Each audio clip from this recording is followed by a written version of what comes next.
I'm first, woohoo!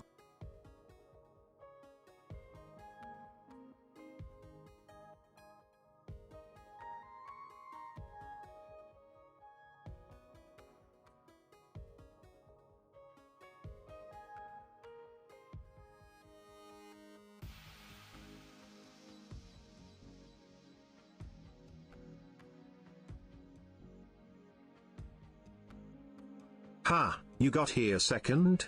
Be quick next time, Pepega.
Hello, hello everyone! How are you doing today?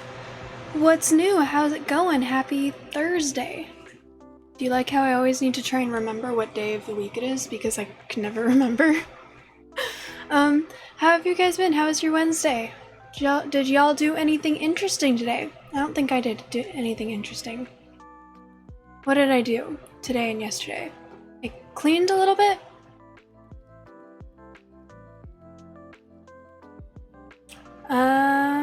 Oh, I started watching Secret Invasion. Well, I continued watching Secret Invasion. Rage Quit Pat, hello, hello! You did the silly salmon? Did you actually do the silly salmon somewhere? Did you post a video of it somewhere? Hello, Diagoose. Okay, let me, Delando, hello! Thank you for redeeming first. I think that's the first time you've gotten first, right? Ivy, almost. And then Diagoose took second. Thank you for redeeming second. Salt in the wound. And I will see you later, Ivy. I'm assuming you're not hearing this, but thanks for saying hi. Chris Coffee Consumer, hello. How are you guys doing? You have a cold, so you mostly ate and slept. Oh, I'm sorry to hear that. Yeah, eating and sleeping, that's what you need to do. I don't know if you believe in vitamins or anything like that, but whenever I'm sick, I eat elderberry gummies, which is a vitamin, and it like supercharges my immune system, and it makes me sleep a lot at first because it makes your body fight the virus, but then I always seem to get over it pretty quickly. Helped me get rid of mono and COVID in like 2 weeks. Once I remembered to take it in the case of mono. Mono was worse than COVID for me.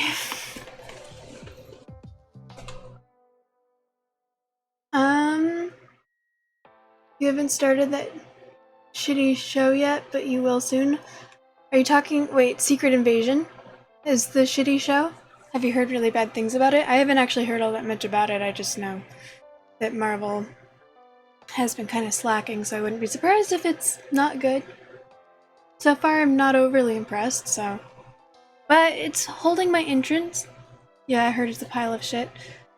So far, it's just sort of... I just finished watching the second episode, and I don't really remember the first episode all that well, because I watched it right after it came out. So... I mean, I feel like that says enough. You won't spoil anything, but the last episode was good? That's good. Because She-Hulk... I thought the series itself was good until the last episode, and then they just destroyed everything they'd been working on, and... I would say She-Hulk is a bad series because of the last episode. So it's good to hear that they fixed that. Or that they didn't do that with this one, that the last episode itself was good. Do you think they're going to be making another one?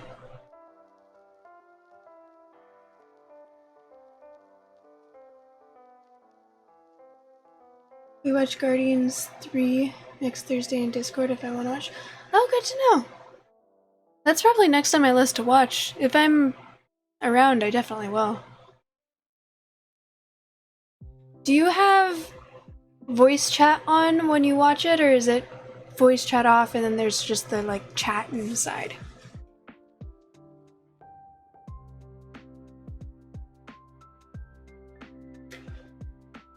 No, these shows are typically one-offs. All of them? No, because there's some that they're definitely meant to have more than one season. Like Miss Marvel is definitely meant to have another season. Moon Knight is supposed to have another season. Moon Knight's supposed to have another season, right? Moon Knight was super good. Loki was the only one. Did they make a second season of Loki?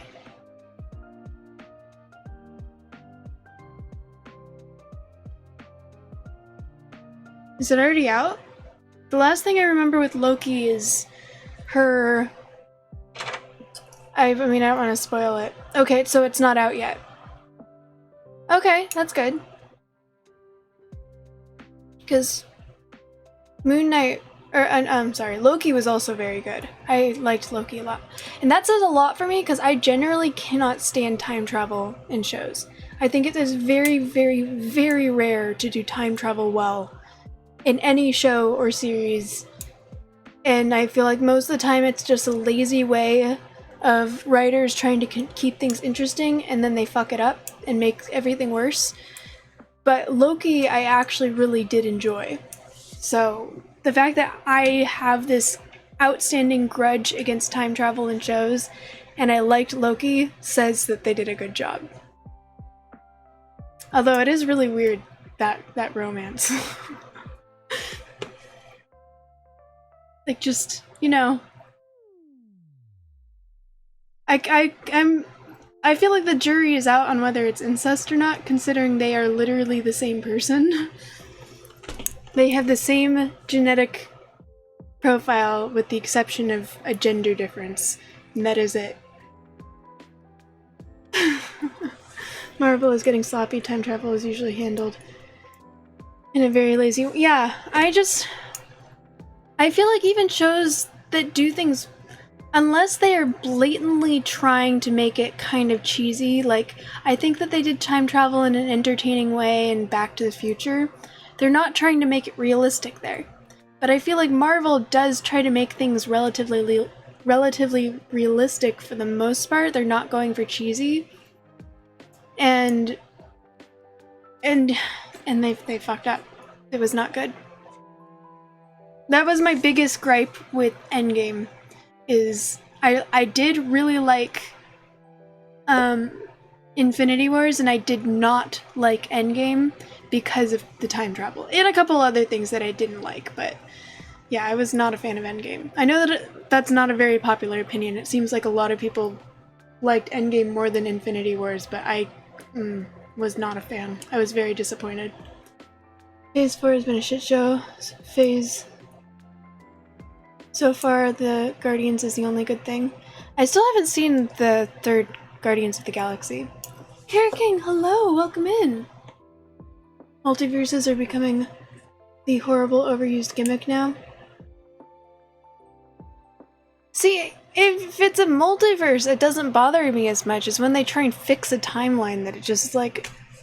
Just make it a multiverse. Just accept that you were leaving one timeline for another, but in creating another one, and you can't fix the timeline if you're going back in time. Either the way time travel would work is either you can't change the past, because if you would try to go back and change the past, it would have already happened. I think they did it. I mean, I know people talk a lot of shit about Harry Potter now, so giving compliments is kind of a taboo thing. I think they did a good job with time travel in Harry Potter because it was like, oh, this thing that happened now makes sense. Because it already happened because time travel. So I think they did a good job there. Yeah, you can't change the past because if you were tried to go back and change the past, it would have already happened. You think they did it really... Yeah, I agree. I think they did a very good job with Back to the Future because they weren't trying to make it realistic. It was like, oh, we're going back and changing the past, and in the future things are going to be wildly different, and we're not even going to pretend to try and clean things up. No. Yeah, like, that was great. They did a very good job with Back to the Future. I haven't seen that movie in a long time. I should rewatch it at some point. Donnie Darko's... I haven't seen that one.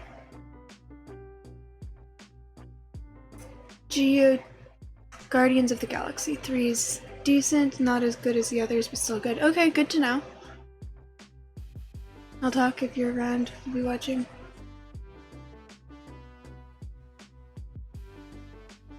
Good to know. Specifically because they refer to it as a time anomaly and it doesn't make any sense, like there's no casualty anymore, it's broken. Yeah, like as long... Either you go at it from the point of view where you're just sort of going back in time and messing with things, or you're going back in time to try and fix something and it doesn't work because you already tried to fix it because that's how time works. Or they're not trying to make it realistic at all and it's just kind of like, okay, time is weird now, great. So when people try to actually successfully mess with time and then they don't, but they're trying to do it in a realistic way, it's like, come on, just no. That was one of the issues I had with Loki as well, is that they were like, oh yeah, they were supposed to go back and mess with time, and I'm like, no, I have a feeling that wouldn't. That's one of my biggest issues with Loki. Besides that, I feel like it was good. Casuality, not casualty. Gotcha.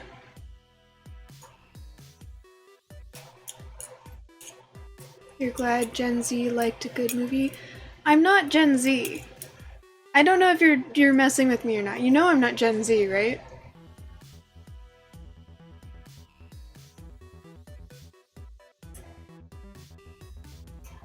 I am a millennial. In fact... Oh, you're not joking. In fact, my little brother is also a millennial.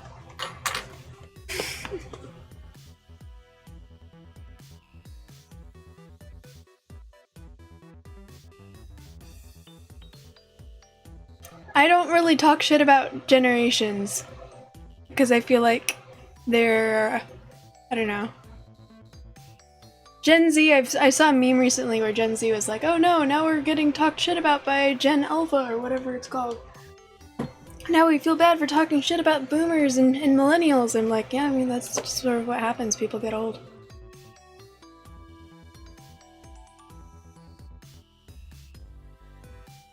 You're Gen X, which means you don't give a shit about these. Isn't Gen... Wait. Which means... I'm pretty sure Gen X is actually a thing.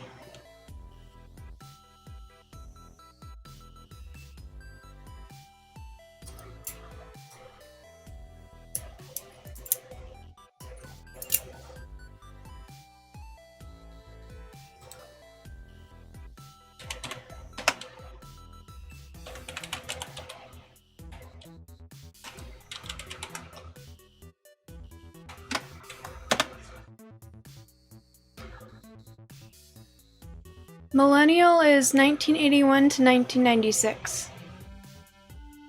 I'm 1996. My brother told me that he was a millennial, but he was 2000, so that's not possible. Or 1990. He's 1999.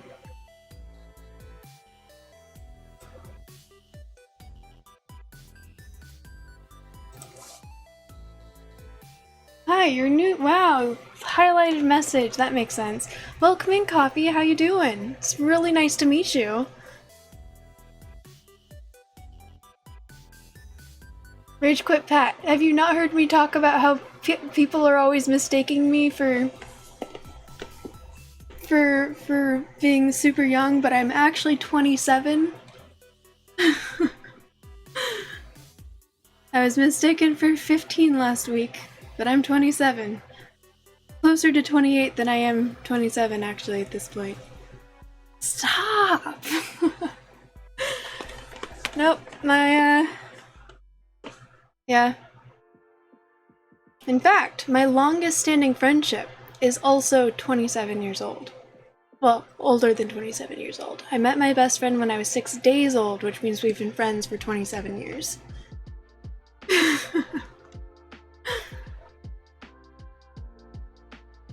Did I secretly find the secret of, or the fountain of youth? No, I didn't. Trust me. It's all on the surface. Underneath, I'm basically an old woman. All of my joints are bad. I have to wear knee braces if I stand for too long. My shoulders are constantly partially dislocating. Everything hurts all the time. I have decent eyesight, but that's pretty much all I got going for me. No, I met Molly in high school. My best friend, you guys haven't met, he was in my chat one time for a little bit, but his name is Colton. We met when I was 6 days old in nursing school because neither of us could find the nipple.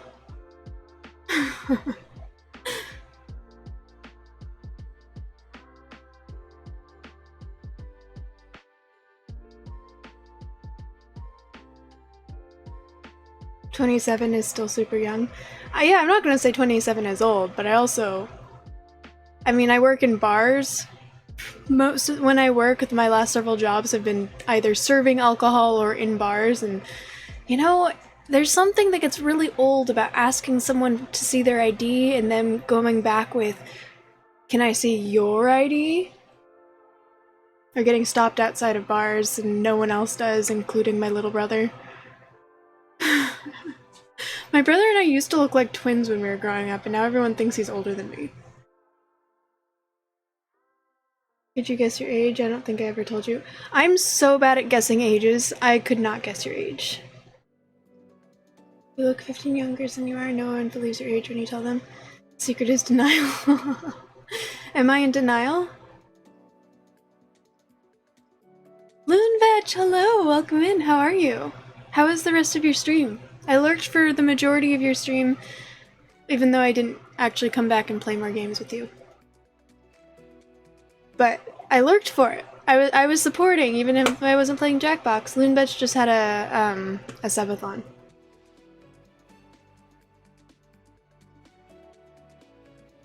Your secret is denial. You just refuse to accept the passage of time. What would my secret be? I don't really have a secret, I feel like.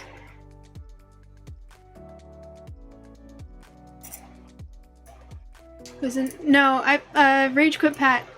I love my daddy. Oh my gosh, Coffee, thank you so much for the gifted sub. I appreciate you. I said that I'm really, really bad at guessing ages and I just don't like doing it. But I could not guess. I would guess in your late 20s, maybe early 30s. But I'm so bad at, especially men's ages, because men can grow, like, they have that secret power of growing facial hair, where suddenly they're a whole new person. Okay. I mean, was that not enough of a guess? It was long but fun and very chaotic in the end, but hilarious. Thanks for playing. Of course! And being your date for a few nights? Absolutely, it was my honor. Even though, we both screwed each other over at one point or another during that game.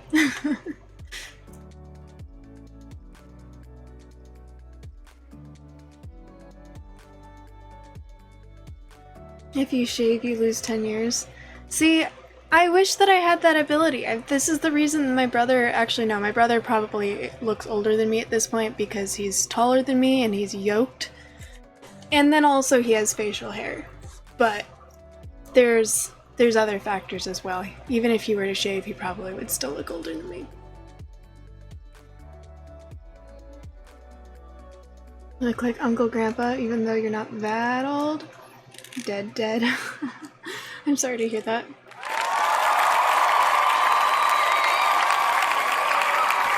Thank you.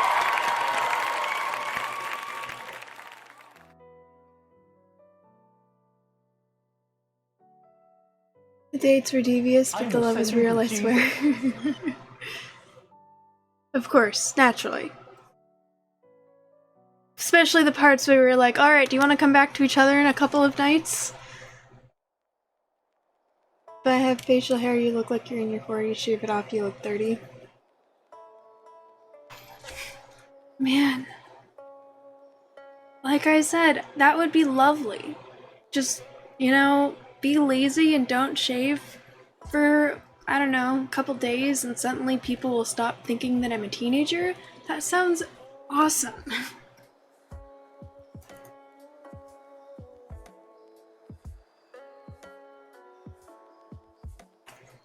You look 40, but when you shave off your beard, you look... I saw this meme once where it was someone was talking about how, you know, I have the picture and I saved it because I sent it to Seeking Unemployment when I was trying to make him do a shave it off redeem. Boy went back on his word.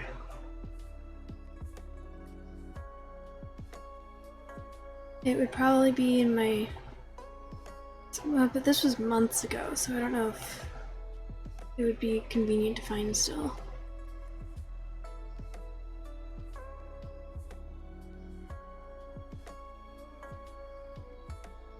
God, why do I take so many screenshots? And then why don't I delete them after I'm done with whatever they're for?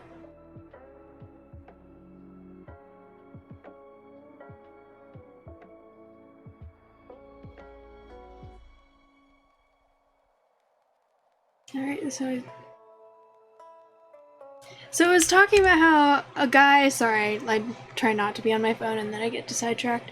Was talking about how guys can literally go from grizzled old pirate to child just from shaving, and it was an animation of this guy who's like, looked like he had a scar down his face and he was wearing an eye patch and had like a beard, and then shaved off the beard and was just like, looked basically like me and was like, and then there's a guy who actually did it where he got an eye patch and had the beard and was like, it was, I don't know, it's very well done, it's very funny.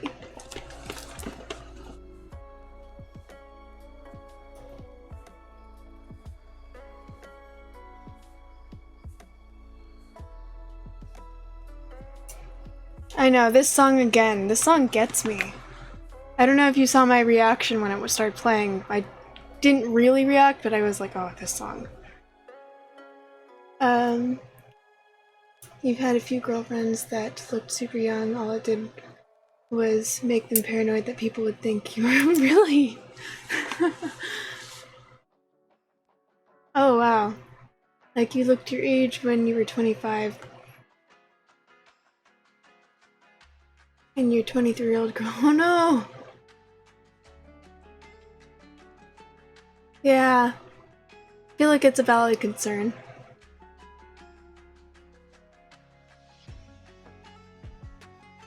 They don't recognize you without your beard. It's a superpower. It is seriously a superpower. There's, one of my clips is of me trying to turn my hair into a beard before I cut my hair. I feel like my hair's grown long enough that I could try and make it happen. We were talking about trying to make it a redeem, but then I was like, I'm gonna cut my hair anyways, it's not worth the risk, or it's not worth the effort of making it a redeem. But just me trying to make a beard and then taking one strand and going like this to make it a mustache. And I think it looked kind of realistic. Everyone thought that I looked like I was in my 40s, so it had the goal that I was trying to accomplish. What if you accidentally found the fountain of youth? I would be very careful about that. Go in at your own risk of never being able to go to a bar ever again.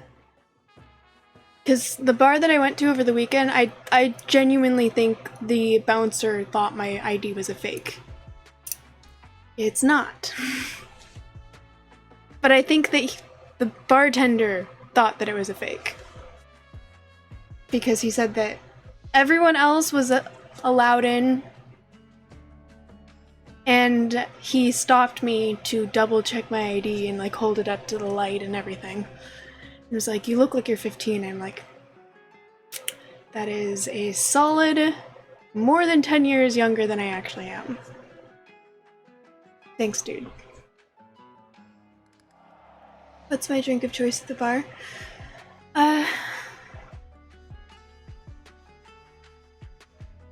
Depends on how I'm feeling, I guess. Tequila. If it's a bar that would have good margaritas, I like good margarita. But I don't like the really shitty ones that are like, well, tequila and just a ton of sweet and sour and laziness. I think the best margarita I've ever had was in New Mexico, and it was like a blended mango margarita, and they balanced the mango and the tequila flavor perfectly. So good. I used to really like raspberry lemon drops. Have I had Casamigos? I believe I have. It's good. That's the one that's by that one celebrity. Right? It's by a George Lopez? Maestro Dobel is my favorite tequila. No celebrity? Okay, maybe that's not the right one then.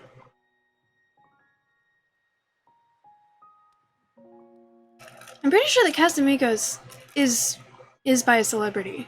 It just might not know that, because Casadores is the other one that I always confuse it with, and I'm not the biggest fan of Casadores.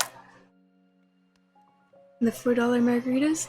$4 margaritas, generally not that good. Yeah, George Clooney. Okay, 3D. Thank you. Yeah. It was George something.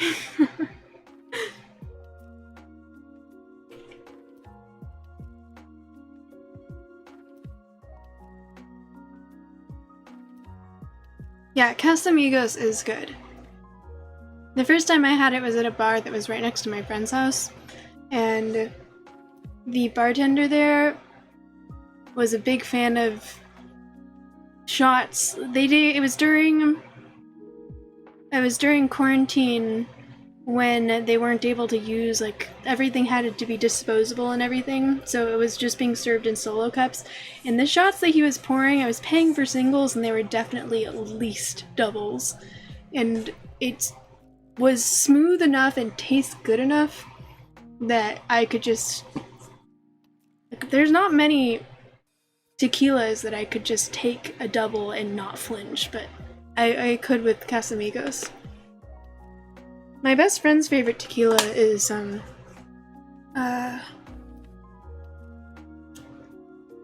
what was it called? I always forget what it's called. I know what the bottle looks like. Espolòn. I'm not a huge fan of it. I used to really dislike it. It's too harsh in my opinion. But like most tequila, the flavor grew on me because it has a very unique flavor. But there's no way I could take Espolòn as a double because it's just too harsh.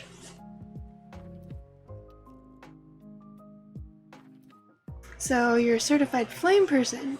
You don't know what until I did that one fire stuff? Makes me oh, well, thank you very much. Yes, when I was... I guess certified depends on who you're talking to, but when I was in high school from the age of 17 to 19, I was a paid fire eater. I never got the license required to practice on my own professionally because I was working underneath someone who had that license. And she ended up being crazy, so I'm not a licensed or certified flame person, but I am professionally trained.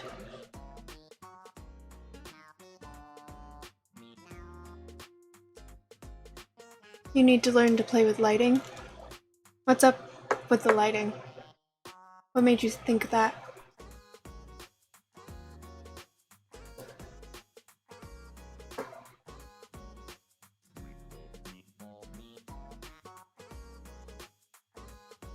But yeah, it was fun.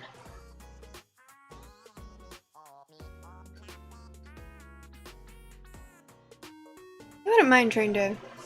If I could learn some other skills to do with that. Like take an actual dance class or something. I wouldn't mind trying to get that permit on my own so that I could practice outside of her and my own private property. I wonder what she's up to.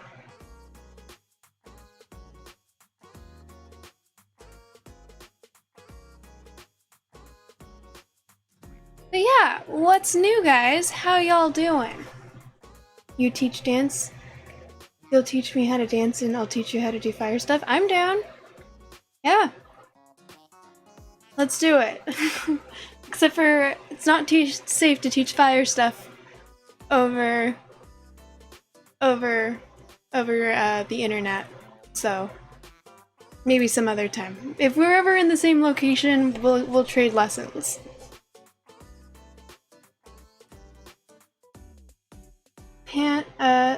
Pandanva, welcome in. Hello, how you doing? You just got a crown win on Fortnite. Congratulations! Hell yeah, proud of you. Well, I've always wanted to learn martial arts, but only the flashy, useless stuff. You wanna flip out like a Power Ranger? Yeah, I'd love to learn martial arts as well. I don't think my joints could take it, though. If I'd taken martial arts when I was younger, that would have been cool, but at this point I'm pretty sure that if I were to even try to throw a punch, I'd dislocate my shoulder all the way, so... I've missed my opportunity.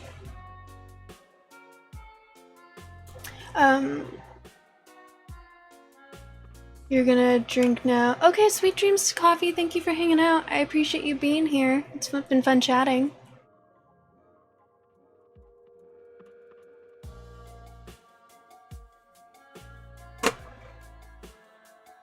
Yeah, sweet dreams.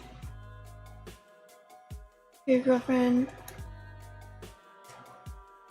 Let's not dox anyone here. I'm very sorry to hear that, Pandan. I'm very sorry to hear that, but I would appreciate not doxing anyone or throwing around names or anything like that.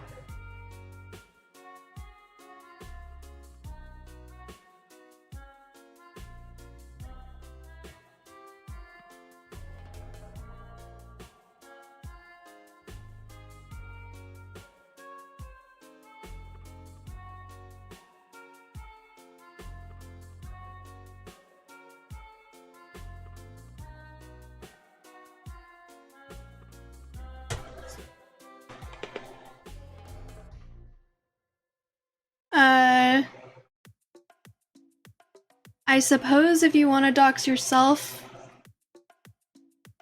just don't get too personal, I guess. Don't say anything dangerous.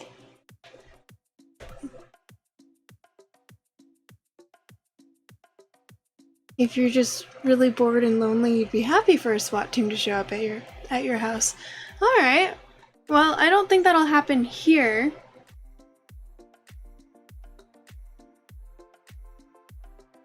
But you never know. I don't think that SWAT monitors my chat. 42069 1 2 3 4. Oh my gosh, that would be lit if it was. I mean, Pandan, this was your first time chat was here. I don't know who you are. I have a lot of sympathy for what you're going through, but I'm also not okay with you doxing people that I don't know, and I don't know the situation in my chat. If that is something that you have a problem with, you are free to take this to someone else's chat. If you want to hang out and have a good time and be chill and not talk shit about people using their names, you are welcome to hang out here, but otherwise, please take it somewhere else.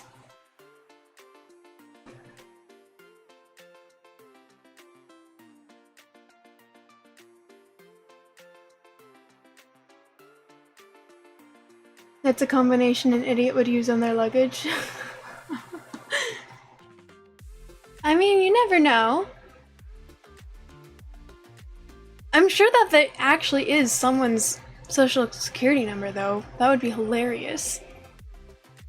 Oh, is that from a movie?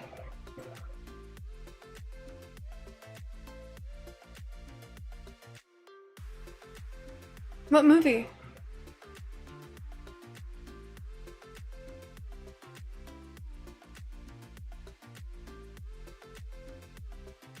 No.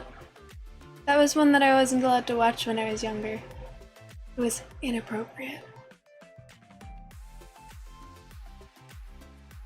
Oh, there's a combination that's 1, 2, 3, 4, 5.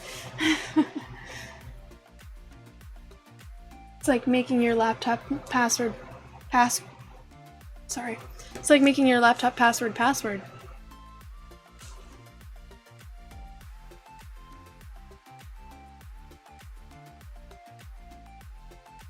It's like the nuclear codes or something super important. Oh! Yeah, it probably should be something other than 1, 2, 3, 4, 5, but at the same time, who would expect that?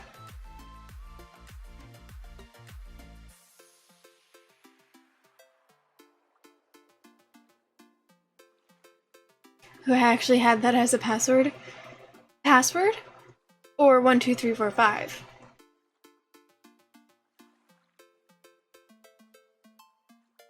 And then later they say it in the present, I was like, what a coincidence, that's my lucky con.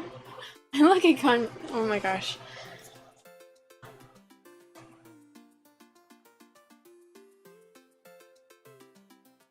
Yeah, I've known a couple different people who had password as their password.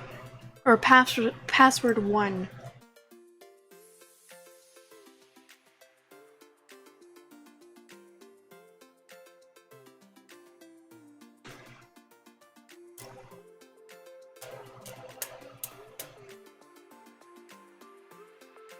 I don't think that was ever one of mine. Spaceballs is... I know it's a classic. You know what? That should be on my list. That should be on my list for the next thing that I watch.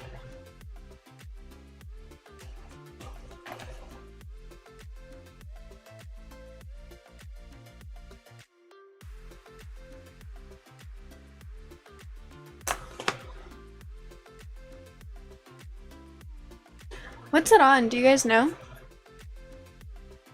You used to have guess question mark as a password because you thought it was hilarious in 8th grade. Ha!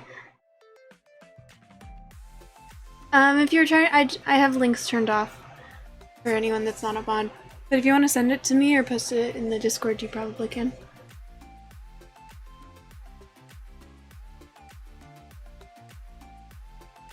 I rotate my passwords still, so I feel like I probably shouldn't give any.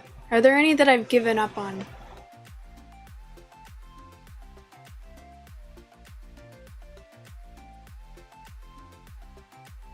Nah.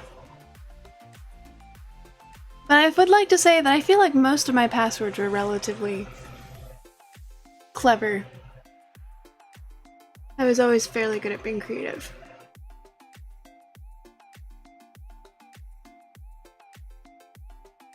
Ryan Rogie, hello, welcome in.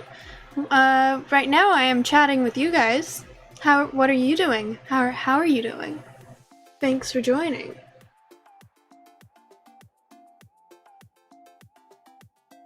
Search for rocket jump worst password on YouTube. Is that the video from Spaceballs? You're like dead Neopets. Oh my gosh, I remember Neopets. Yeah. I had a Neopets for a little bit. Is Neopets still around?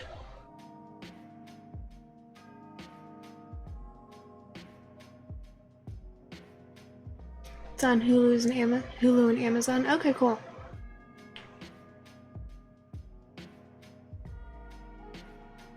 It's hilarious and brilliant.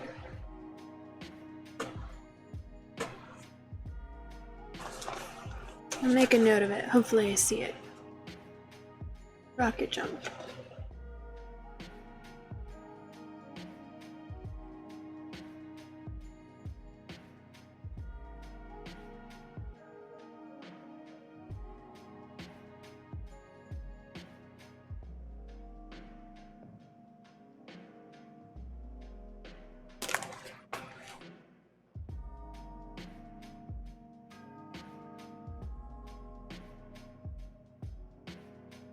Do you think it died when they got rid of all the Java stuff? I don't think I was ever very into it.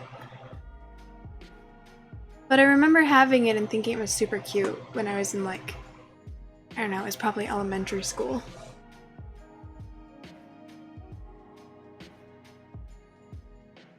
They come the desert. Rocket Jump is the channel, good to know.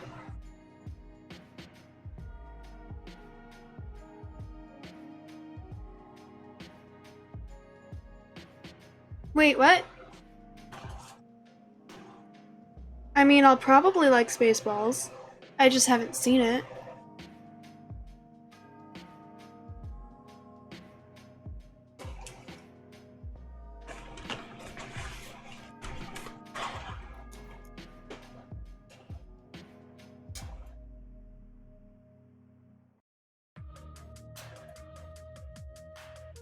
I had a feeling. I had a feeling that was coming. I'm sorry to disappoint you. There are so many classic scenes, every other line is quotable, like Princess Bride levels of classic. Princess Bride is very good. Princess Bride is very good.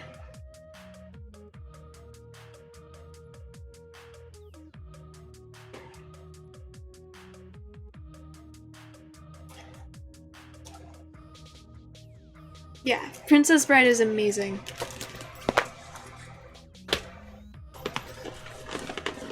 I remember, so the last time I watched it, I've mentioned a couple times that I was, a couple years ago, I was in a residential mental health camp facility thing.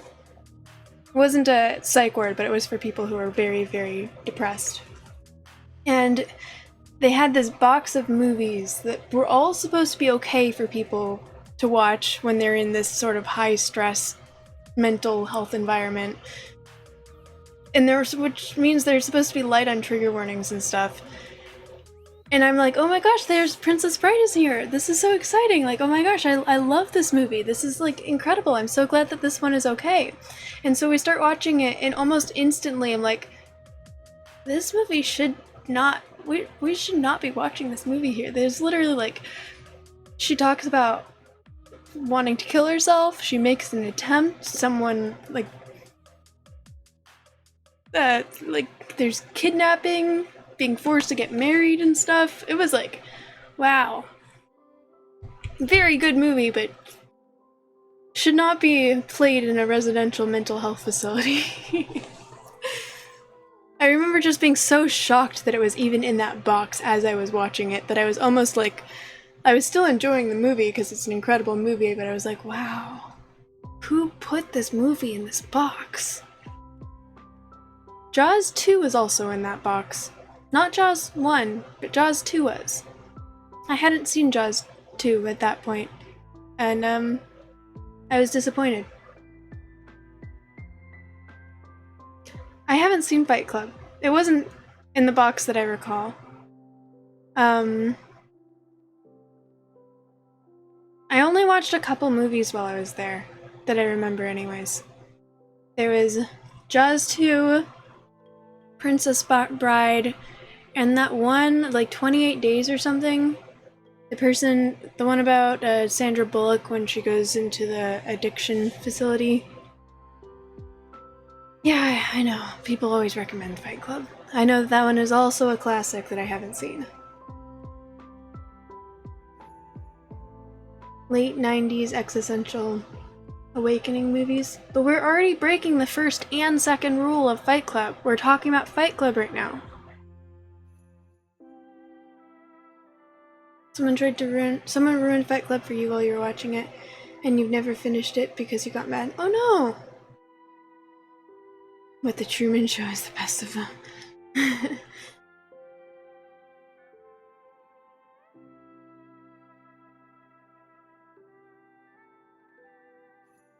What did they do to ruin it for you?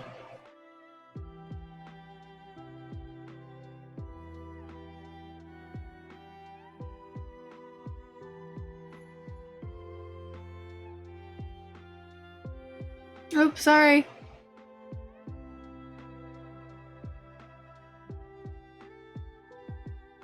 Oh, okay. I thought they like actually did something. I didn't think that they spoiled something. Good to know. Thank you for not spoiling it. Yeah, that's fucked up. You don't talk about Fight... Yeah, but we're talking about Fight Club right now. We're already breaking the rules. Yeah, that's pretty much all I know about Fight Club. Rule number 1, don't talk about Fight Club. Rule number 2, don't talk about Fight Club.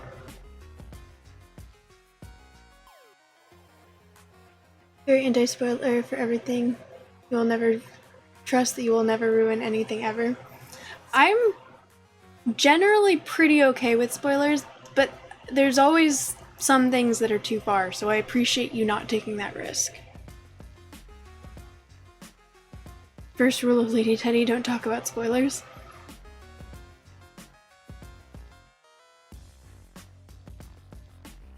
Yeah. You're pro-spoiler when they're actually aerodynamically... Wait, what? Is that a reference, or am I not understanding something?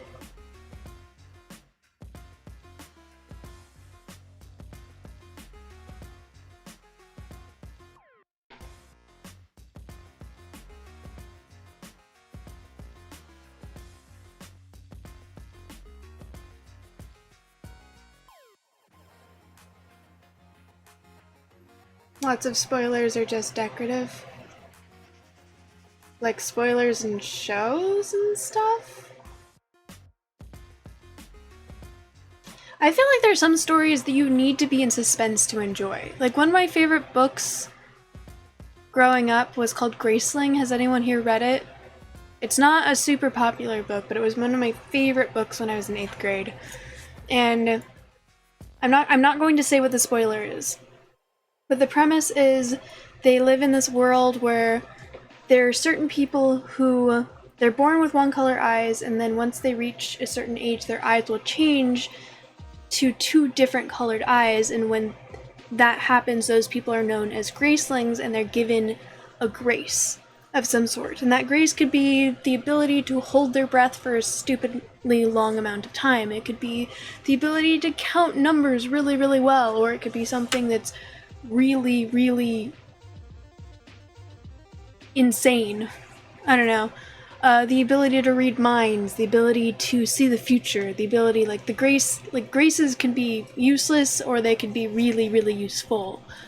But you never know, and the way you can tell is if their eyes are different colors. And sometimes they'll be normal colors and sometimes there's nothing you can hide. The main character, her eyes, she's graced with the ability to kill. She's very skilled at killing people. So the king made her into a weapon and she's just very powerful. And her eyes are blue and green. And whenever she's trying to go undercover, since blue is still a relatively common color, even though hers is a little more intense than would be considered normal, she'll just like wear an eye patch and she can go undercover. But there's some people who their eyes are like purple and red. Yeah, and it's really good. And I tried rereading it after I got to the end because there is a reveal at some point in the story, and knowing what the reveal was, I just couldn't enjoy the story as much because, I don't know, I feel like the thrill of not knowing something sometimes makes the story better. The second book is different though. I feel like the second book is better. Like, you still want the surprise of the reveal, but rereading the second book was really, like, very interesting, knowing things that were revealed later on. Hidden in the Balance, hello, hello, welcome in, how are you? Thanks for stopping by. The little wing on the back of the car, is that called a spoiler? I didn't know that that's what that was called. They're called spoilers because they're specifically designed to spoil the smooth airflow over the car.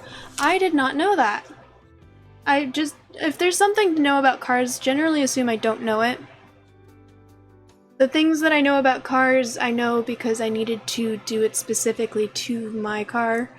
And so I googled it, and I probably still won't know the technical terms. That was how I used to bond with my dad. We would work on my 1996 Honda Civic together.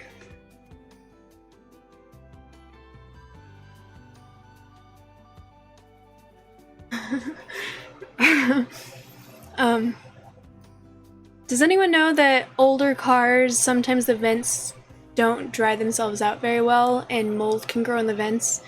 And if that happens, there's a way to clean it, but you need to because you'll smell the mold and it can make you sick. I have a funny story that's relating to this, but do people know that old cars, sometimes you need to make sure that you're careful with not leaving the AC on for too long, like, or turning the AC off a good amount of time before you turn the car off to make sure that the air flow doesn't, like, the liquid from the AC, the condensation, you guys know the word I'm looking for, doesn't, like, stay in the vents and get moldy. No spoilers! There's a movie you never watched because the title spoiled it for you. It's called John Dies at the End. That's so funny. Oh god, I got... On Beer Z, the spoiler reduces the coefficient of dragging. Okay, you can actually feel the difference on the... Interesting. You're great, about to make your morning coffee and chill. Nice! I hope you have a really, good morning! I hope your coffee is delightful. Evil Rufus, hello, how are you? Big ones that sit way off the back are like rings, the little ones that are just barely stick up are spoilers, the ones that look like scraps from the Batmobile are douchey antenna. I know absolutely nothing about cars apart from that they need petrol and they go vroom. It's about what I know. I know a little bit more probably because I have had to work on my car. Well, some cars need petrol. We're in the future now, so some are electric. Also true. Or, if you live in the United States, they need gas. Or gasoline.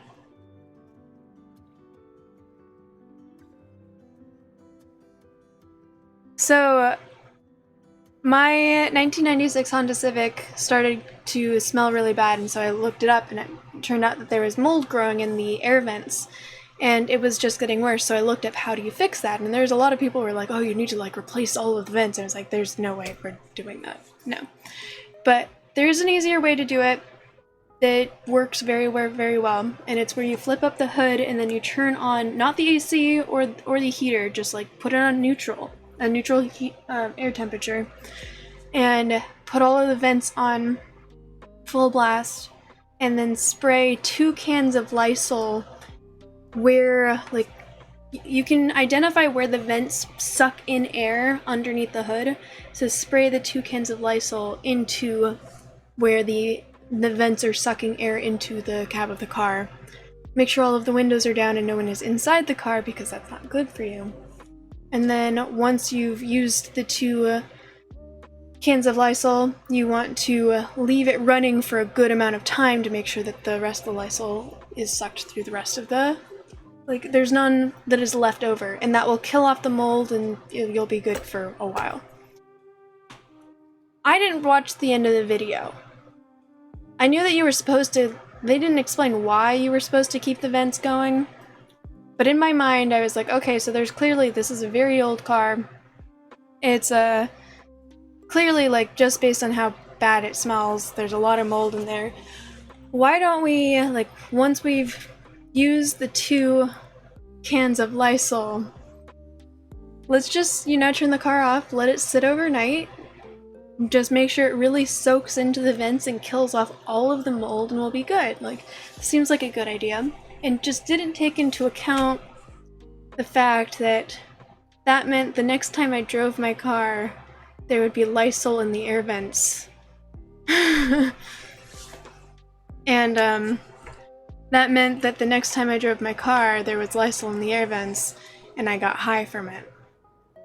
And let me tell you, a Lysol high is not a good high. It is so bad. Dizzy, paranoid. I was driving to a bonfire with my friends, and my high school ex was there. And for whatever reason, my friends weren't picking up their phones because they were doing something, but in my paranoid, it was so bad. In my paranoid state, I was convinced, beyond convinced, that the reason they weren't answering the phone was because it was an ambush, because my ex convinced them all to kill me. And then they called me back and it was fine, and I drove, when I finally came down and the bonfire was over, it was time to drive back, I had all of the windows down and the engine was off, and it took, like, was breathing very shallowly because even with the air off, it was still like pushing air through the vents. It was so bad.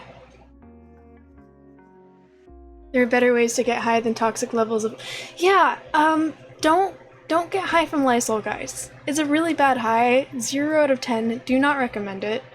I mean, and even still, even after that, because it had set into the vents, it took a couple weeks before the Lysol was all the way out and I was able to drive without risking getting a paranoid high.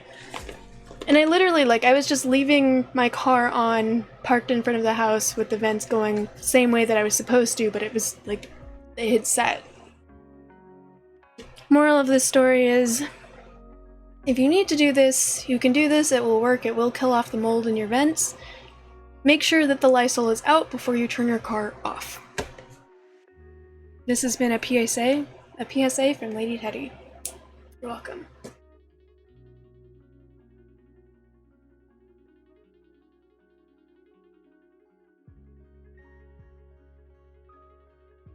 What you've been doing with yourself lately is cleaning cars, is deep cleaning cars. So you're pretty well versed in what I'm talking about right now, and you know a lot of better ways to handle that, but yeah, sometimes you do stuff like that. Seems like it'll work, sometimes you learn lessons. I mean, it worked! It did what I was trying to do, I just didn't do all of the steps to make sure that it wasn't dangerous afterwards. Yeah. It was not good. Part of me is sort of waiting, because right now I think my car is like 2010, so it's not old enough for that to happen. But part of me is like, it would be kind of cool if that did happen, just so I could redeem myself. Just prove I will not make the same mistake twice.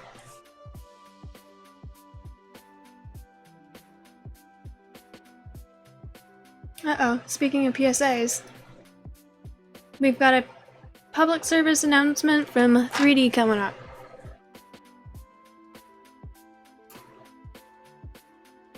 Nobody ever trusts any air product that says ozone is good for you.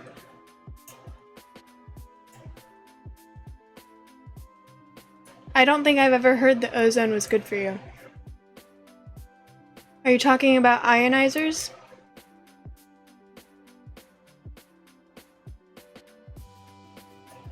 Because ionizers, I learned, I don't know if it was from you, I think it was from you and Infrapink Lizard. Or maybe, I know Infrapink Lizard and someone else here, I'm pretty sure it was you, talking about how ionizers actually create ozone and I shouldn't trust them.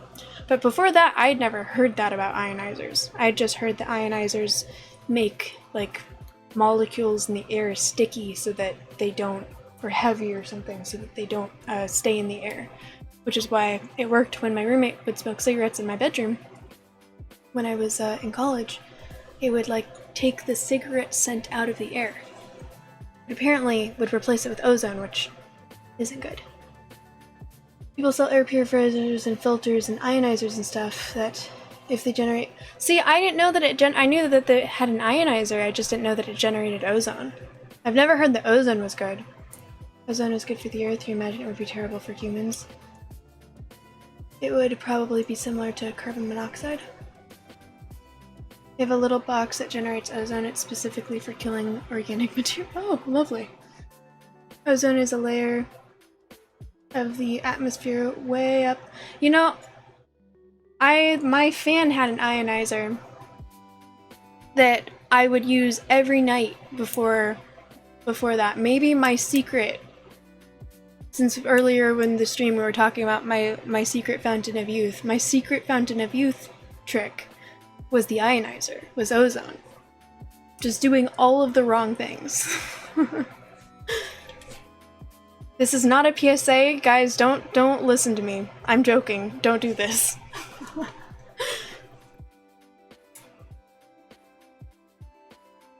Ozone on your breathing air is not bad unless you get a lot of it. Then it'll start messing with you. It's an irritant. It's listed as a pollutant when you see air quality things. I've heard that it was an air pollutant, which is why I'm like, I've never heard air quality stuff saying that saying that ozone is good for you. Just the ionizers are, but ozone I've always heard is a pollutant. It's bad for you.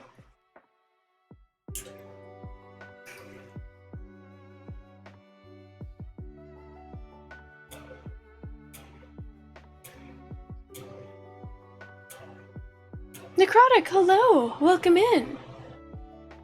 It breaks down organic matter. How are you, Necrotic? You were live earlier, right? How was your stream? Cheese It Flavor, hello! How are you?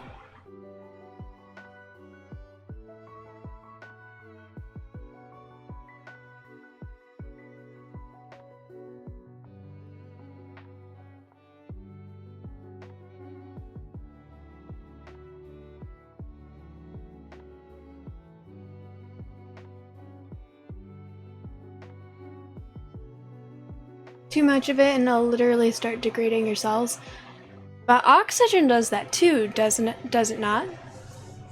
I've heard that oxygen may be what keeps us alive, but it also is basically putting us in like a slow... It's what causes metal to rust and stuff, and it does something that's very similar to our cells.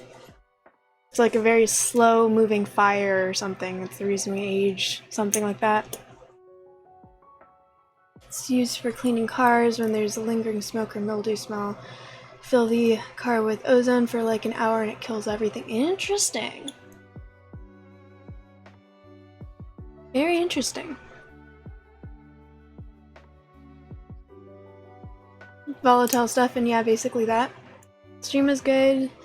Just been building. It's like a Viking Minecraft. Yeah, I saw you were playing Valheim, right? I've seen a couple people play that recently. It looks interesting. I have a feeling that since I didn't play Minecraft when I was younger, if I were to start it now, I would get bored. Valheim does look interesting though, because it looks like there's more of a story than Minecraft has. I just worry that with my ADD I would get bored. And distracted and just build things wrong. I'm glad you're enjoying it. Have you killed the first boss? That's pretty much the point of up to I've watched. There's so much to do. Open world. Oxidization is many things. Fire, rust, breathing, lots of things we kind of take for granted. Are processes that involve oxygen reacting with something. My hair.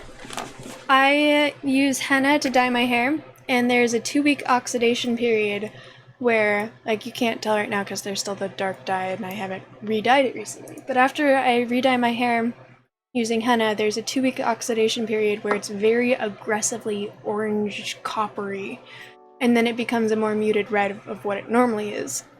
Which, again, you can't really... I mean, I feel like this is actually fairly close to what it normally looks like. Maybe a little bit brighter. But that's my whenever I think of oxidation, that's what I think of. How there's a 2-week oxidation period when I use henna on my hair that makes it very aggressively coppery orange, and for me, I find it kind of annoying to look at, but other people seem to like it.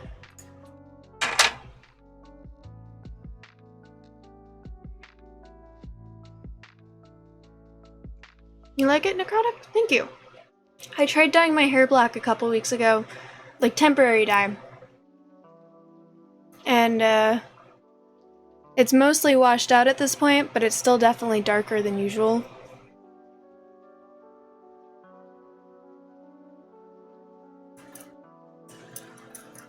I actually have no idea. You like the color it is now? Thank you.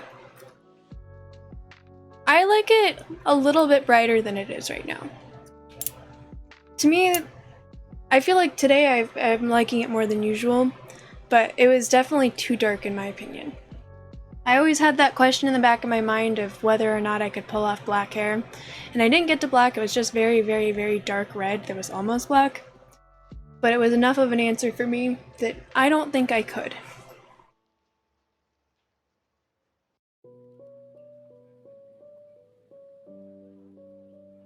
So, you know, the more you know. It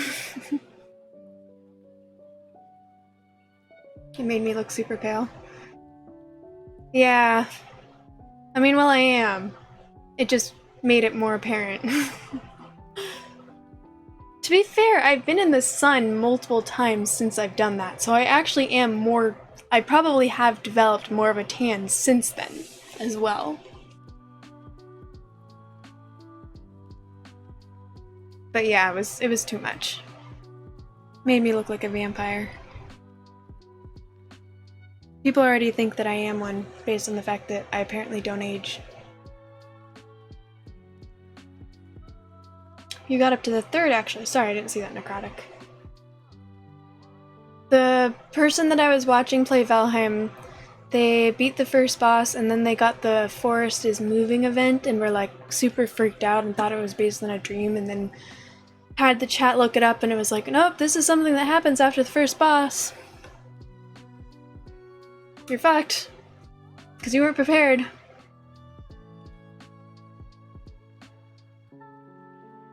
Yeah. Anyways. I think my dog wants to go out. I hear her whining a little. And then I also want to use the restroom. So I'm going to take a quick break, and then when I come back, we will start the game. Yeah. I will leave you guys with clips and tic-tac-toe. This is thank you everyone for chatting with me so far. It's been a fun chat so far. Thank you. But yeah, I will see you guys in a little bit. This is a gaming stream? Oh my gosh, I know, right? You're gonna bail probably? Oh no! See you whenever? Okay. Yeah. I'll see you next time then. I'm assuming you need to get some rest. Got sleep drugs in your system? Alright, yeah. I hope that you get some rest and you sleep well, and that I'm glad that the sleep drugs are doing good things for you. So, yeah. Good night, 3D. Thank you for hanging out. Thanks for all of your interesting insight. And I will see the rest of you guys in a couple of minutes. Bye. BRB. If you click on those, that'll give you access to like the sound alert stuff that I have set up for bits. There's also, I have some sound alerts that are free that you're able to access there as well, like the GG sound. But that's where all of the jump scares are, and shoutouts, or me up. I swear I'm not slowed, not. King Butler says hey Jemima found home. What's up? Jemima, yup. Ew, it's rustling and shit, bro. All of us. Ew, it's rustling. Some shit is going down in the dumpster tonight. It's like hobo sex. Yeah, ew. They're like, oh. I mean, there's 4 of us in here. Oh god. Bro, Dude, imagine, wait, you guys, if anybody comes over here... A new challenger appears. Ripped Lady Daddy. Oh my god. I'm voting my own thing, but if it weren't my own thing, I would totally... I appreciate you making me look old, because I am old. Clearly. The reigning champion wins ties. Next time, get more votes. I am old. I conduct myself with the class of a lady, and it's it's suiting that my name is Lady Teddy because I conduct myself. And the people who are saying it are not sarcastic when they really should be. Fuck. And I'm like, I'm sorry that I've misled you, but I'm actually a 12-year-old boy. To the chain.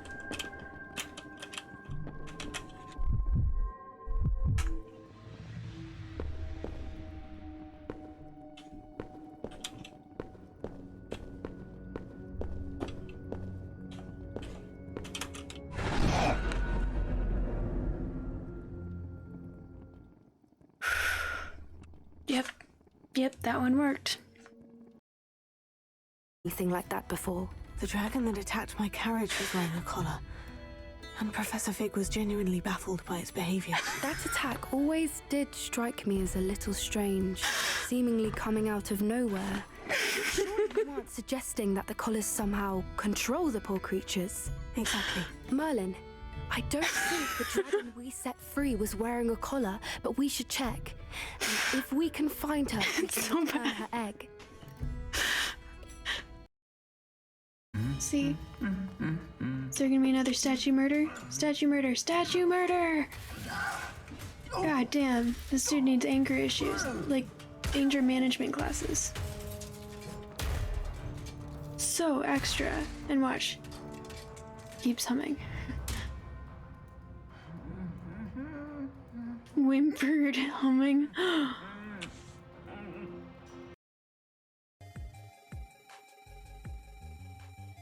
Squeak, squeak. Okay.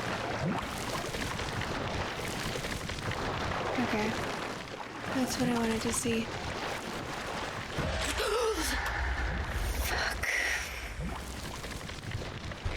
Don't even... 2A? Damn. Wait, that was the one that's free for you guys too. Way more. Stupid robot. Or stupid, creepy monster thing.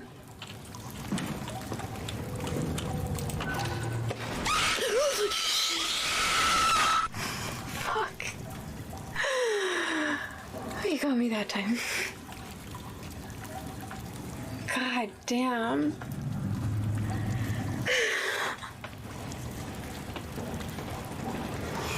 You got me.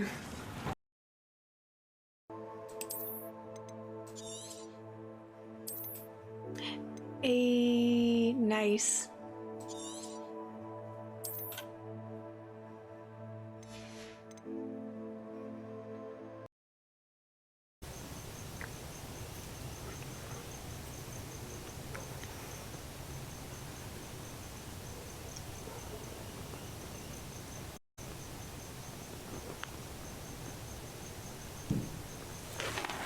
Ta-da!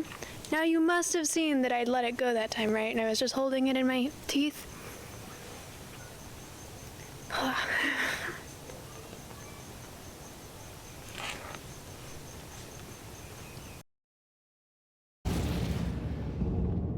What are you doing? No, no, no. No, no. God damn it, Frank. That was not my fault. There have been a lot of things here that are due to my shitty gameplay. That was... You are fighting for your life. Don't look at the fucking lever that you can't even reach.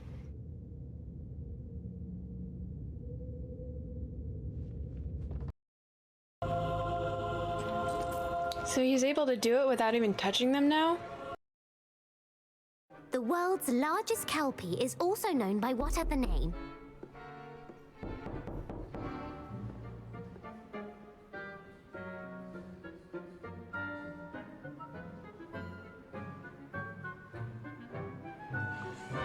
That was mean.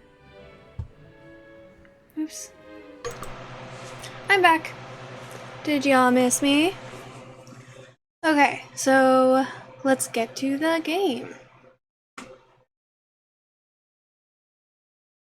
I'll get out of that. And turn on these lights.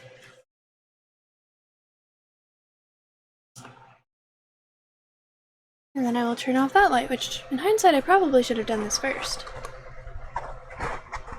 Canadian Clown, hello, welcome in. Hi, Clown, how are you doing? It's lovely to meet you. I'm gonna go off camera for approximately 10 seconds, and then I'll be back.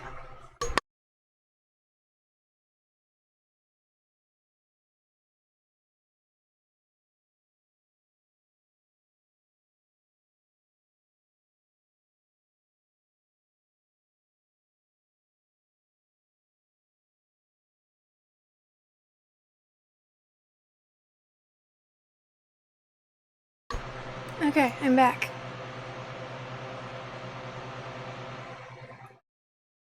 Oh, I have to sneeze, but it's not coming. There we go. Okay, so now we're to the portion of the stream where I get to the game.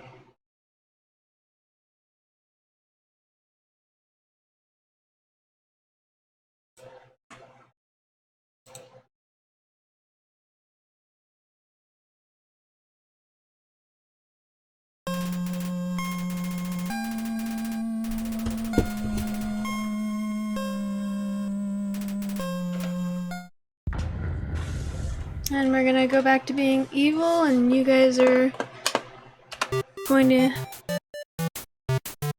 Yeah, having just got the mood lighting for a murderous killing spree? Of course! How else? For horror games, I like to play with the light off, and I know this isn't technically a horror game, but...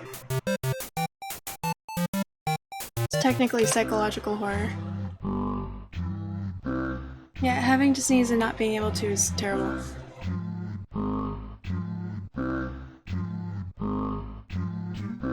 Teddy with black hair would look awesome doing a genocide run in this lighting. I mean, I did technically do it with the dark hair, but I was dressed as Minnie Mouse. I dyed my hair black specifically so I could do mouse ears for the Minnie Mouse cosplay.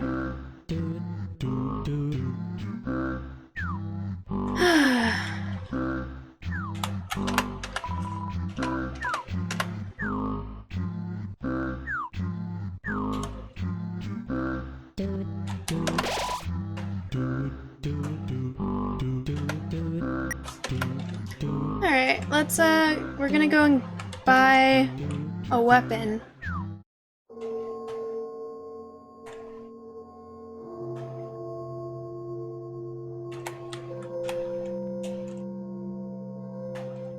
And while we do so, we're gonna hope that I get attacked 1 or 2 more times.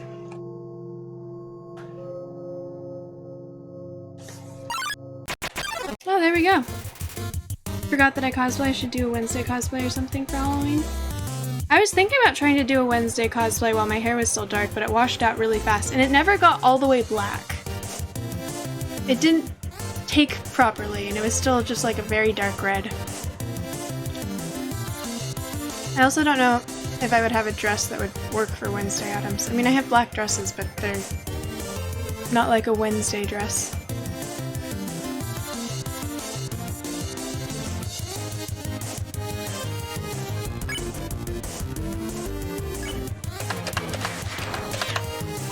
Hi! So these are gonna be the final 2.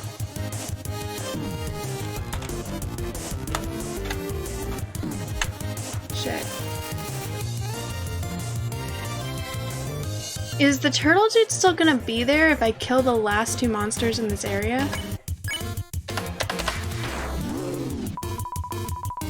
Woo, I'm sweating.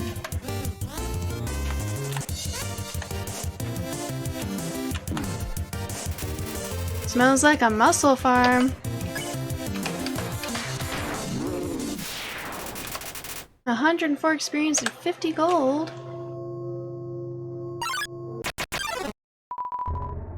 But nobody came.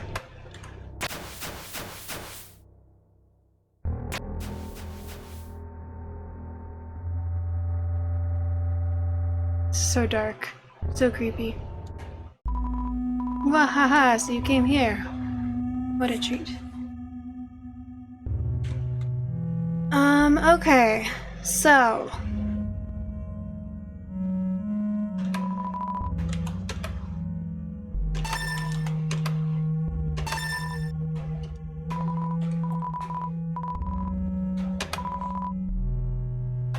riddance. That was rude.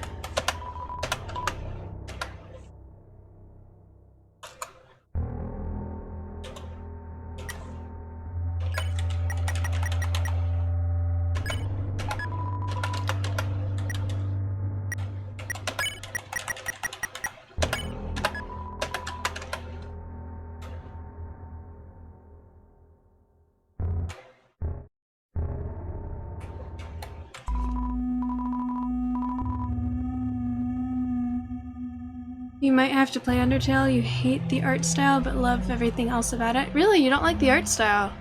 That's interesting.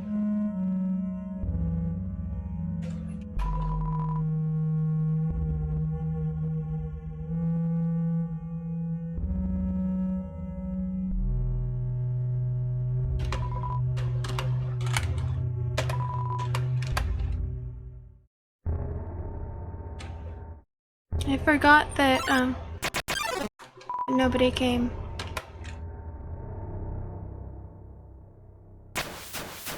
You don't like 90s art unless it's anime? Interesting.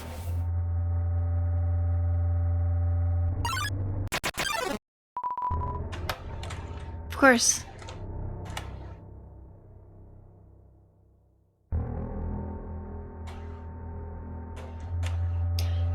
Okay, to my experts on the subject,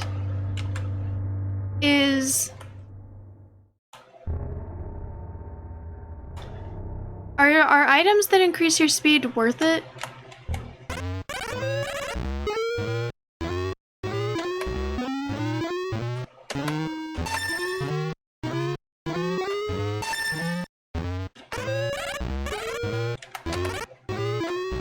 Boy.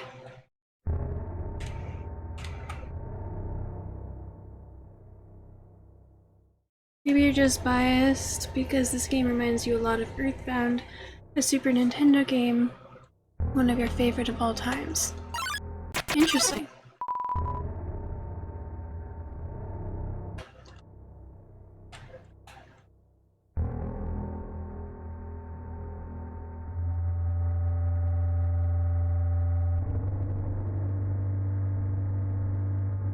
Now that I've been attacked once, like I spent so long trying to get people to attack me, and now that there's no one left to attack me, they're going to remind me of it every couple steps, huh?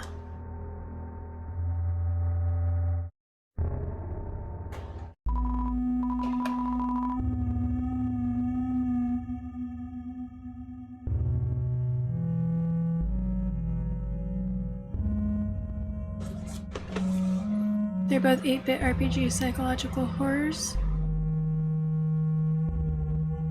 What's Earthbound about?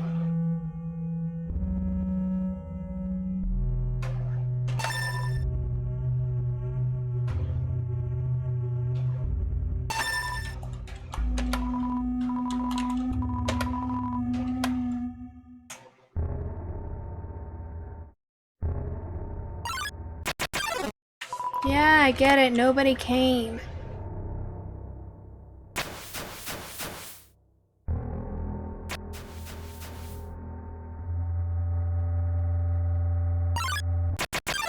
But nobody came.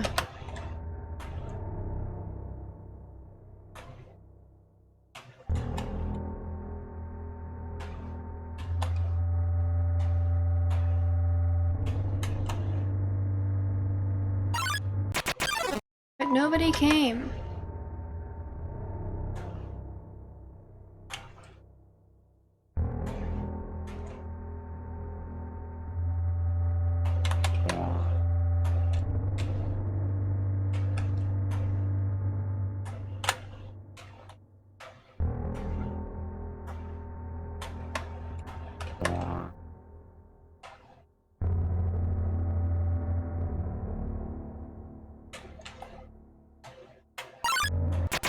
And nobody came.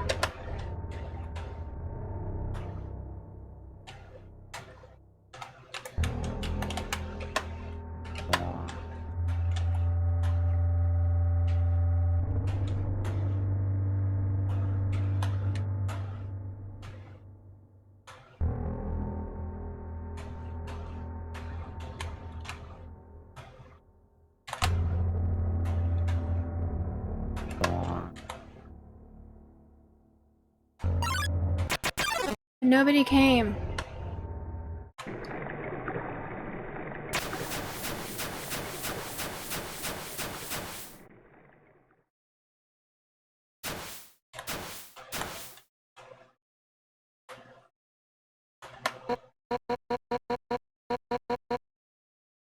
Behind you.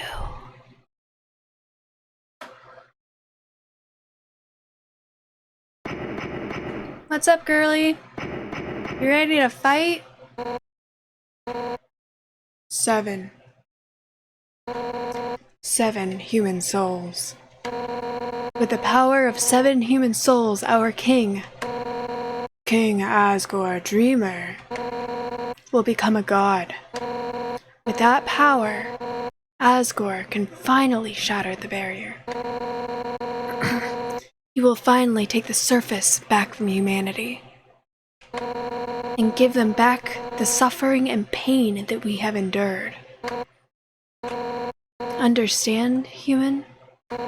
This is your only chance at redemption. Give up your soul, or I'll tear it from your body.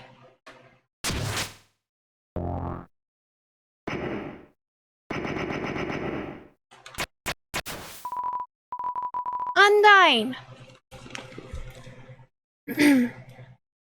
Undyne! I'll help you fight!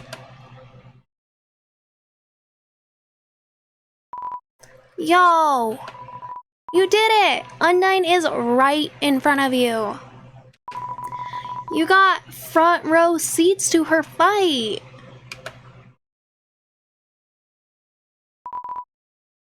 Wait. Who's she fighting? Hey!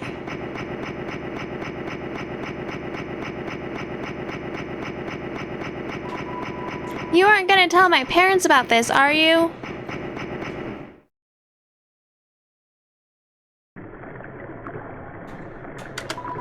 You aren't gonna tell my parents about this, are you?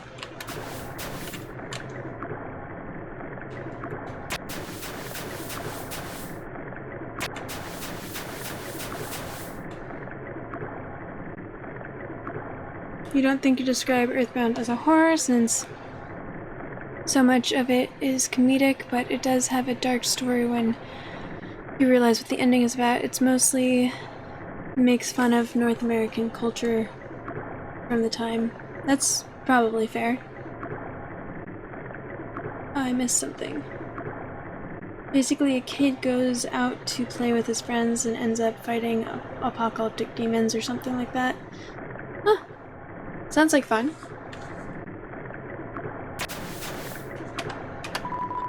Strangely silent.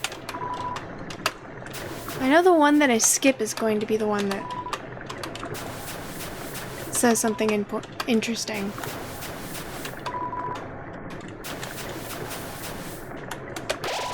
Determination.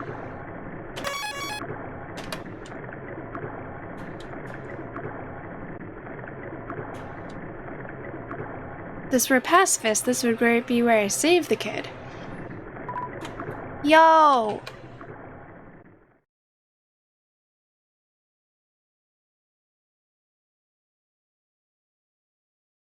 Please tell me I'm not gonna kill the kid. Yo! Undyne told me to stay away from you.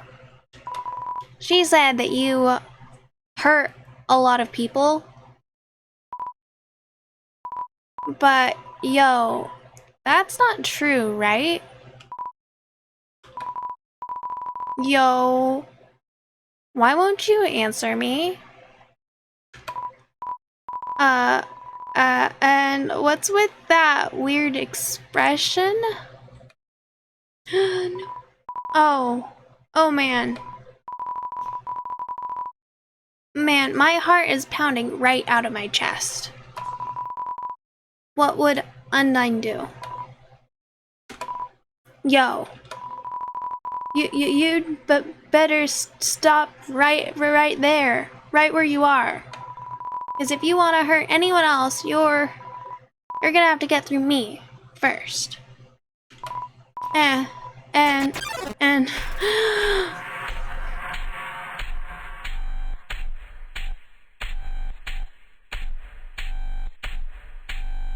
in my way. Oh, come on. Oh.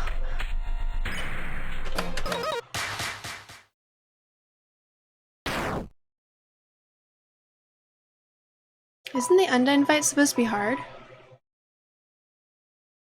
Undyne, you're hurt. Hurt? It's nothing. Next time, listen when I tell you to leave, okay? Undyne, I'll take care of this. Get out of here.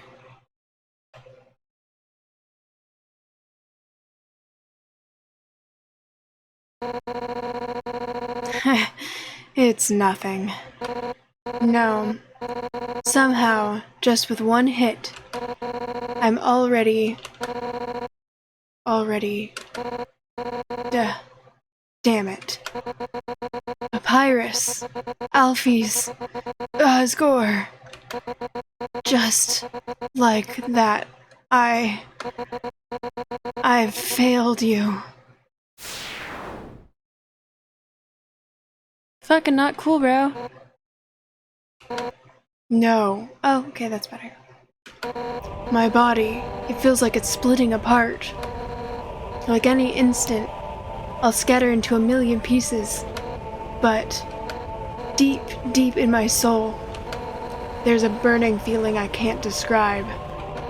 A burning feeling that won't let me die. This isn't just about monsters anymore, is it? If you get past me, you'll destroy them all, won't you? Monsters, humans, everyone.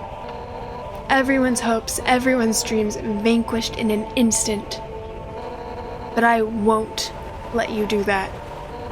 Right now, everyone in the world, I can feel their hearts beating as one. And we all have one goal: to defeat you.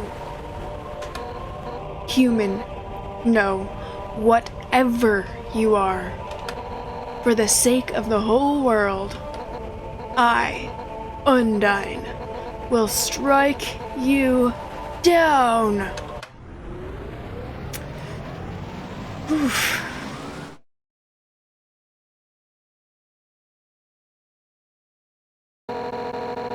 You're gonna have to try a little harder than that. The Huron appears. JD, welcome in. Thank you for the follow, I appreciate you.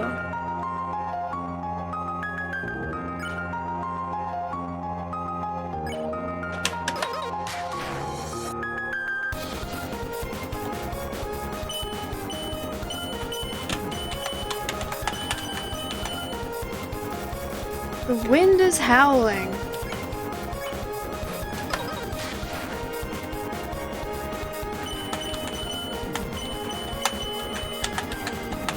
Ah!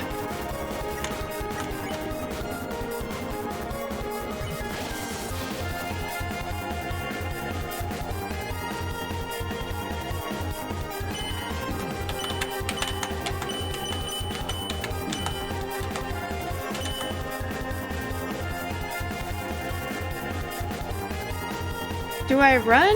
And now that I'm able to run?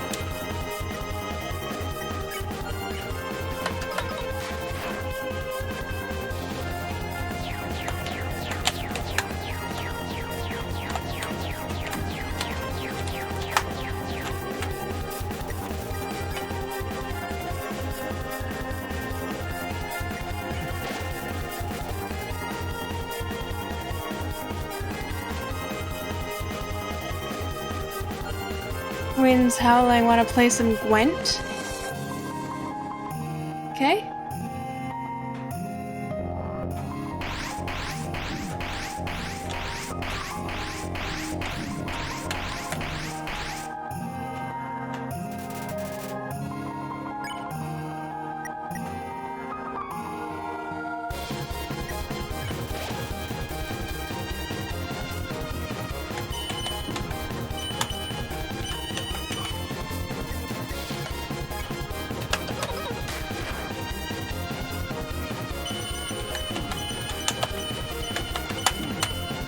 Shit!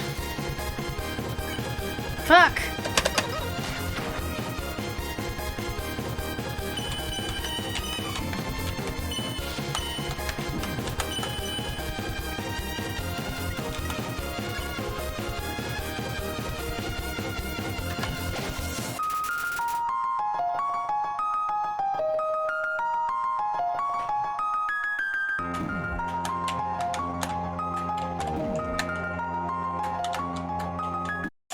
Shit. So you're fighting Undyne. Hydrate, bitch! No, I think I'm fighting Undyne with the paper notebook.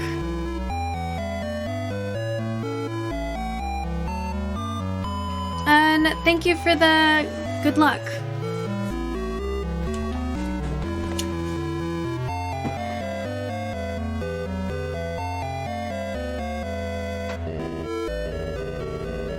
Mommy, stay determined.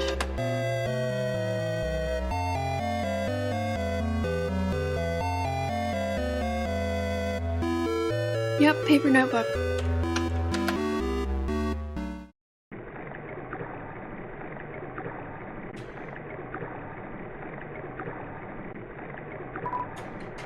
Okay, I don't want to reread all this.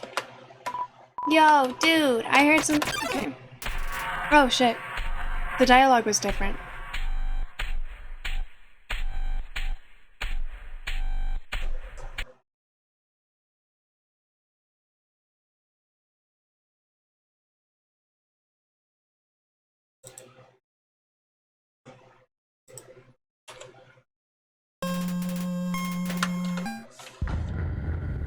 Let's see.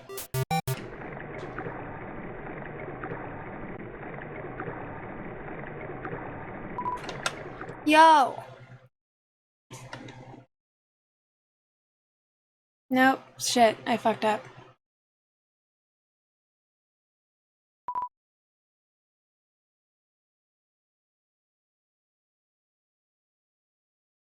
It's arrow keys.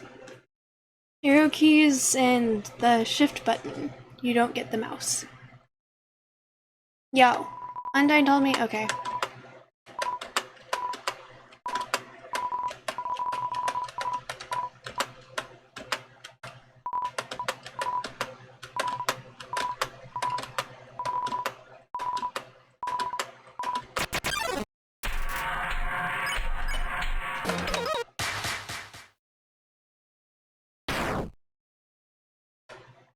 I'm such an asshole.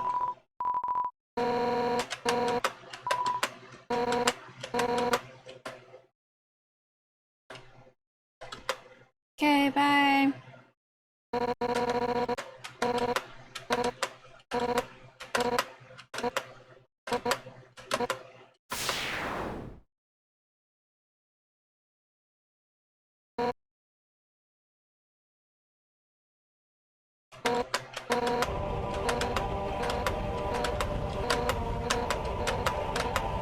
Don't worry, I'll probably die at least once more, so we'll get that dialogue that I missed.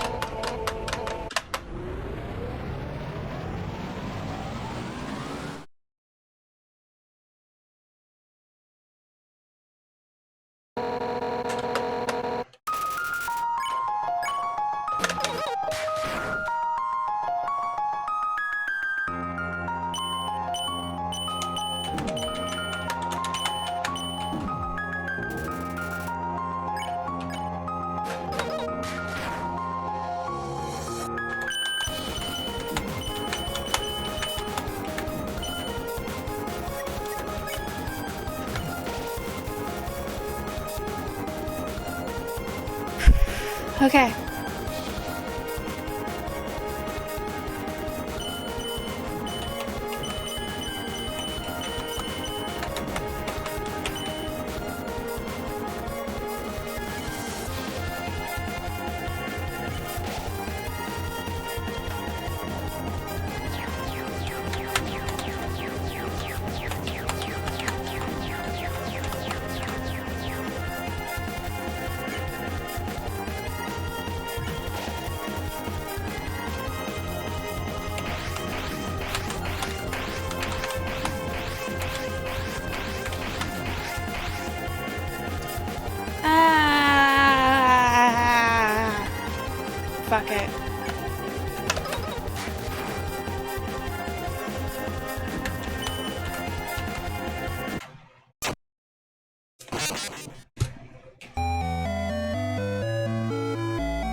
Mommy, stay determined!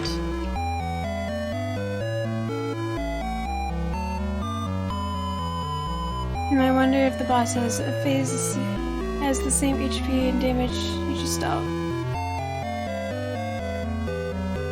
I don't think so. I think it's like a turn-based phases, but maybe. Yo! Yo, dude, I heard some things and, what? Look over here.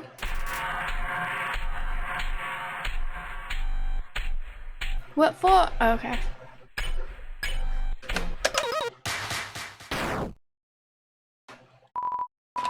And then you're hurt. Hurt? It's nothing. Next time, listen when I tell you to leave, okay? Undyne, I'll take care of this. I'll take care of this. Get out of here. You're gonna have to try a little harder than that. The heroine appears.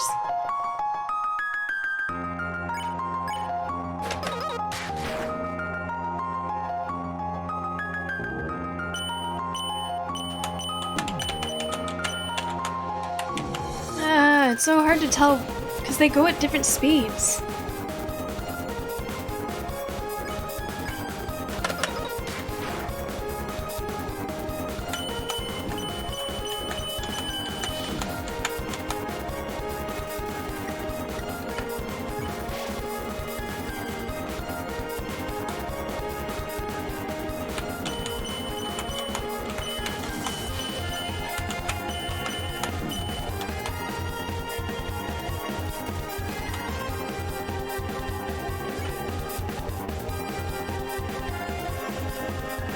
Wait, I'm able to move.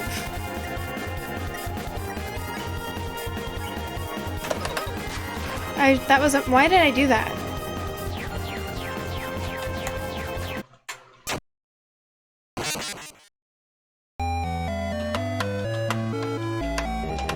Okay.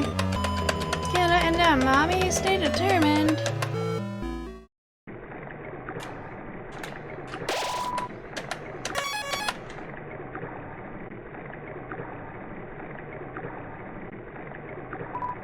Yo! Yo, dude, I heard some things. What? Look over there. What for? Dude, those are both spot on. Undyne, you're hurt. Hurt? This is nothing.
I was told that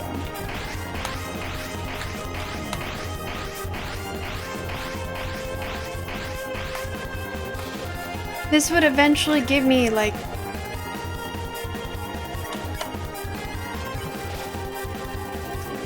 these weapons. I've heard that these weapons would help.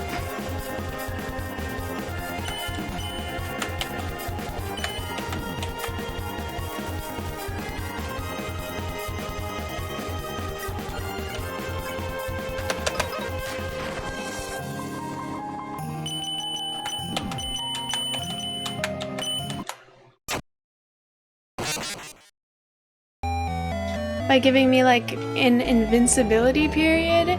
That's not happening yet. When's the invincibility supposed to kick in?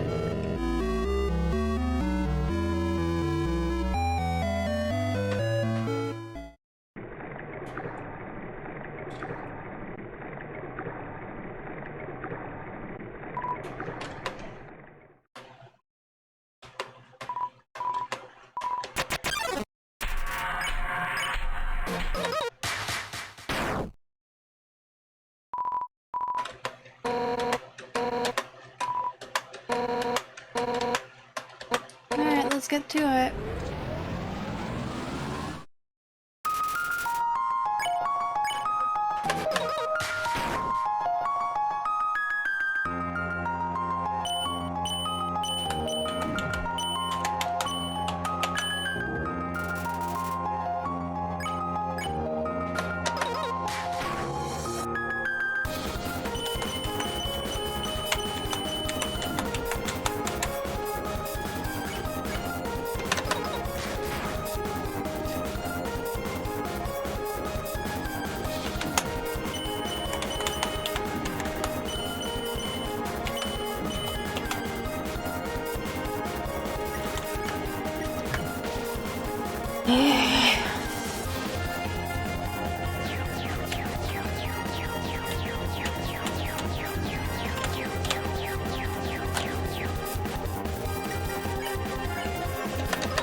Progress, progress.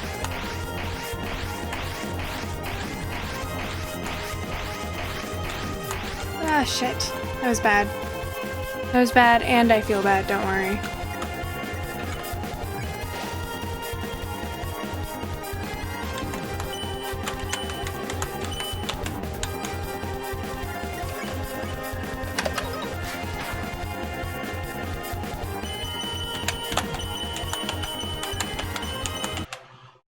Motherfucker, that's so fast!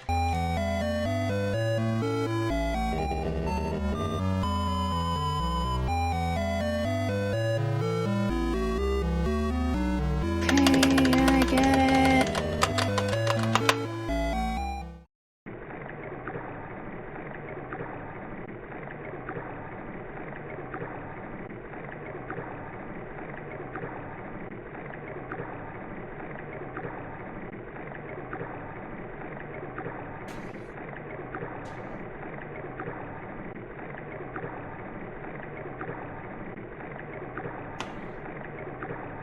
Alright, that invincibility would be very useful about now.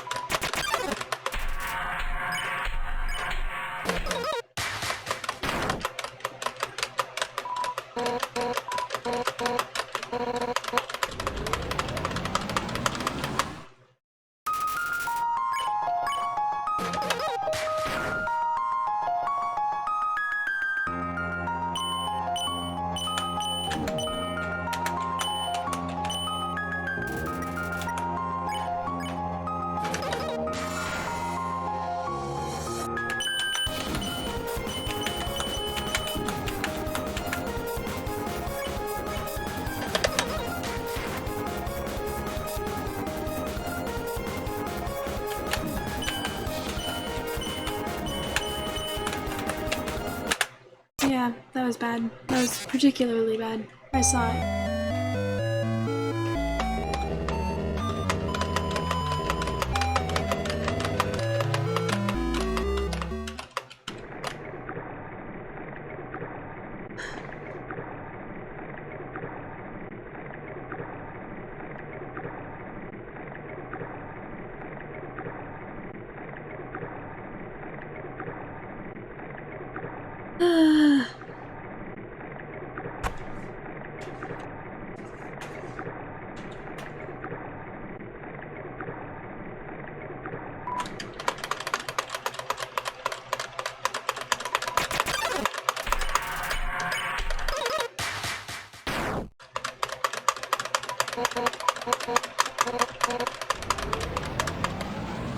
There we go.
When does the invincibility come in?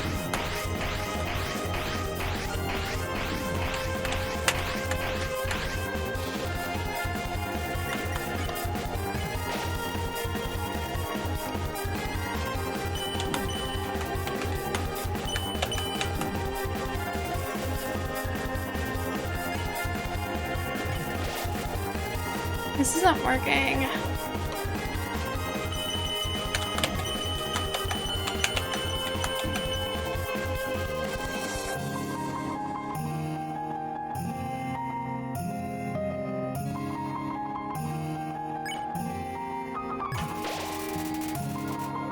Right now I'm just playing defense and I need to be playing offense.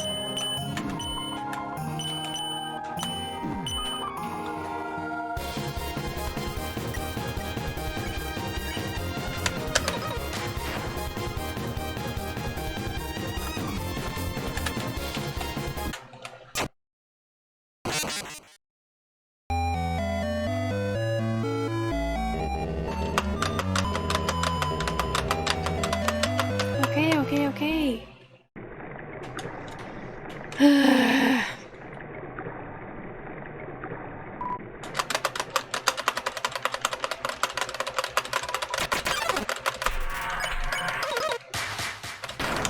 Whoa, look, I hit in the weakest part of the board and look how much damage it did.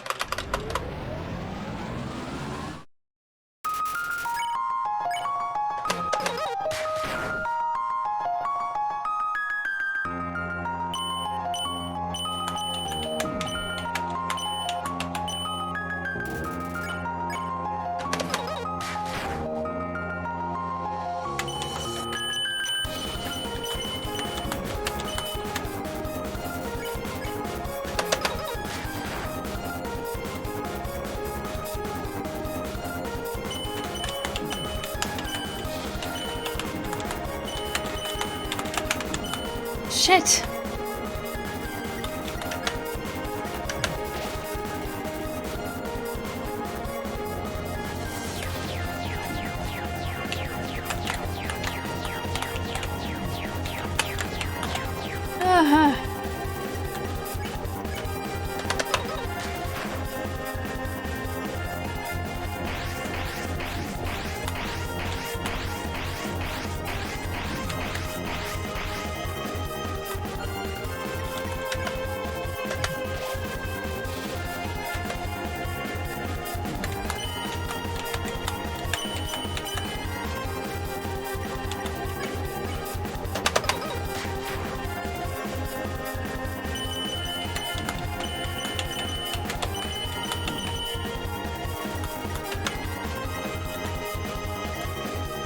Oh shit.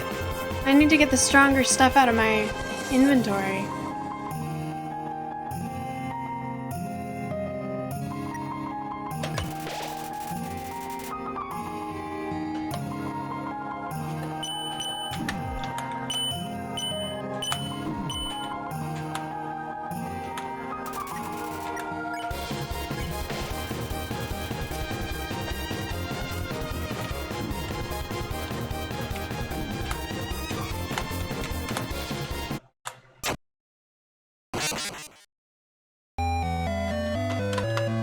Yeah, let's go find a box.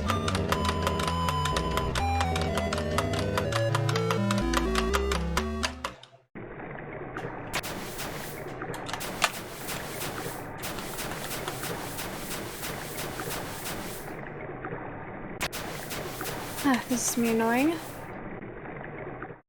Because I'm pretty sure the closest box is not close.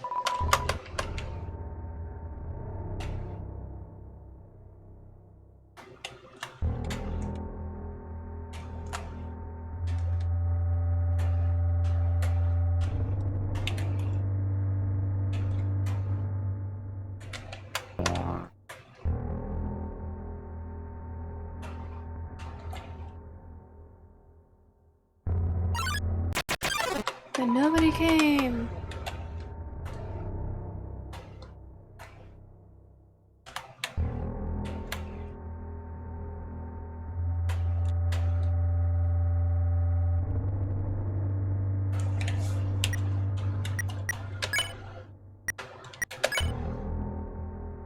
Okay, so this weapon is weaker. All of this is weaker.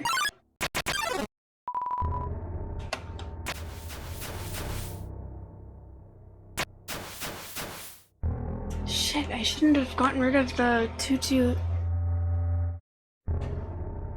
and ballet shoes. Last time I took advice on the weapon, it was also not good. As in, not good for me. Maybe good for other people, but bad for me.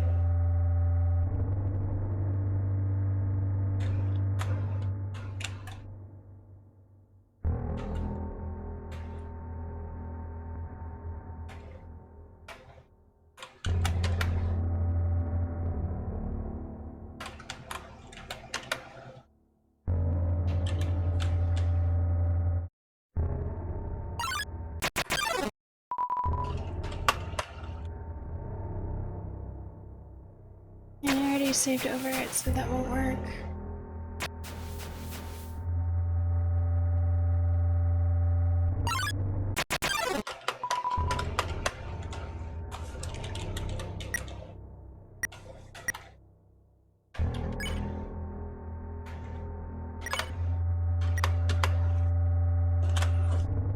Okay, since the people explaining how to why I'm looking it up.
Okay, so when you're hit, it increases your invincibility.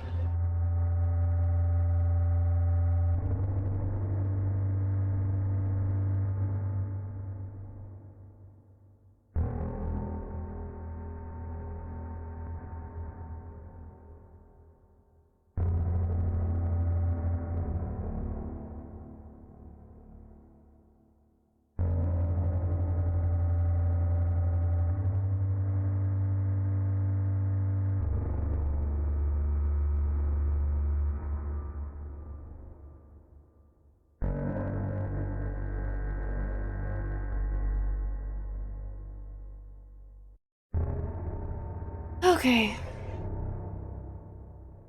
That makes sense.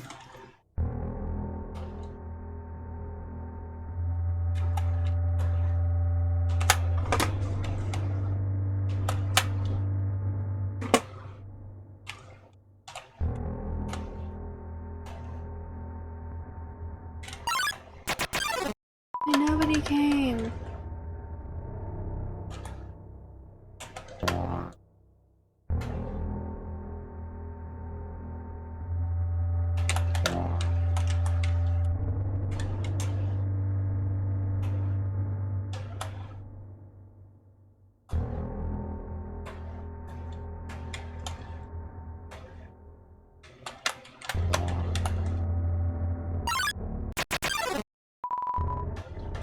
And nobody came.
Okay. Didn't go terribly.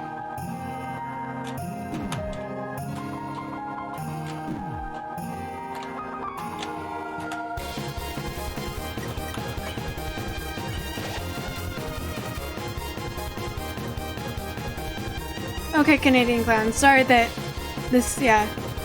Thank you for hanging out. I appreciate you. Have a good rest of your night.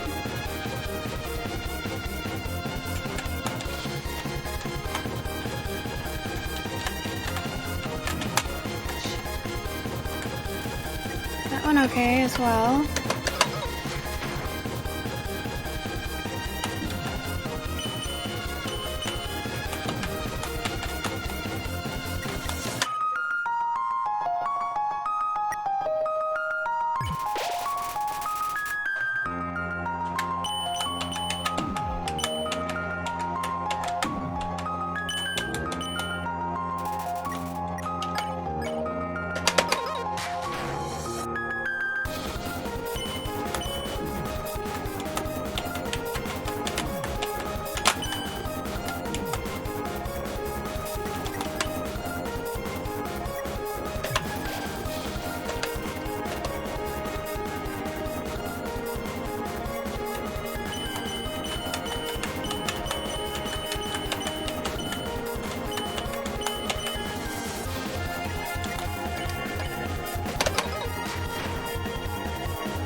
Shit.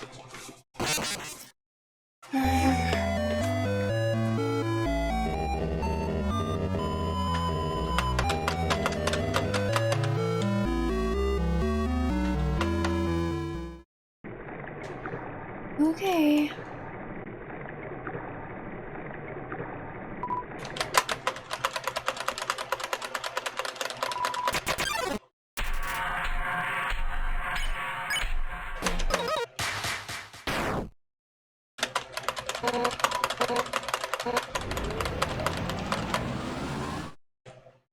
Okay, let's go.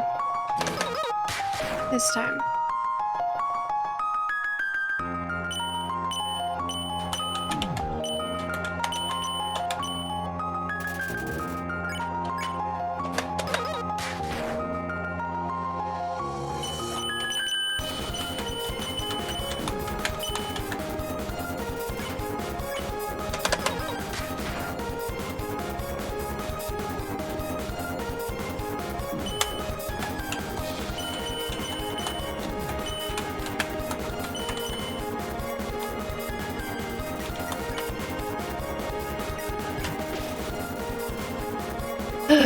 Okay.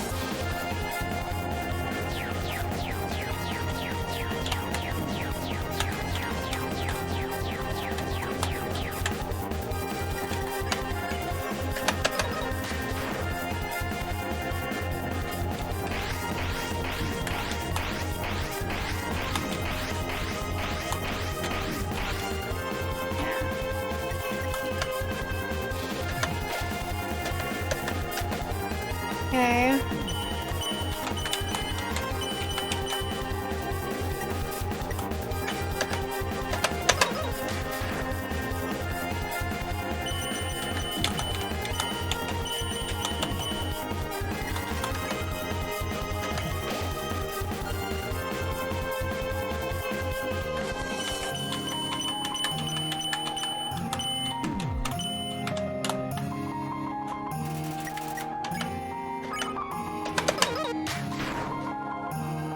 It's progress.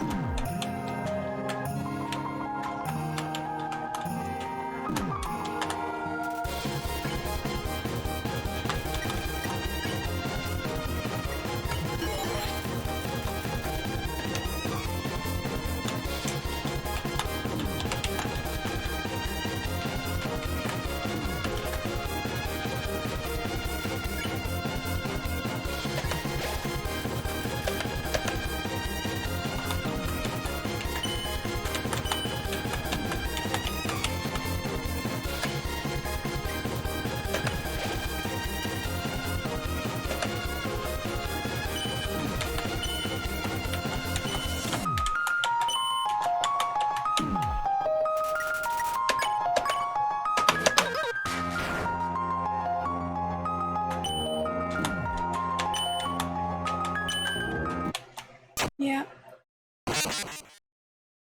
See, this is what I was saying when I genuinely just don't think I have the skill level for this game.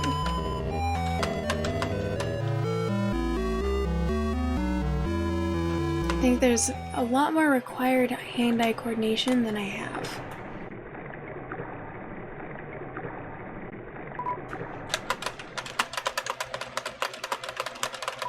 And perhaps patience.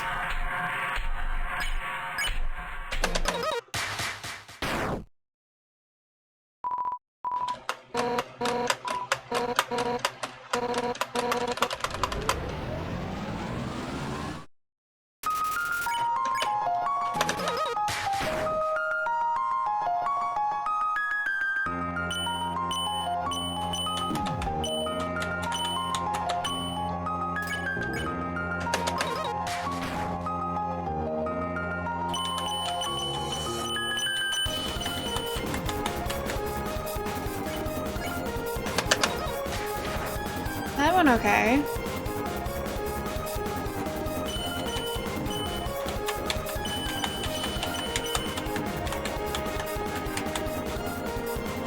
See, and there's the coordination. It's just hitting the wrong keys.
Yep.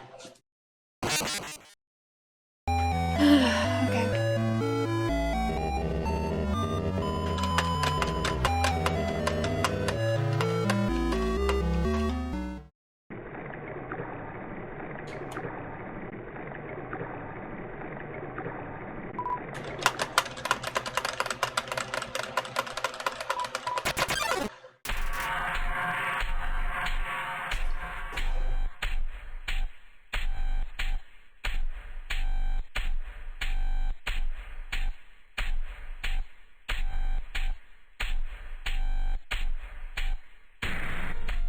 Sorry, hang on.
Yeah.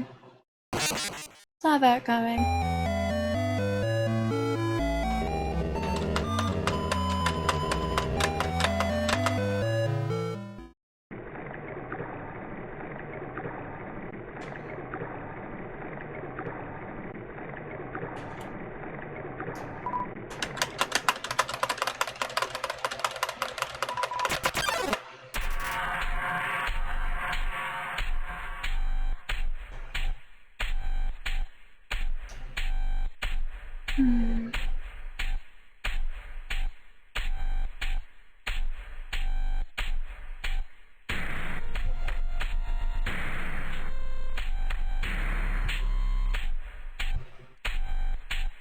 Okay, let's go.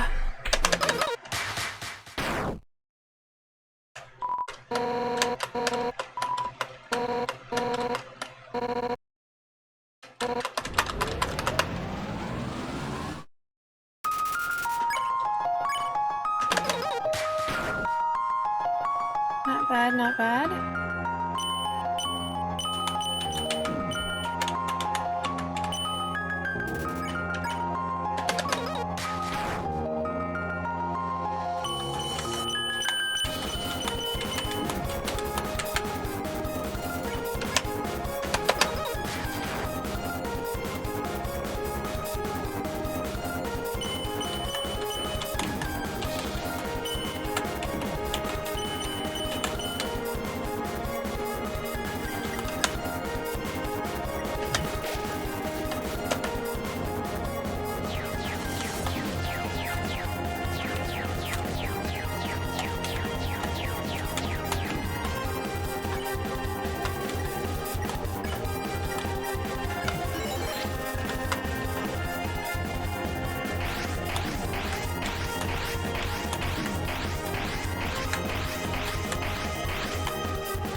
I don't think I can do this.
No, I don't think I can.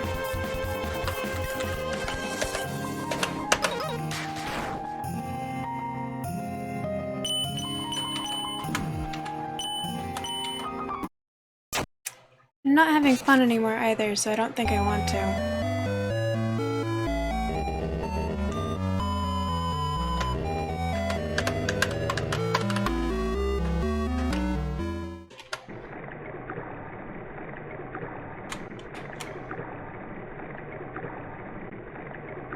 My pride doesn't want to rage quit, but I think I'm going to end up rage quitting.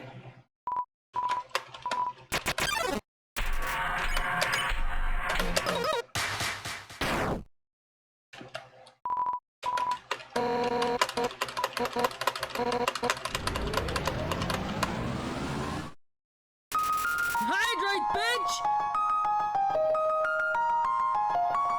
Wheeljet, hello!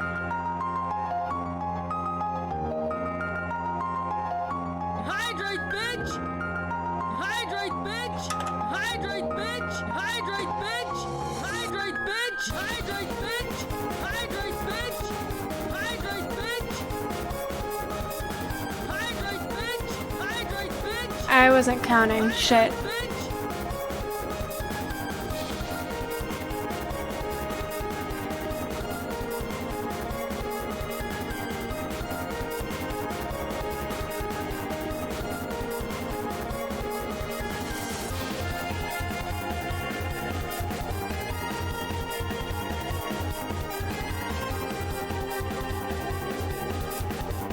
You're done now?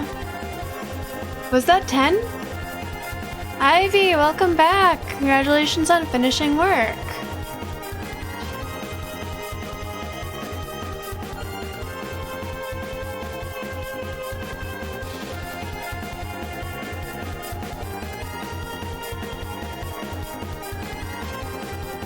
Did you lose count, Realjet? Because I counted 12 twice.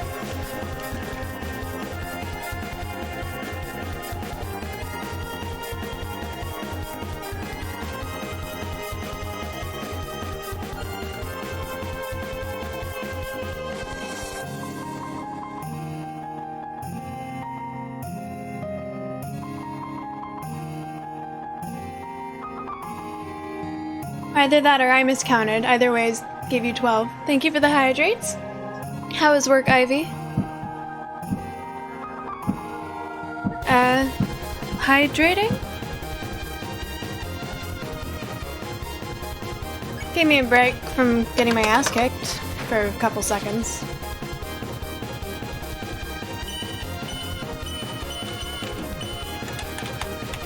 Shit. I'm not enjoying this boss fight.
Motherfucker.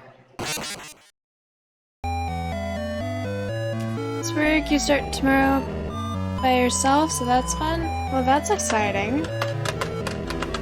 Hydrate, bitch!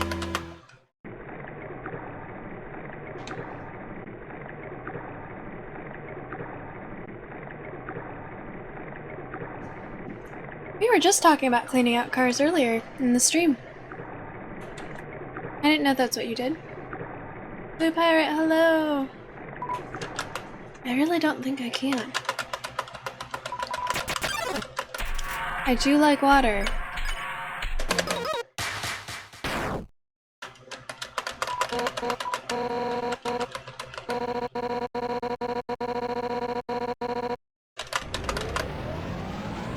You don't clean cars, you clean the floors. Oh! That makes sense. Carrot King, I have a feeling that's coming. There's a couple people who said that their goal is to beat the record, which is 39.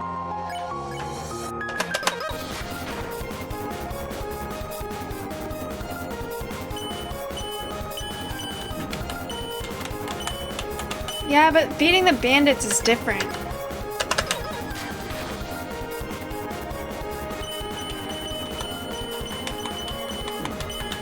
You could always try different things. This is the same thing over and over again.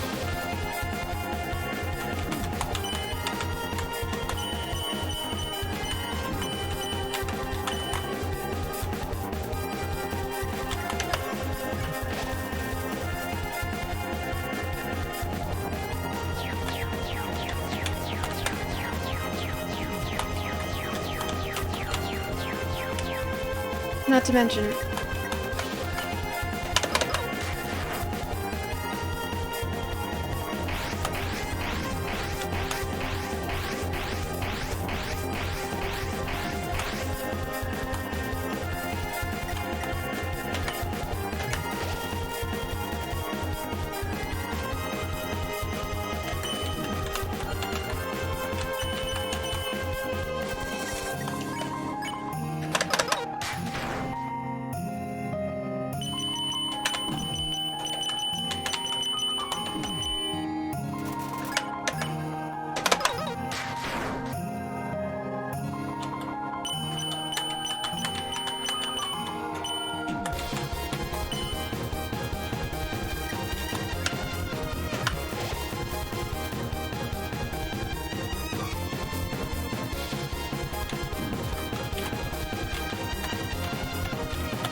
Yeah.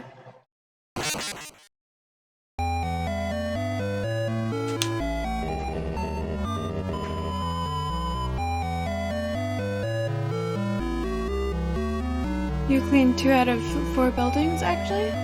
That seems like a lot of work.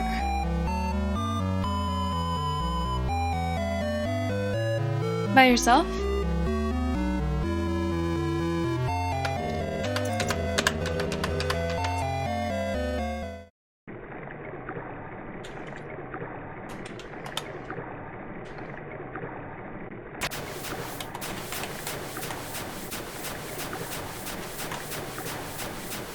Alright, this is merely annoying to do, but I'm going all the way back to the box.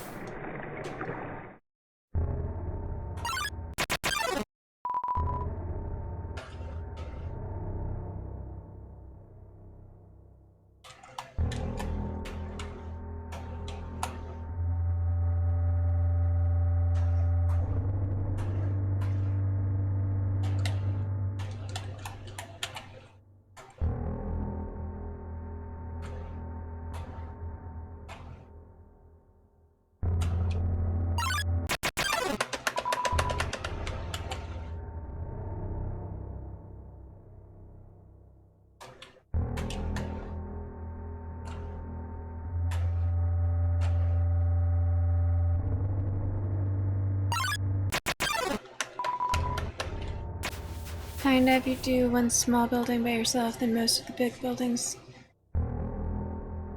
Floors, garbage, bathroom. Do you like working there? Like the company and your coworkers?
Okay.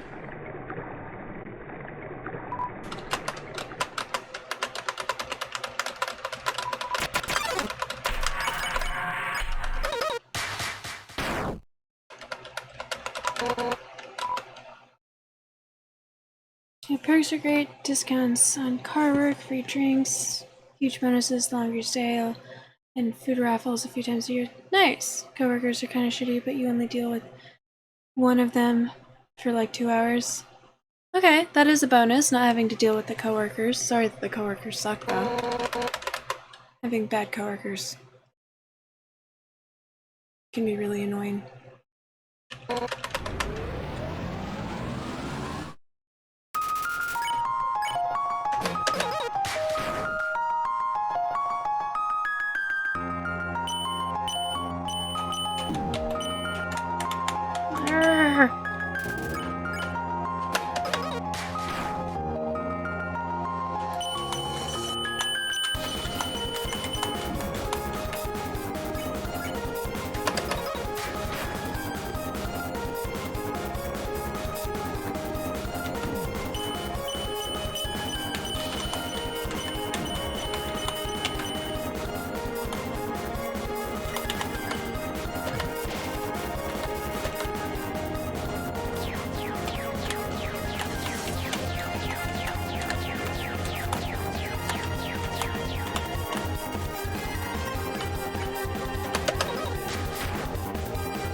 motherfucker!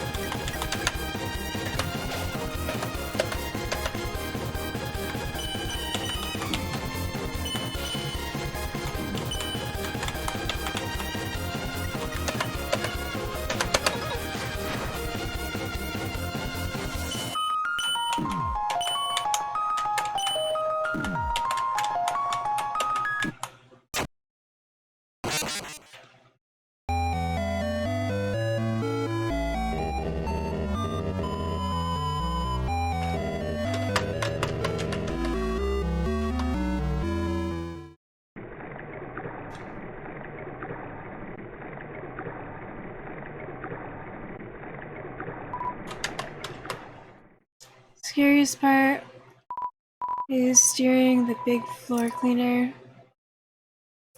Oh, is it one of those things that you drive? That sounds like it could be unnerving but fun.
Guys, I'm almost halfway.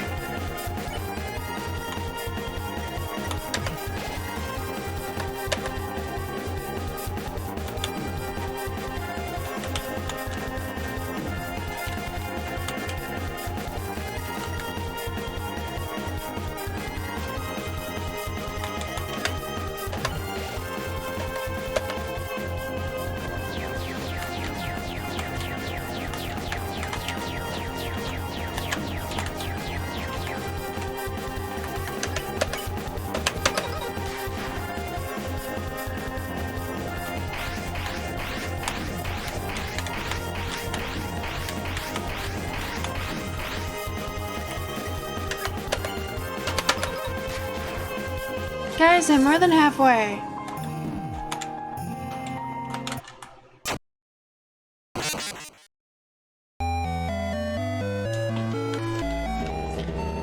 It's a walk behind, so it's not too bad staring-wise, but you've come close already. Oh my gosh. Yeah, that does sound nerve-wracking.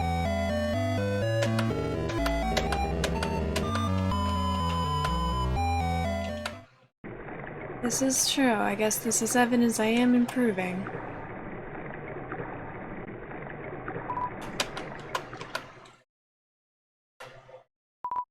Thank you.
Shit.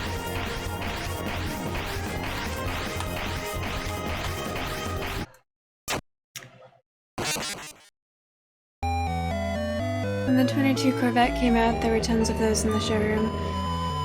So you're happy you missed those.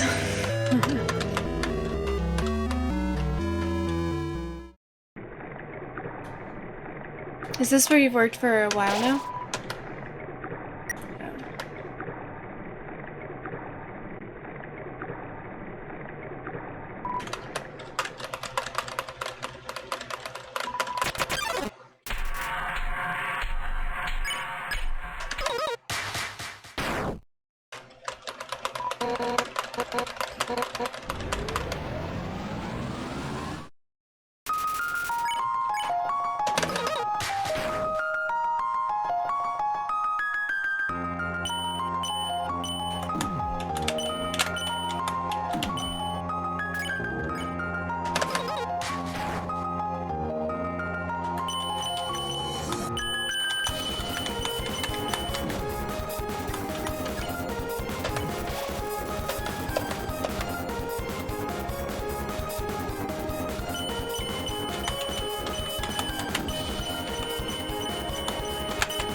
I don't know how to dodge attacks in this one.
able to play or keyboard. Is this game even available on console? Welcome in, but just easy, just get out of the way. Oh, it's your 3rd week, okay. I do feel the Undyne struggle.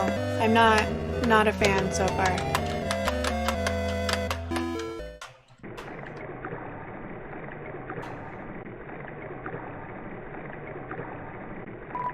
You think you can connect it to a console even if it's well, I don't have a controller. All I have is my PC, so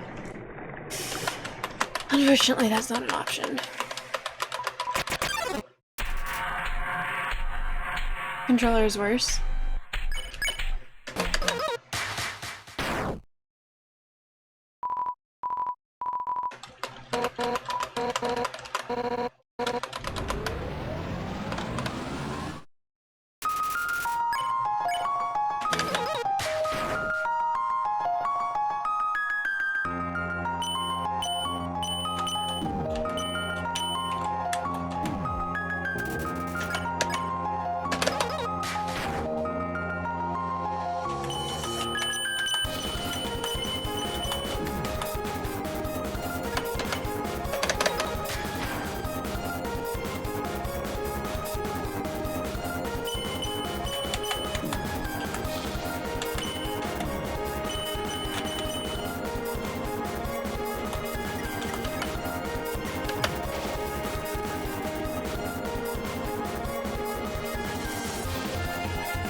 Shit.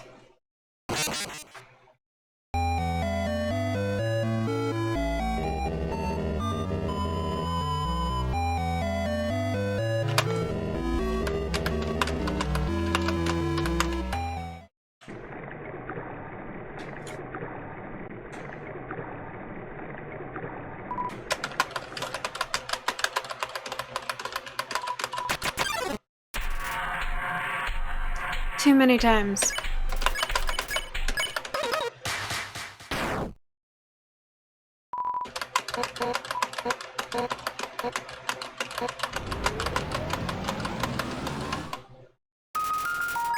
I wasn't counting though.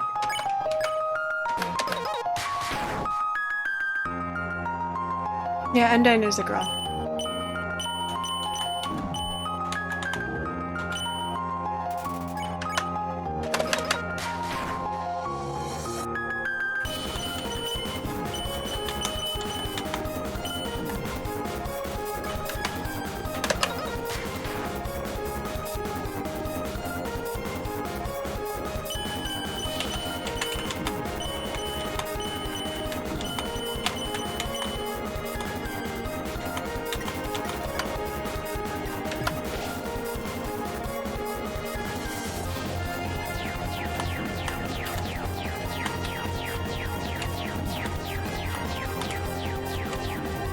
Wow.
Circling spheres were never the worst one, though.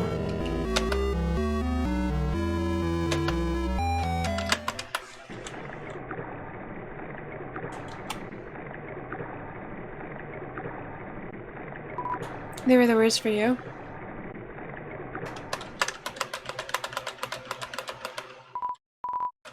I don't know. I don't like how fast the arrows are.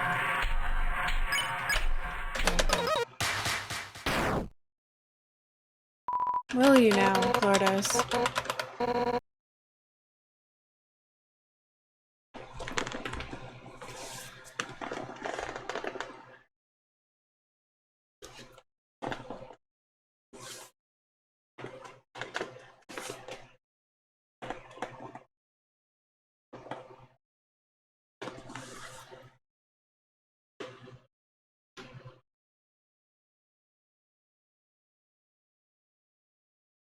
Thank you. Maestro? You might be onto something.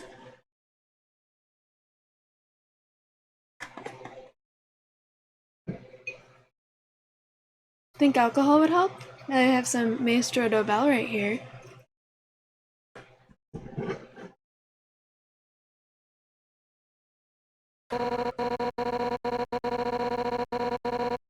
I don't think so, Lordos. Nice try, though.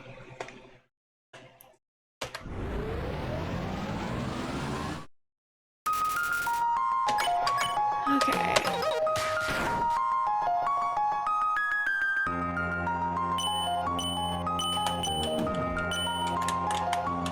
Arrgh.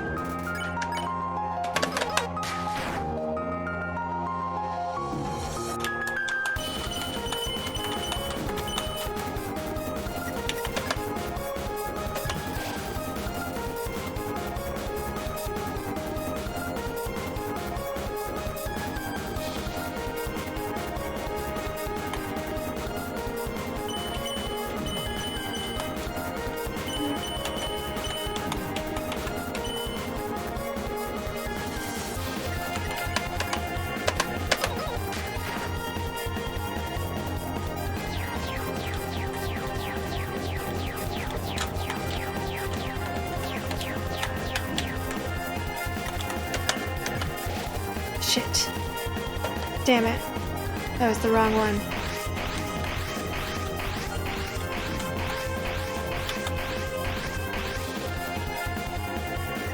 What a waste.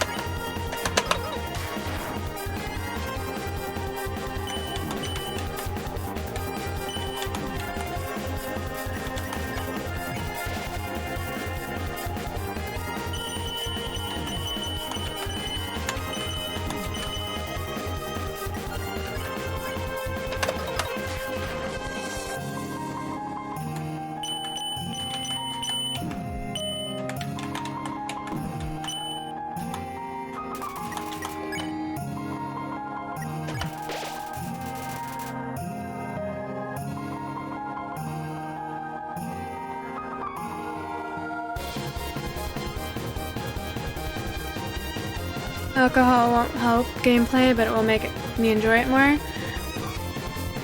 It's tempting. Willing to cooperate and accept your help, she's doomed to never surpass this level. I mean, but we already knew that. Gotta sleep, you wanna get to Saturday real quick? Keep on fighting. You're not... Thank you, Blue Pirate. I appreciate your encouragement, thank you.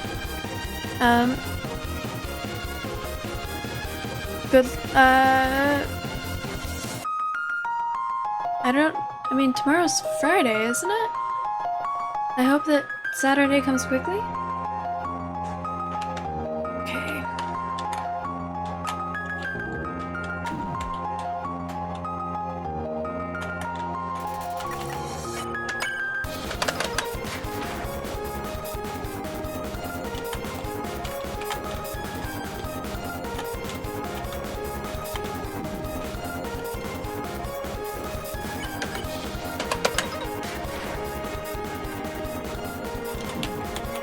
Grr.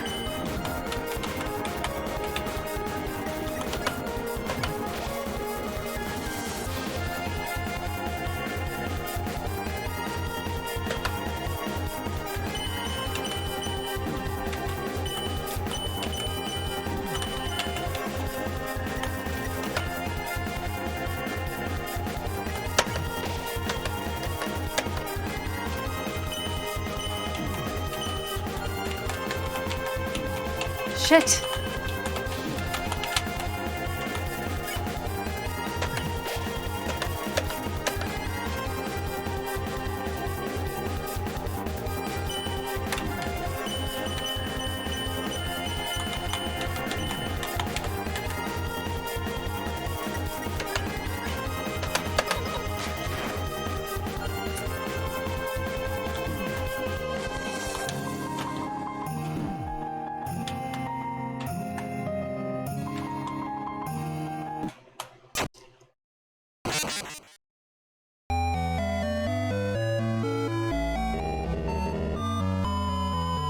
Unrecognizable, torn mentally and physically. I will never be the same again. Really now.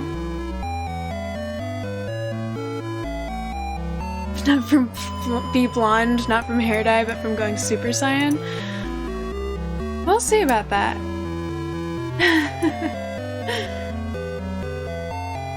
I'm gonna finish this Friday. Okay. Alrighty, well.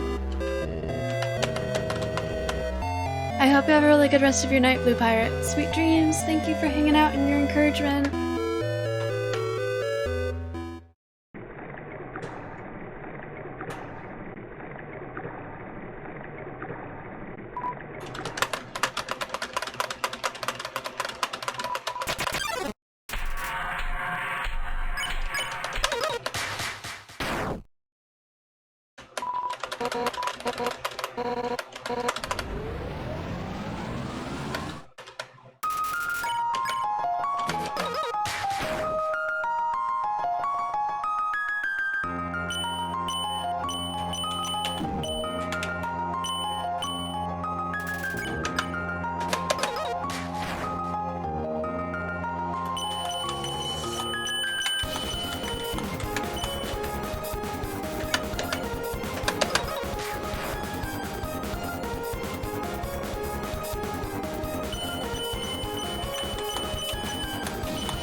So good at gaming, he's doing a real life speed.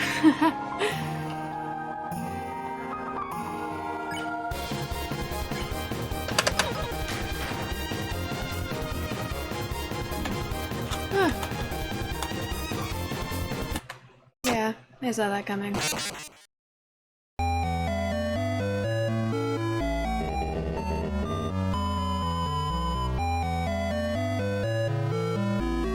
Well, it's late enough to switch to Magium, and I'm not making progress. So, I think I'm going to call it on that for now.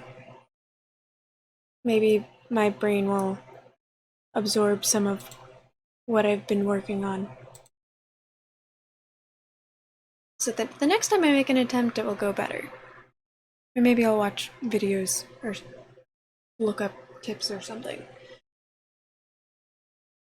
No, I'm not ending stream. I'm switching to Magium, to reading.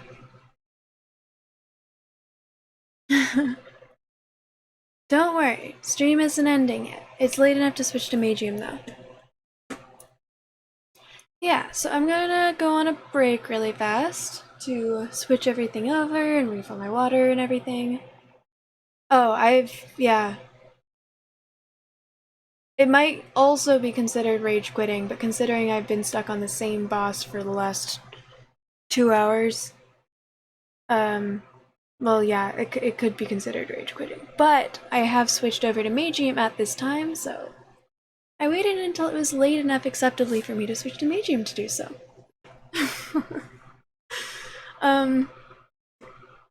Yeah, I'm going to go on break, and then I will switch over. And yeah, see you guys in a little bit. Thank you everyone for being patient with me. There's socks. You can't do this with boots. See, you can't do this with. I did these with socks because these are socks.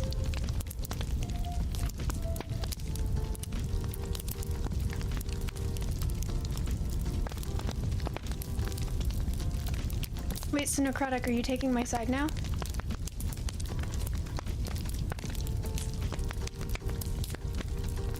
Yeah, the other ones are boots. They're very similar to slippers, which is why I wear them. They're very comfortable.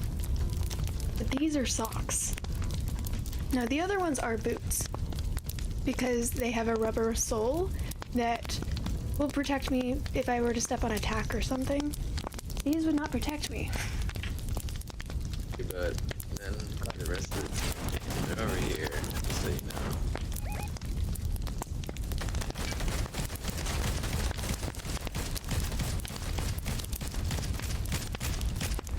Got two. Got him. I got someone. Yeah, Hell yeah, Lady Terry. got you, bro. Oh, there's that stupid ass thing. If it doesn't fit, shove harder. I think y'all are kind of pervy. I was talking about rotating the tunnel. There's nothing that can't be taken innocently about that.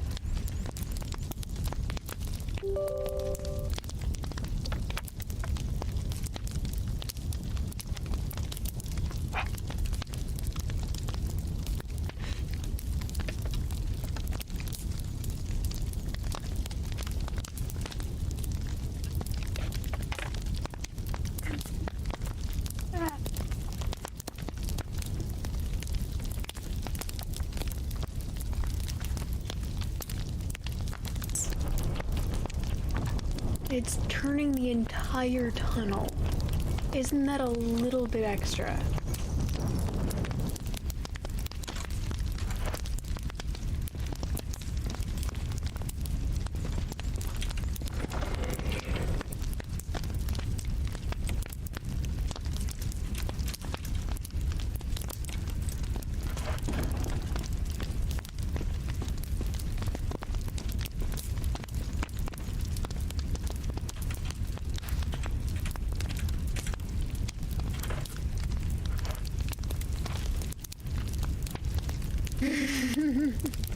I actually didn't even realize. Oh wow. Brilliant crotch shots. Thank you.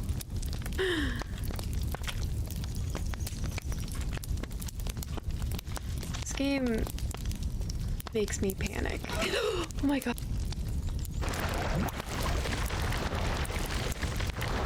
Okay. That's what I wanted to see. Fuck. Don't even 2A. Damn. Wait, that was the one that's free for you guys too. Way more. But then the rest of the games are over here, so you know.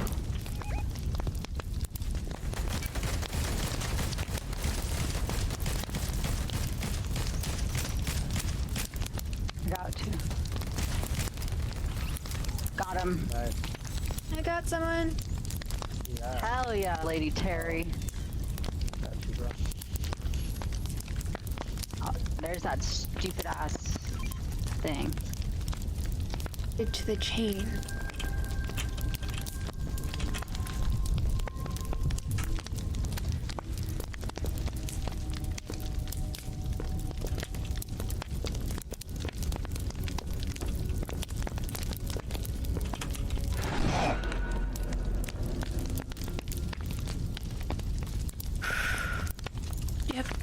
Yep, that one worked. Simple question to answer. We lack meaningful definitions. Just figured there must be a way to know. You assume you've changed so much, but have you really? I don't know. I don't feel so different. The world sure does. I never realized how much Thank the you for the idea of bits. myself depended on where I am. How do you mean? I miss Toronto. Not because my friends and family are there, but because I know where I fit in Toronto.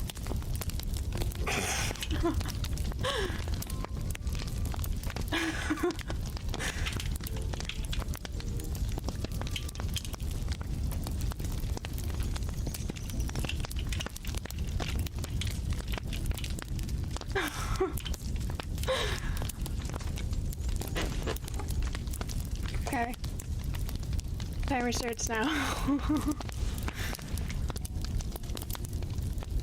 Rather complicated, but I'm sure you'll figure it out. All you need to do now is type in yes, meaning that you will help, and we can get going. That's yes, Y-E-S.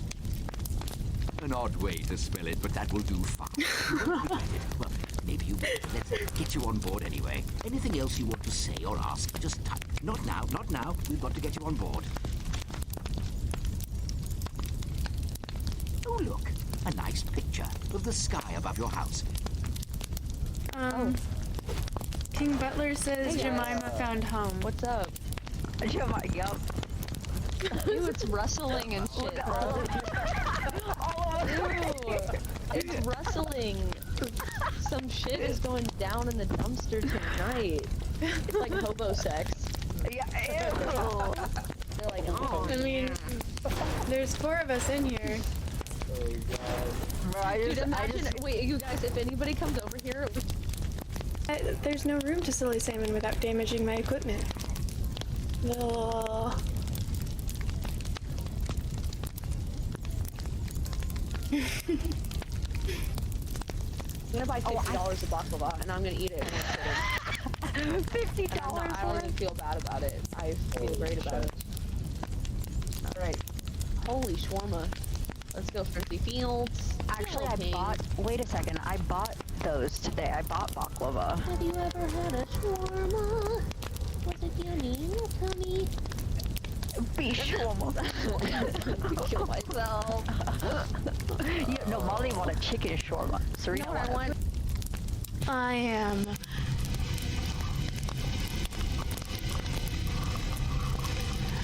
I am the god of this world. And you're hopeless. Hopeless and alone. Golly. That's right. Your worthless friends can't save you now.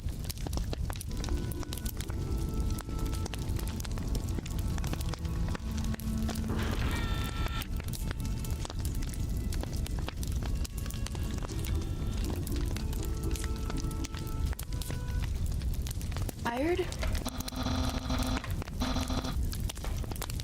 No, I'd like to bone. Oh gosh. No. Stay away, please. I like personal space and not being touched by people. Hello. I am back. Thank you everyone for waiting. Let me switch categories. Oh my gosh, I got a raid! Raynor, thank you so much for the raid! Welcome in everyone, I'm sorry that I wasn't here. I don't think this is the same fireplace track that I normally use. Do you guys think this is relaxing or should I try and find the one I usually use? Let me get you a shout out and I'll catch up on chat.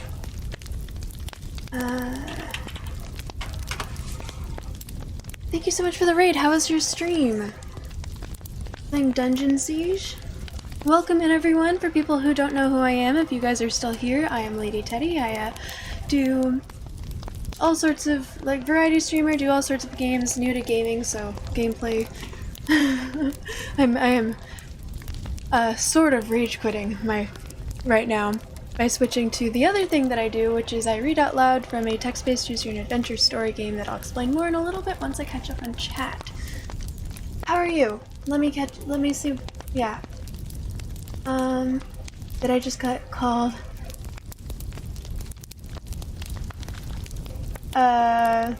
Oh, the socks.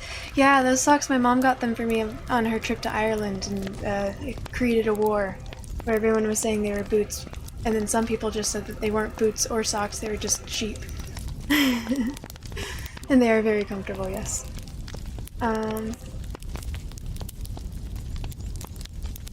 Did I just get called Lady Terry?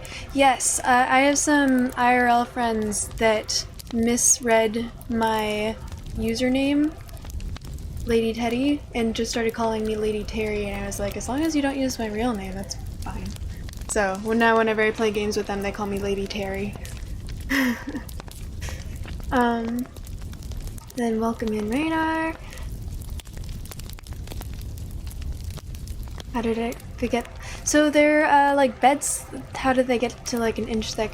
They're like bed socks from Ireland, so they're double layered sheep's wool. They're like, I don't know where they are offhand. Otherwise, I think I do know where they are offhand. Yes, I see them right there, or at least one of them is. I can go grab it if you would like to see. Get rated to BRB. Yeah, I'm sorry. I needed to switch everything. I turned off all sound alerts and everything, so I would not recommend using them. This is a Roblox stream. No, it's not. Looks like Fortnite. I've played Fortnite a couple different times, Teddy. Also, hello, welcome in. This looks like Prison Simulator, or as criminals call it, The Sim. I wonder if that's what the Scream did. What, that's her true form. What was it? What clip was it? I do breed sunglasses. I have a lot of them. Or just glasses. I have like a lot of just glasses. She used to have a camera. Yes. Lady Terry. No, that's me, just with my name spelled wrong. Oh no, and there's ads as soon as I got back? Oh no. Really? That's weird. It shouldn't be. Do Dungeon Siege? Haven't played that in years. She's reading what we wrote. Well, she was, yes. Outcast Andrew, hello, welcome in. Thank you for joining. Thank you for coming in with the raid. I think I recognize you from Raynor's chat. How are you? Had a cool voice change in my clips. I believe you're talking about the echo effect that I have on my microphone. I can it's got a dial. And it does this. Echo, echo, echo, echo. Is that what you were talking about?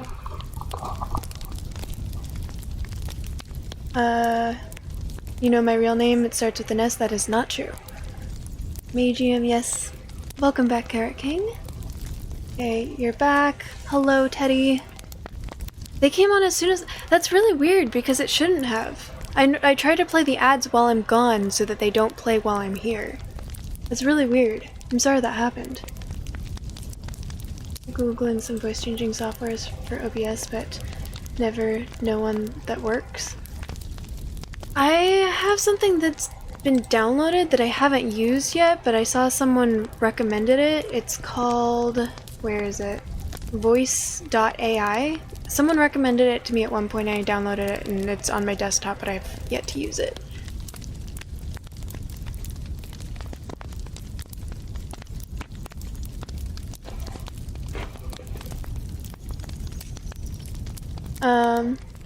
You know my surname? It's Roosevelt.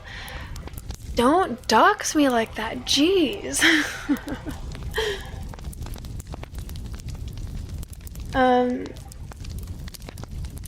You hear a fake... Yes, I try to do a fake fireplace in the background when I do reading streams because it's relaxing, but this is a different one than usual. Is it... Or I feel like this is more aggressive and less relaxing than usual. But it looks like the same one. Do you guys think I should try and find a different fireplace video? Outcast Andrew, thank you so much for the follow, I appreciate you! I'll try, it was the first thing Google gave you, so probably not a virus. Should add you.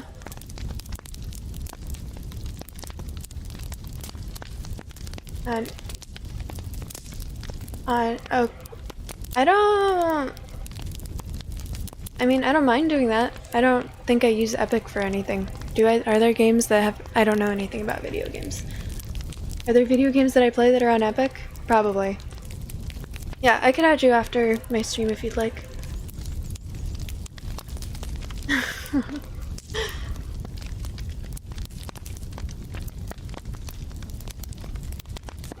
You know my real name and it starts with a Q and ends with a Z? Damn! How did you get something? Like, it's such an unusual name too, and you're like spot on. You think the... Okay, you think it's cozy? Good. That's the goal.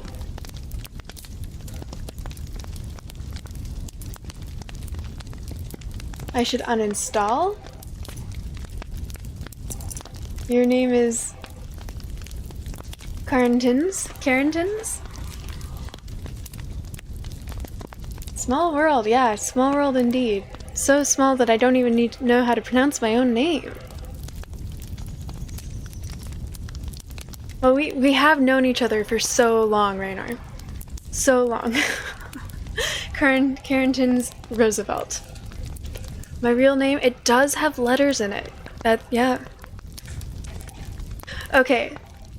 Well, welcome in. Thank you again so much for the raid, Raynar. I really appreciate you taking your community here and trusting me, and hopefully you guys like what I'm gonna do. So the people who've been here for Magium before, you guys know that the way I do this is I like to record everything separately, so I upload it to YouTube separately. So I'm going to act as if I am starting the stream over and greet everyone, and then I'm going to explain a little bit more of what I'm going to be doing. My name has letters. Am I a postman? No. I was trying to think of a clever response. Postwoman, actually? There we go. You love the evil mic laugh? Thank you. Yeah. I cannot do a fake laugh to save my life, but there's a character that has a really trippy voice that I cannot do anyways, because she has 3 voices that just speak simultaneously, and I physically am not able to do that. And we've decided that when I do this, the echo effect with the laughter, it works. It's good enough. I work for the post office Okay, so I'm going to start the recording now. Yeah. Hi everyone, I'm Lady Teddy. I'm going to be reading to you guys from Magium, which is a text-based choose-your-own-adventure story app game that is free. Free, and it's on both Android and iOS, and I highly recommend you all download it for yourselves if you're interested in the story. Currently, we are in the middle of Book 2, Chapter 11, like our third reading of Chapter 11, so I know that you guys, there's going to be a lot of people here who don't know what exactly is going on. I love the emotes. I know, and if people have any questions, feel free to ask. If you don't want to play it for yourself, then all of my previous playthroughs, my previous readings are on YouTube in a Magium playlist. But I highly recommend you guys download it for yourself. It's an amazing story, and there's a ton of different playthroughs that you can do for it, that even I haven't done all of them, so if you guys do download it for yourselves, please talk to me about it. Currently we are doing a smart good playthrough, so if it is a good or a smart choice, then I will generally make the decision for us, but if it's just conversational or general directional, then I will allow you guys to participate if you so want. I know that there's a lot of people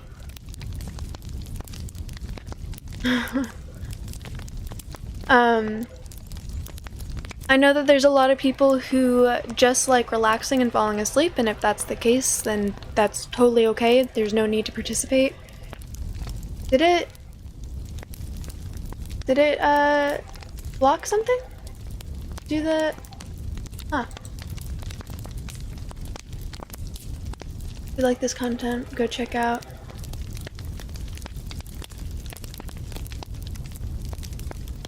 You just like... Alrighty, yeah, you're totally fine. These streams usually are pretty chaotic as I'm trying to read and then also trying to interact with chat. So what I do when I do if it's conversational, just directional, then I'll let you guys do or participate. I will read out what the choices are, and then I will give y'all about a minute. If people do want to participate, after that minute is over, I will go with whatever the majority of you guys want to do.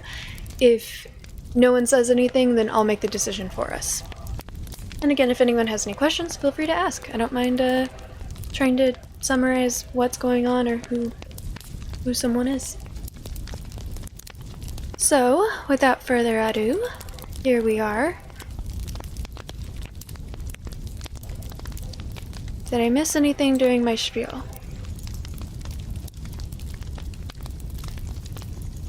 Twitch.tv/LadyTeddy. That is, yes. Although I would assume that if there's people that are watching my stream right now, they don't need that link. Unless this is for my YouTube channel, in which case the link should be on my YouTube channel for Twitch. Anyways, thank you. Should have told them to check out the link under it.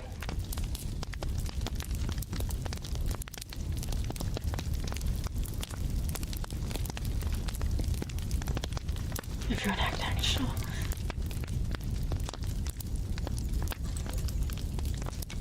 Oh, you're just being goofy. Gotcha. I do have a Discord and stuff, if anyone would like to join. Also, Infrapink Lizard, I don't think I said hi when you joined, so hello, Infrapink Lizard, how are you?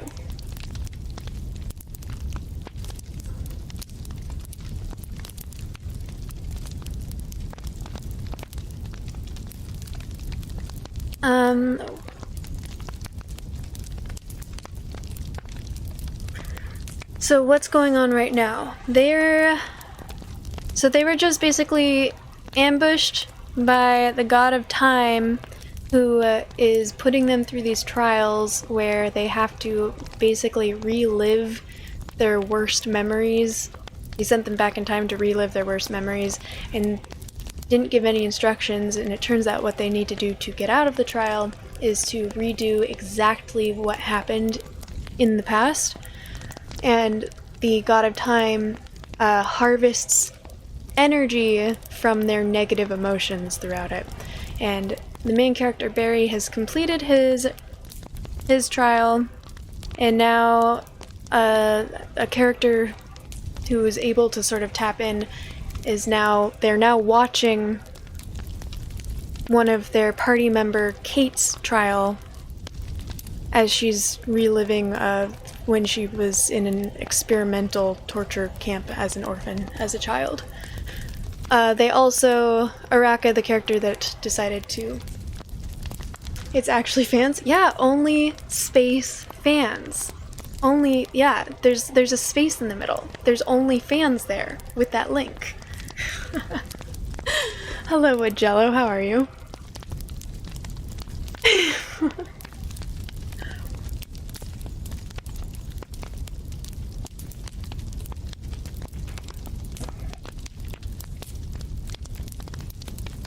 Yeah, it seems like anyone who clicks on that link might need to cool off, so...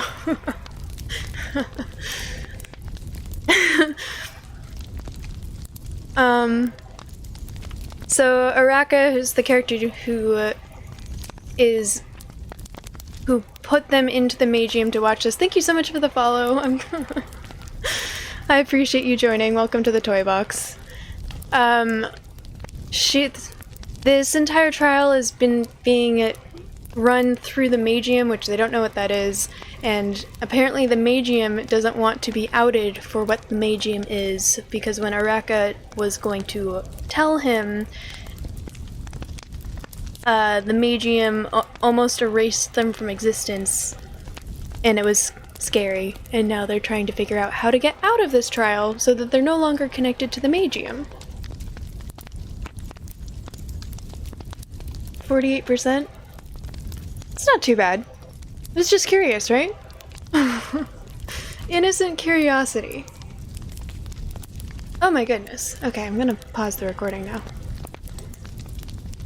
Wanchi, thank you so much for the raid. Welcome in, everyone. Hello, how are you?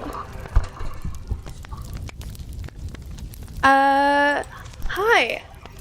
Oh my gosh, thank you so much for the raid. How are you? How was your stream?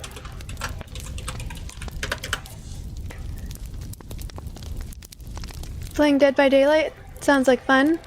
Hope it was a good time. Welcome in, everyone. For people who don't know who I am, I'm Lady Teddy. I am a variety streamer. I play a bunch of different games. I'm new to gaming in general, so just sort of figuring everything out. Right now what I'm doing is I'm reading out loud from a text-based choose your own adventure story game where you guys are able to help me make decisions and everything. People say they like the sound of my voice, so I've started reading sometimes at the end of my streams from Magium. And it's really good, and if anyone has any questions about the story, feel free to ask. Yeah, thank you so much for the raid. I really appreciate you all joining. Jonanis, thank you so much for the follow. I appreciate you. Thank you. Yeah. This is super chill. That is the goal. The goal is for it to be super chill. I know a lot of people who do this, they just want to fall asleep or relax, and that's totally chill. If people do want to participate, I will read out the choices that are available, and then I'll go with whatever the majority... I'll give y'all a minute. If people do want to participate, then I'll make the decision. Helio Ghost, thank you so much for the follow. Welcome in. Welcome to the Toy Box. Yeah, it's choose your own adventure. So there's gonna be decisions throughout the game. We're doing a smart, good playthrough, so if it's smart or a good decision, then I will make the decision for us, but if no one says anything, then I will generally... Or if no one says anything, I'll make the decision for us, but if people do want to participate, and it's like a conversational or directional choice, then I'll go with whatever the majority of the chat chooses after a minute is up. Yeah, so you guys are able to participate, if you so choose. And if you have any questions, we're in the middle of the story, so feel free to ask. And if you want to play it for yourself, it's free on both Android and iOS. It's called Magium, it's really good. Lots of different paths you can take throughout it. Or you can go to my YouTube channel and watch all of my previous readings, which are in a Magium playlist.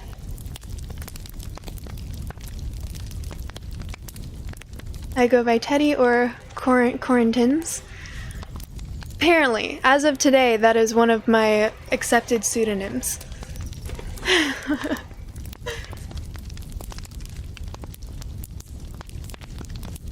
I also go by Theodore, as of a while ago. That is another pseudonym that's been given to me during one of my streams.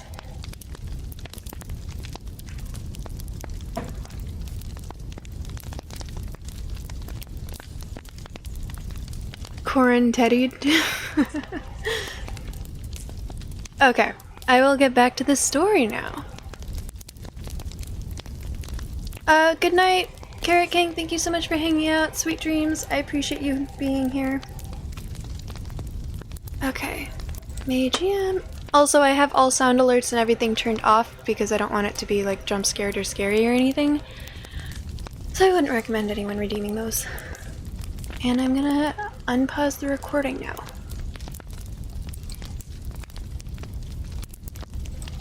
Okay.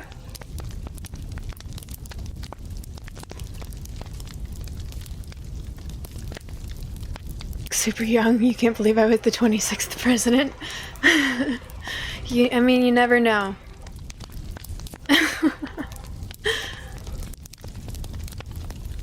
Some people have argued with me that I found the Fountain of Youth.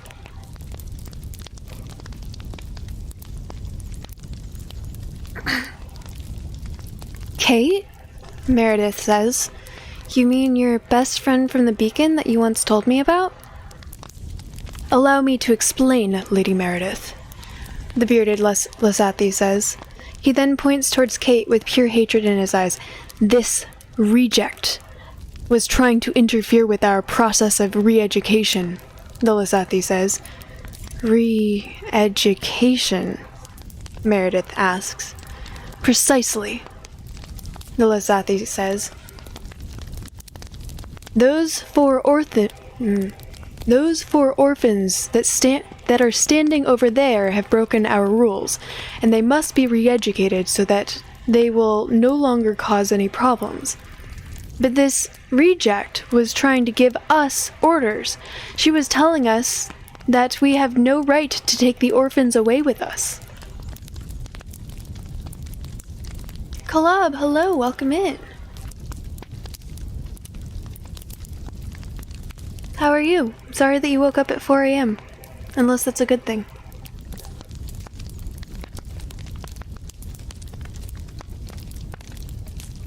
What exactly is this re-education process that you keep telling me about? Meredith says. The re-education process is an extreme measure that we take against those who are caught trying to break our rules more than once, the Lasathi says. All of those rule breakers will be taken to a special room, and they will be tortured repeatedly for the duration of a few months until they will be made completely obedient. The brainwashing techniques that we use are of the highest quality, and they are meant to ensure that every ounce of free will is completely eradicated, while leaving their intellect intact, so they can still understand and follow our orders. Charlie Chard, welcome in. Thank you for the follow. Hope you're having a good day or night.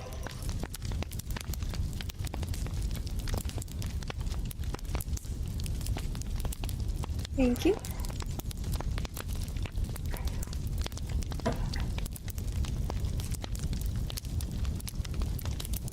You're the hydration guy, you go to random streams and make them drink. Alrighty. Well, I appreciate it. Thank you. Hydration is important. The children that pass through the re-education process usually stop interacting with their peers altogether, and they rarely ever talk unless they are directly asked a question by us. In other words, they become the perfect test subjects. Our re-education technique has been refined throughout the years, and we are very proud of the results it has given us, especially in the last few months.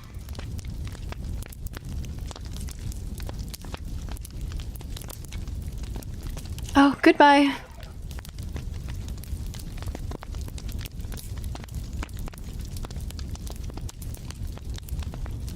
Have a really good rest of your night, Raynar. Again, thank you for the raid. I appreciate you. I hope you have a really good rest of your night. Oh. Did someone else say goodbye? Oh. Oh, I did miss things. Phoenix Fire Critic, hello, welcome in. Rebrainwashing. Re-education. For the rule breakers. You're watching my stream, but other than that, it's bad. You're starving, you don't have anything. Oh no! You should definitely go try and find something to eat. Oh, you're talking about that hydration guy. Gotcha.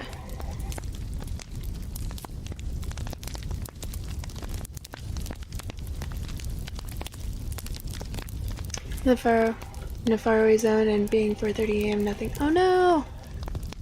That's awful. I'm sorry. I hope that maybe it's worth trying to go back to sleep until things are open.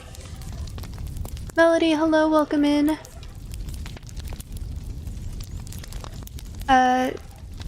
No worries about being late.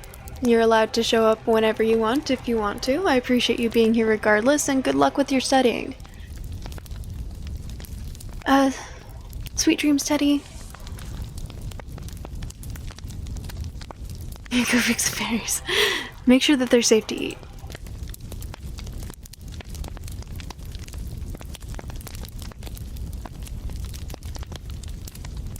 You dare say all of this to my face?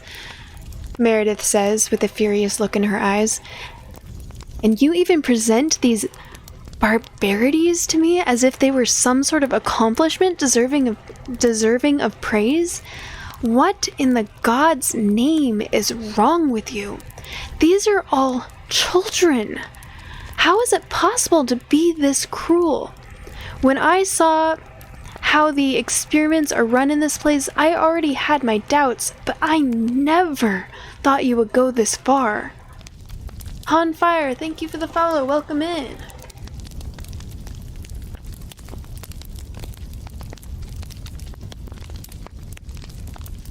Just listen to the sultry tones of Teddy Roosevelt.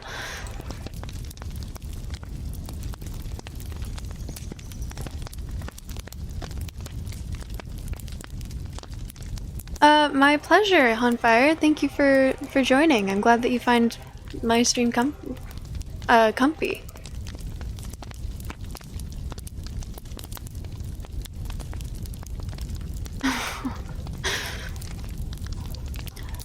But, Lady Meredith, the bearded Lysathi says, Lord Hexel has already approved.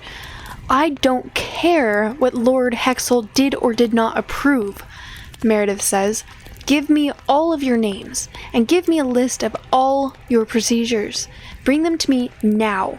If I see any more insane techniques like this written in your documentation, I'm going to cross them all out, and if you ever dare to use them again, you will answer not only with your job, but with your life.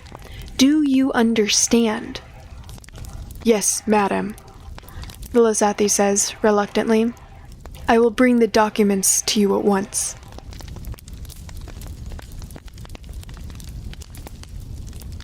Some leftover lasagna. Ooh, lasagna sounds good.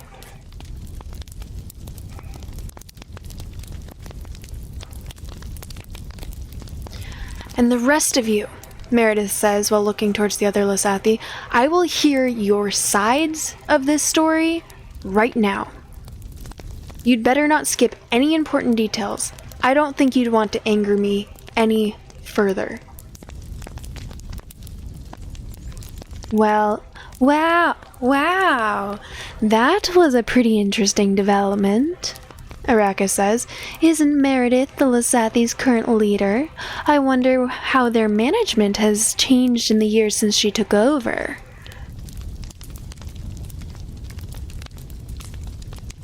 I'd say not much, given what we've heard from Golmick. What I'm wondering is if she had a hand in shutting down the beacon. Well, Diane is no longer wearing a collar, so some things have definitely changed. feel like good Smart Berry would do any of these, so if there's anyone that would like to weigh in on 1, 2, or 3, now is your chance. Otherwise, I will make a decision for us in about a minute.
Alright, I see 3 votes for 3 and 1 vote for 2, so we're gonna go with 3.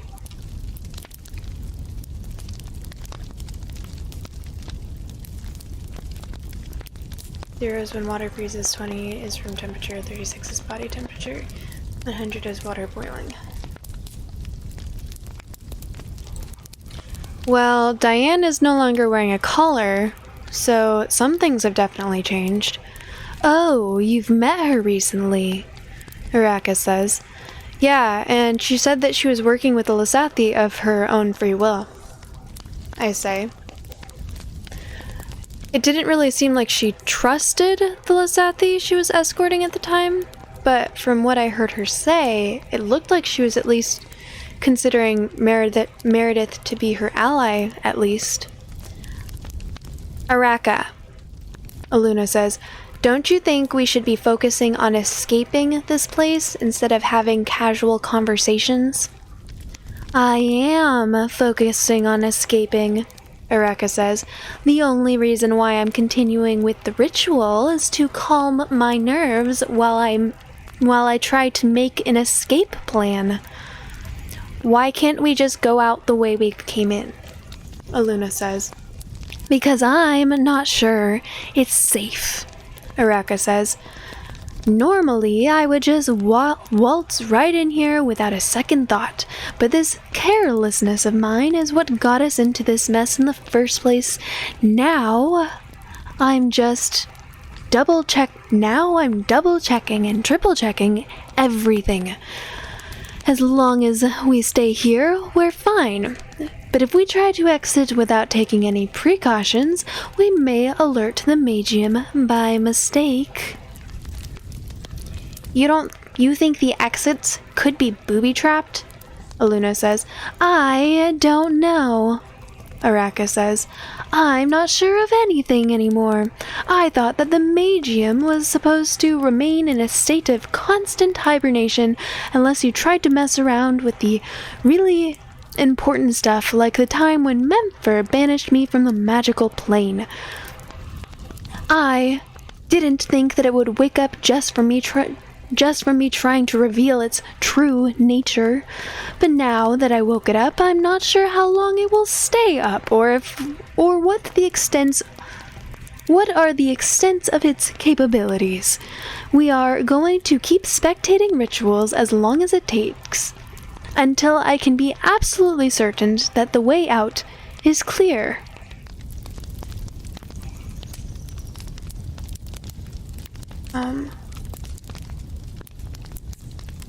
So you like the stream RPG reading out loud? Yes.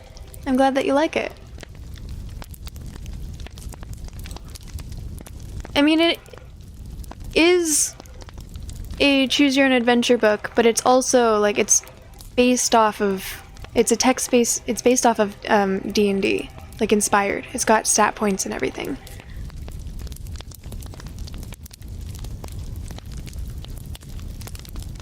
So it could be considered an RPG as well. Role-playing game. Yeah. Yeah, it's pretty cool. And it's free if anyone wants to download it for themselves.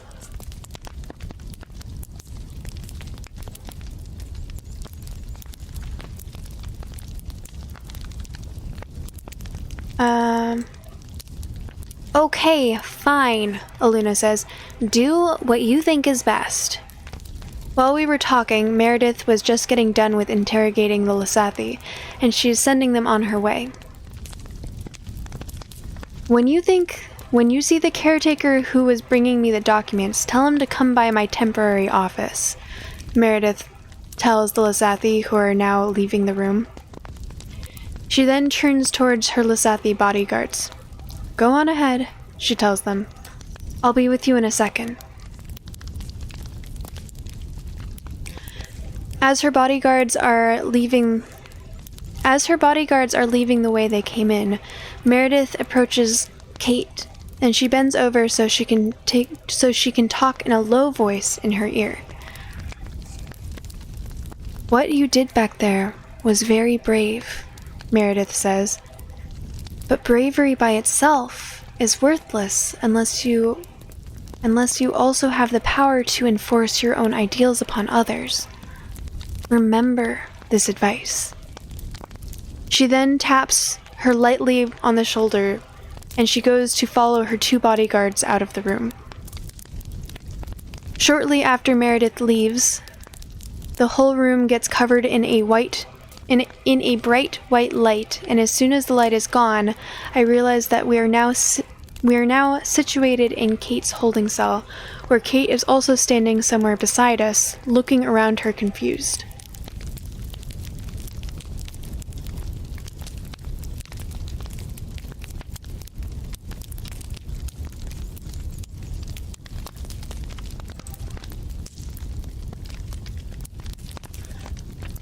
Ah, Araka says, I think I get it now. What she needs to do to complete the ritual is to no longer intervene, and to let that caretaker rescue only the children that he got to save in the original timeline.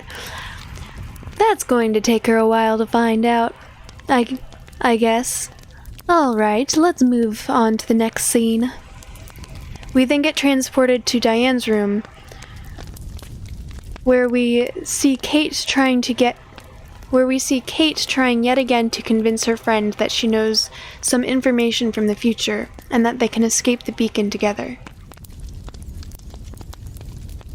This isn't the first time I've been sent back, Kate says. I can prove to you that I'm coming from the future. I know exactly when the caretakers will bring our meals and what we will have for breakfast.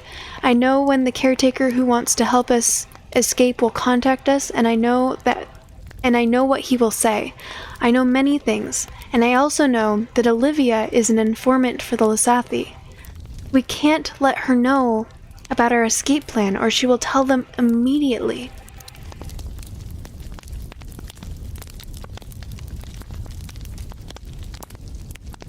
I'm going to try and convince the others myself, but you need to be the one to tell your brother about this. He won't trust anyone else. Do we know the temporal mechanics scheme of the setting? What do you mean?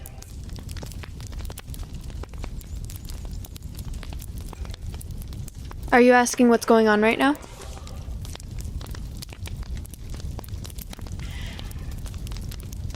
If you're really serious about those things you said, Diane says, then give me a list of everything you know, and I'll make sure to give it to Jason as soon as possible. I'm sure he would be much more inclined to take you seriously if he sees the proof with his own eyes. Don't worry, Kate says. You'll have the list. I'm going to make sure that everything goes right this time. I won't fail again. Oh, she will fail again, Araka says. I have no doubt about that. Let's see if we can speed things up a bit, because there are going to be a lot of rescue attempts to go through.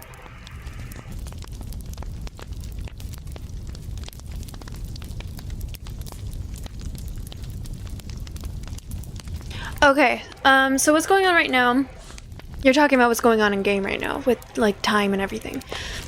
They are being put in a time-based trial by a being that gathers energy from negative emotions, so they're not actually traveling through time so much.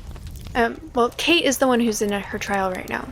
Kate does not know that Barry, Aluna, Flower, and Araka are watching. They're just sort of observing because they've already completed their trials. So the requirements, like, it's not going to affect anything in the future because it's not real. Like, they could still die in their trials, but it's not real. So anything they do won't affect the future, and what they're being put in situations where they're basically reliving their biggest regret or their biggest regret, their biggest mistake, their worst memories, and they have to basically have that memory recreate, like, to pass the trial. They need to allow the events to happen exactly as they happened in the actual past, but they don't know that. So they go back into this time where their biggest mistake, their biggest regret, their worst, like, their something that has a lot of negative emotions, and they think, oh my gosh, this is my chance to fix everything, to undo the past, to undo this mistake. And so as soon as they reach a certain point, the trial will reset back to where they've initially entered, and they think, maybe I didn't do it right, and so they just keep trying. Yeah, literal hell. It's bad. Barry's trial was when he went back in time to when his sister was possessed by a monster, a banshee, and they didn't know, and so then when she awakened, because there's an incubation period, when they awaken, they kill everything around them, so he had to go back in time. Yeah, I know. He had to go back in time and allow his sister to kill his parents before he was allowed to kill her, rather than kill her before she killed his parents, which is what he tried the first time. Yeah, it's a pretty messed up situation. Let's all pretend it's a flashback episode and go to our happy place. Yeah, Kate was raised in an orphanage that was not actually an orphanage. They just took children that people didn't care about and then used them for experiments to try and create artificial mages. And she's going back in time to when there was an opportunity to escape, but they thought that it was a test, so she didn't go with them. So what she's trying to do is convince all of the children that it's not a test and it's a real escape, so that they can all escape together. But what she has to do is not do that. Are we leading Barry to win a mage tournament when he's a normie? Pretty much, yeah. The only thing that's special about him is he is a half Lasathi, which he didn't know about, and he has a stat device, so he can get special abilities and stuff. Oh, and he has like a lot of research under his belt.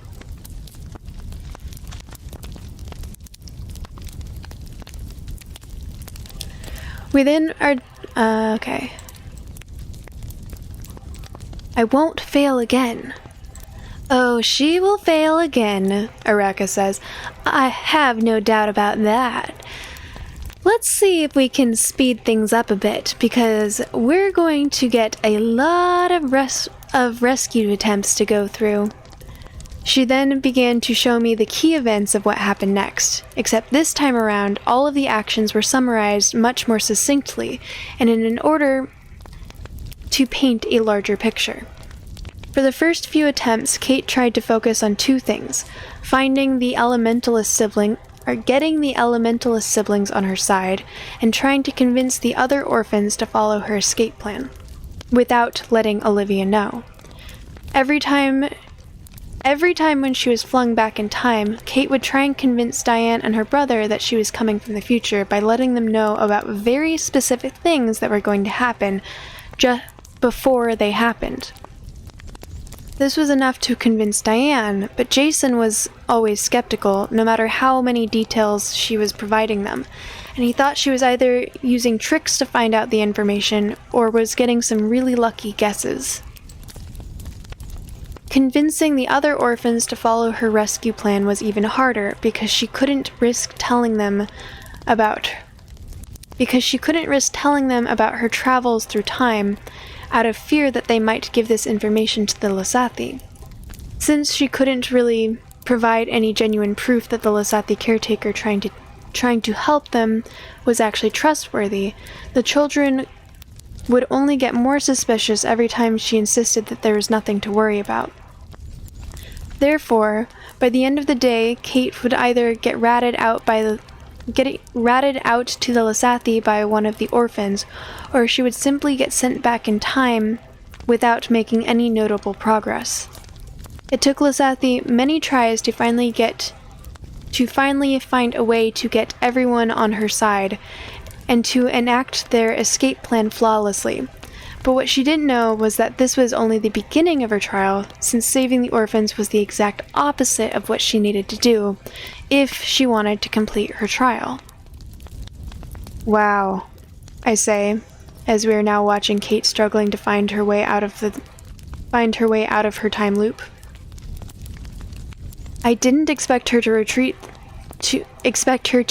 the trial so many times.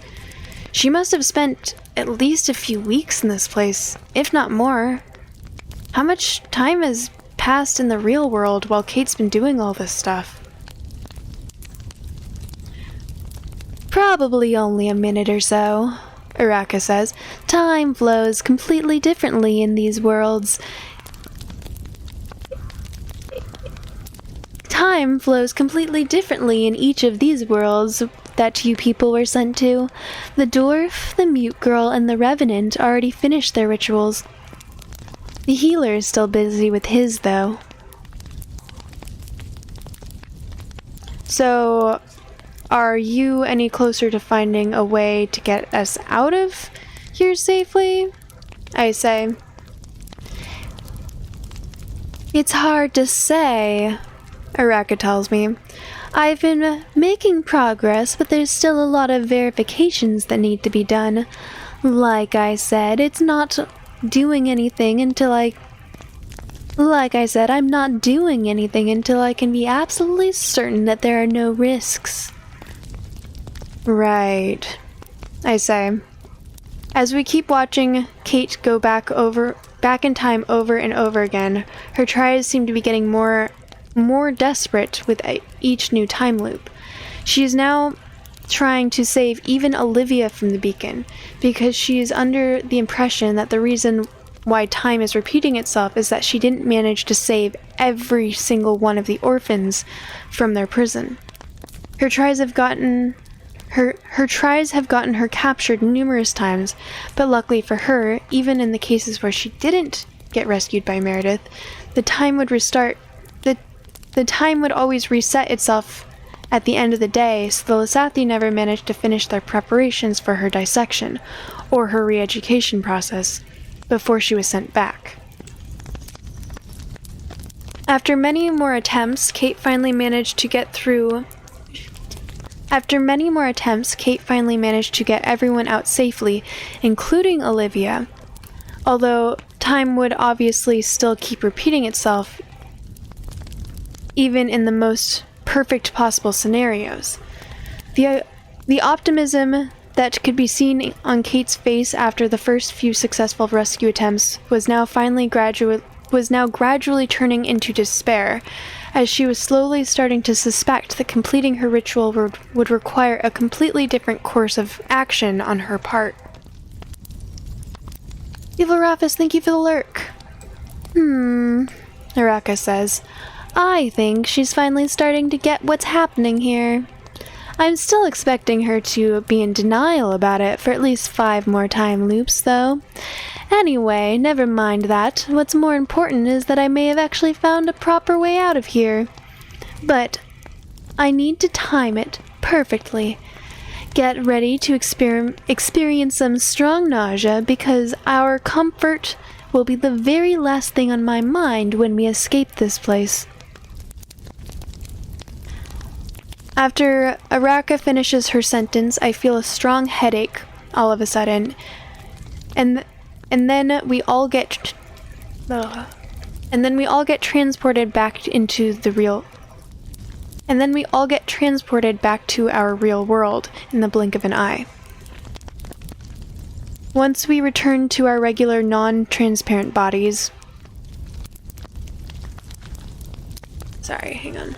Once we return to our regular non-transparent bodies, we take a look around and see that we are still standing in the middle of the same forest where we were when our ritual started, next to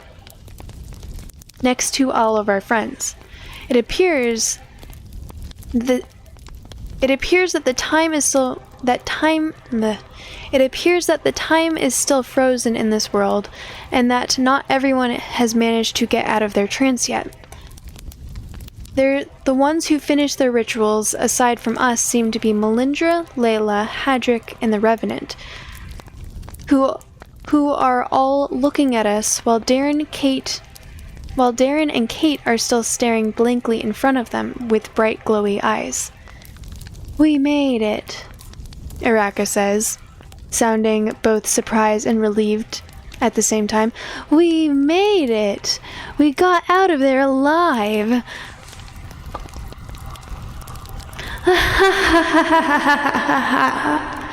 Take that, Magium, you son of a bitch. For anyone who doesn't know what just happened, I can't do fake laughter, and we've realized the echo effect makes it better.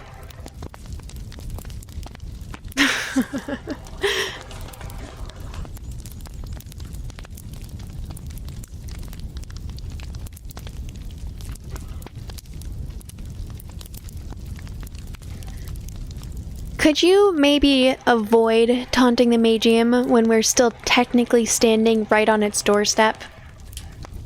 Arguably better than fake laugh. Thank you. Aluna says.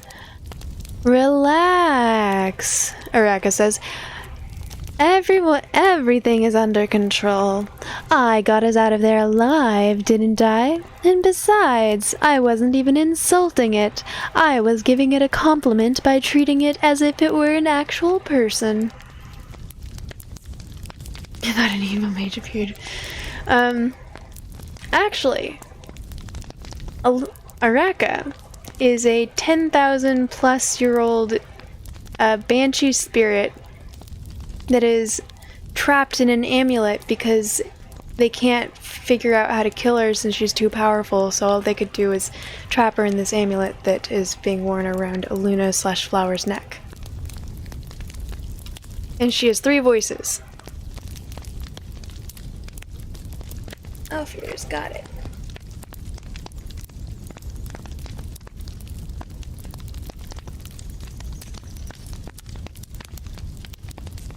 Is she oh, she's very bad. She's straight up evil. She actually successfully killed pretty much everyone in the party in the first book. And then they rewound time, and she was mad about it.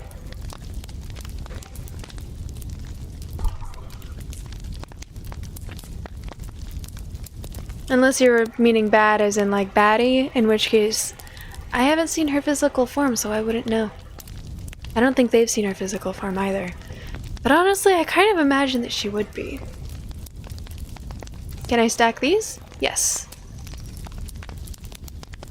I mean, you can stack other things with them. I only have 1 pair of elf ears though. Oh, you mean stacking it by doing it twice. I mean, that just means I'll be doing it for 20 minutes instead of 10. So...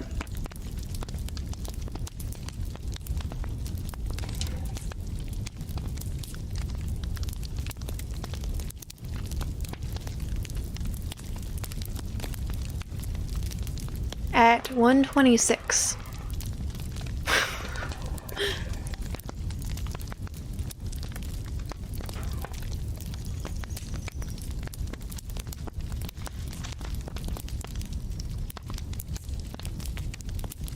Now I need some bunny ears. One day. There's a redeem for sunglasses. Chris Coffee Consumer. Did you redeem sunglasses and I didn't see? It's called Throwing Shade. It's just for glasses though.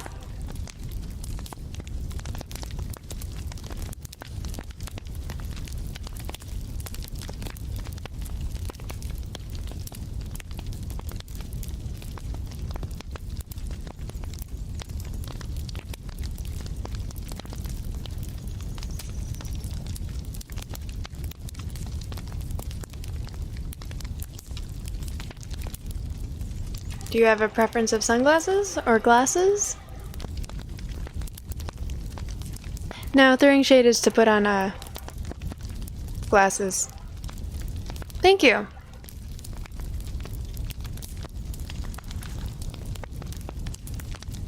Thank you, Hanfire.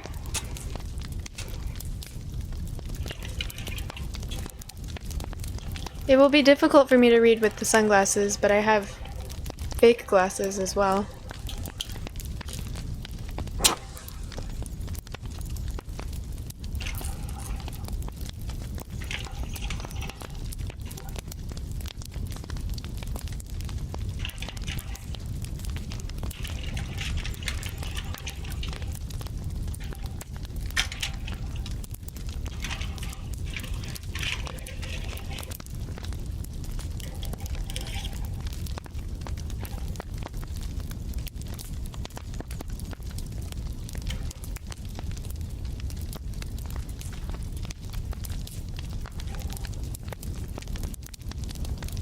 I could read with these fine. Would you like these?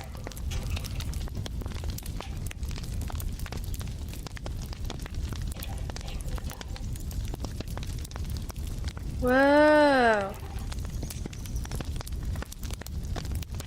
Where did I get these? These are bifocals. Weird.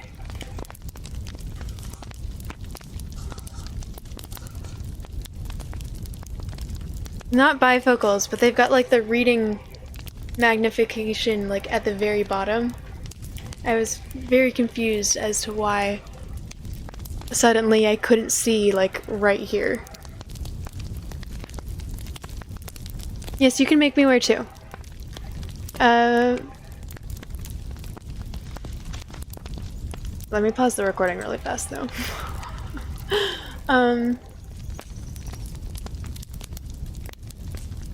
You want to start making your own stuff? Your own accessories on fire?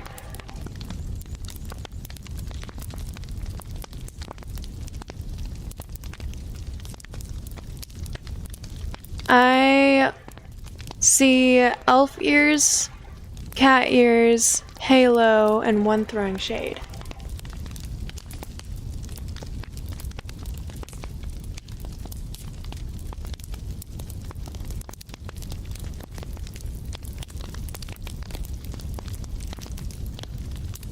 This is the content YouTube doesn't get to see.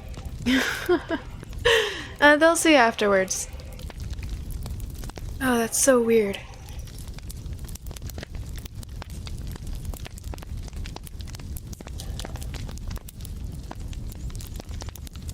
Alright, which one?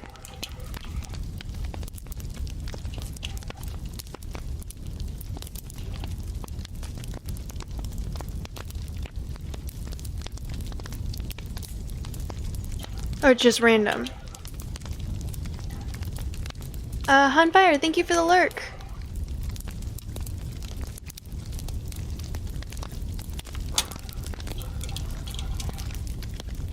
complaining about? You mean the American flag ones that are just kind of douchey looking?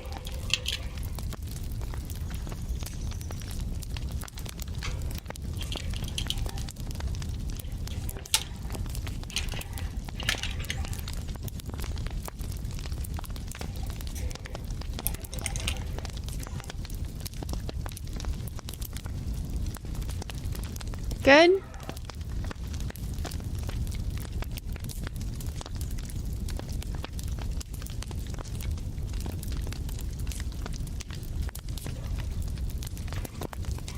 Okay.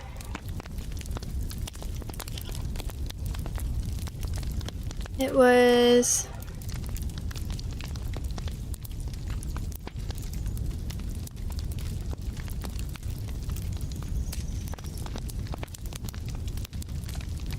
Alright, 20 minutes, starting now.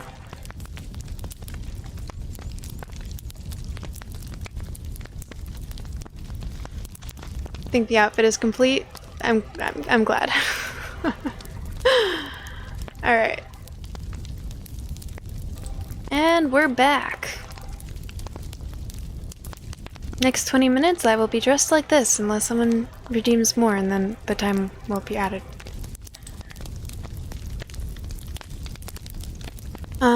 Okay.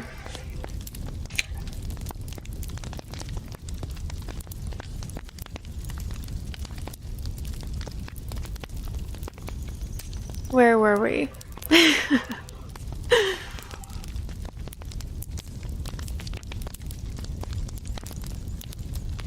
Relax, Araka says. Everything is under control. I got us out of there alive, didn't I? And besides, I wasn't even insulting it. I was giving it a compliment by treating it as if it were an actual person. You're acting as if you've already forgotten what happens, what can happen when you ignore my warnings, Aluna says in a serious tone. Would you perhaps like me to give you a small reminder by transporting us back into the world we just escaped from? It seems that Aluna's question has rendered Araka completely silent. After a few more seconds of waiting for an answer, Aluna continues. You know that I can do it, she says. You're the one who taught me everything I know, after all. All right, you win, Araka says in a somewhat panicked tone. I'll shut my mouth, okay? It was just a little gloating, that's all. You don't have to get so upset over it. Araka sounding scared, Patrick says with a grin, although I can see from the uneasy look in his eyes that he's still affected by whatever happened to him in his ritual. Now that's something you don't see every day. If you think she's scared now, then you should have seen her earlier. Trust me, if you'd have gone through what we just did, you'd be panicking like that too. Actually, you have a pretty uneasy look too. Did something happen during your ritual? I feel like good smart berry would do any of these. Good berry I feel like might not do the first one, but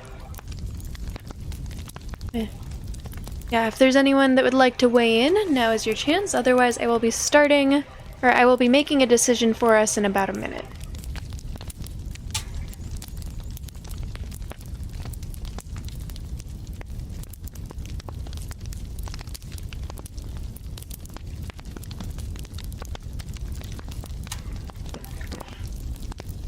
Oh, you started watching Bee and Puppy Cat? Yeah, it's super cute.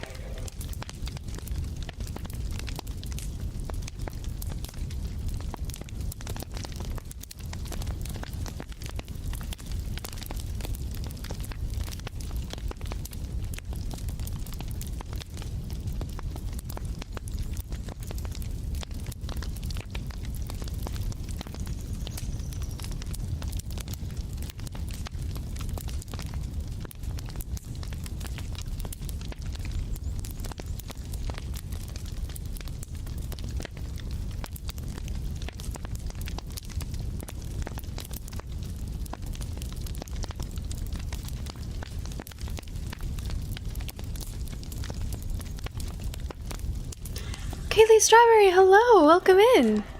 How are you doing? Yes, I have a fireplace soundtrack going on in the background to try and make it more relaxing.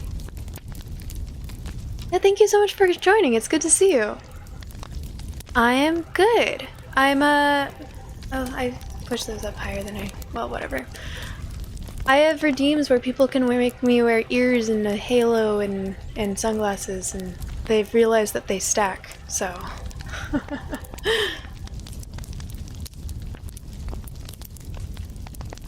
I left the stove on when my stream started. Yeah, 4 hours and 30 minutes of the stove being on is probably fine, right? Right now I'm reading out loud from a text-based choose your own adventure story game app. And yeah, people are able to participate and help me make decisions, so that's what's going on right now. You could get another pair of sunnies if you'd like.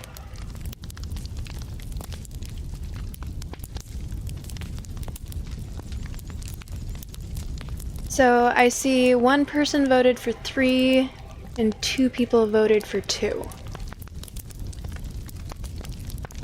If there was a mage of 10,000 years and she's scared, you would not tempt her to kill you. She's already killed you. At least once. But yeah. She is trapped in an amulet. Yellow ones?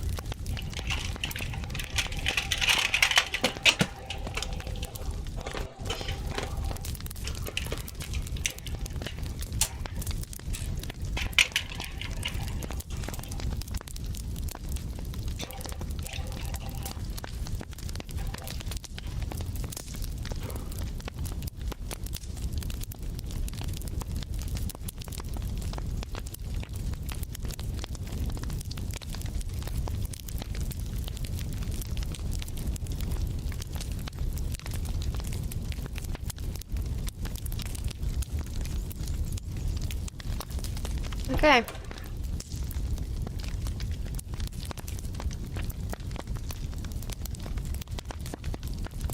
You want to be friends with her? Also, mommy? So goofy. Anyone who joins the stream for the first time is just... I mean, I hope not. I should take a selfie.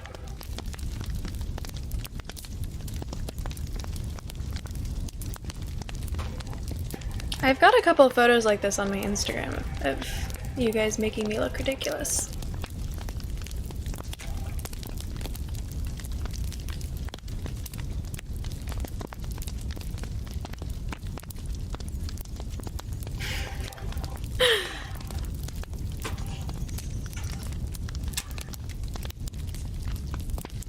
Most people would stay for it. Let's hope so. Okay, so I saw 2 people voted for 2 and only 1 person voted for 3. So we're gonna go with 2 then.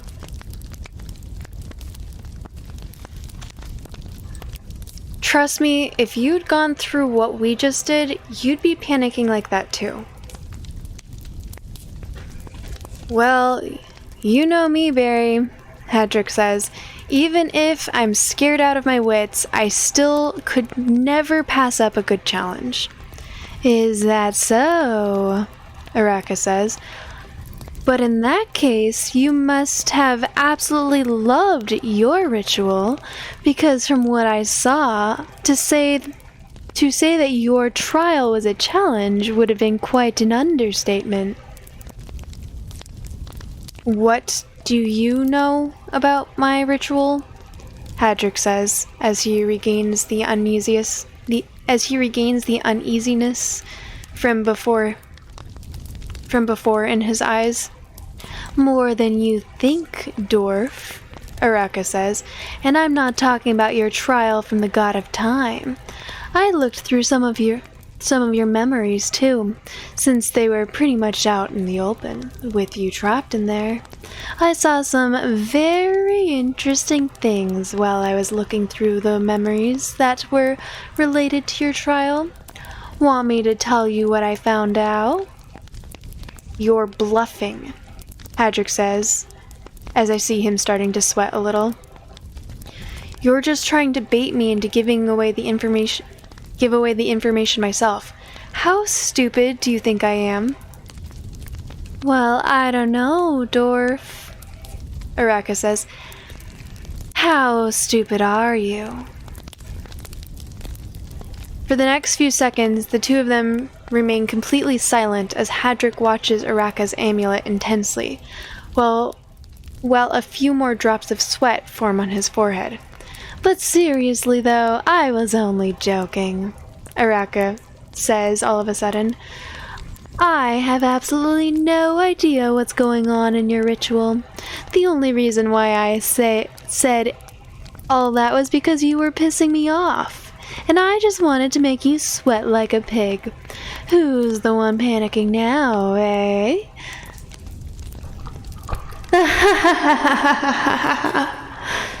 Blasted old hag, Hadrick says as he relaxes a little. So, you really didn't get to see Hadrick's ritual then? I ask Araka. Nah, Araka says. There were just too many of them for me to have time to see them all.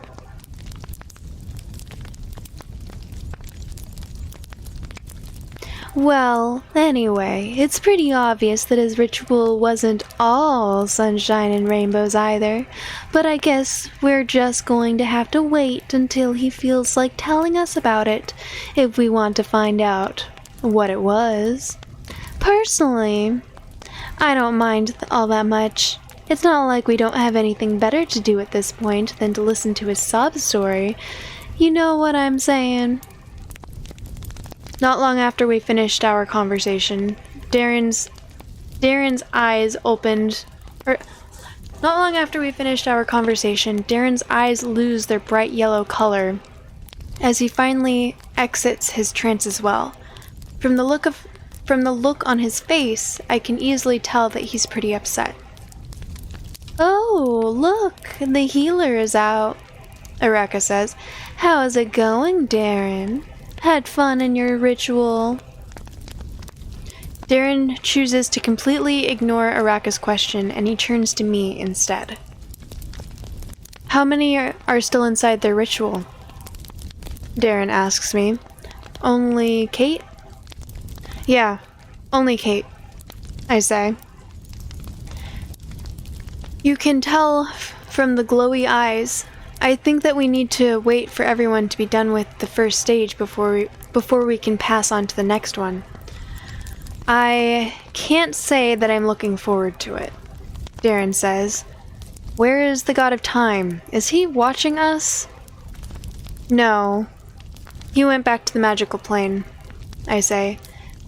He'll come back again at the end of the ritual, according to Araka. While Darren and I were talking, Kate managed to get out of her trance as well, but the expression she has now on her face is very painful to watch. Leaving aside her strong feelings of sadness and regret that can be easily seen at a first glance, I think it's the look of resignation from her eyes that really shows just how much this ritual has gotten to her. Realizing that she is no longer alone, Kate immediately changes the expression on her face to one of only extreme fatigue, as she asks us the same questions that Darren asked only a few moments ago. Is everyone else already done with their ritual? Kate says. And where is the God of Time? I thought that he was supposed to oversee these trials until their very end. The first stage of the ritual is done. And now we're waiting for the second, Darren says. The God of Time apparently went back to the magical plane, and he'll only come back at the end.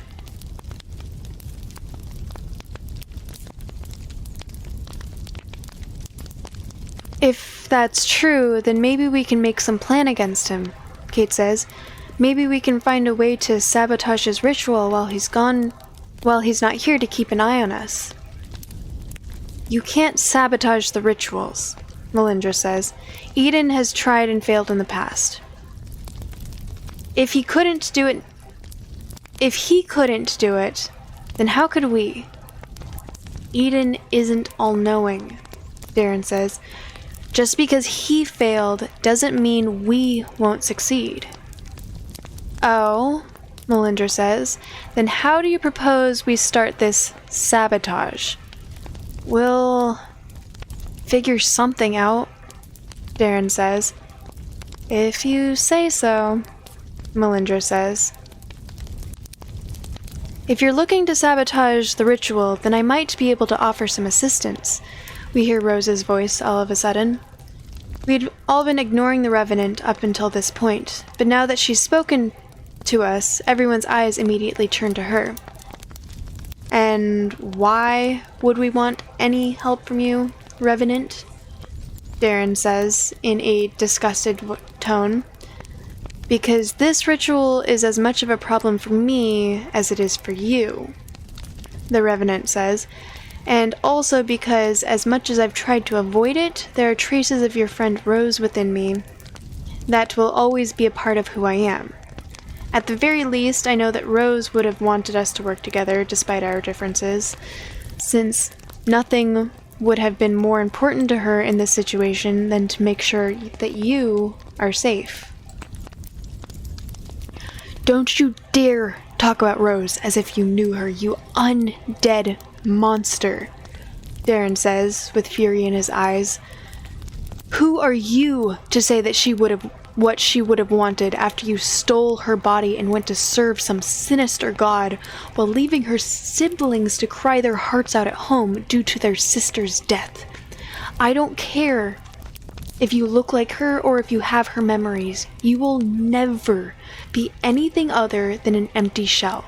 You will never be anything like Rose. Do you understand? Never. The Revenant seems to have been genuinely hurt by Darren's words. The expressionless look in her eyes has completely changed, and now it looks as if she wants to ask him a question, but she's hesitant to speak.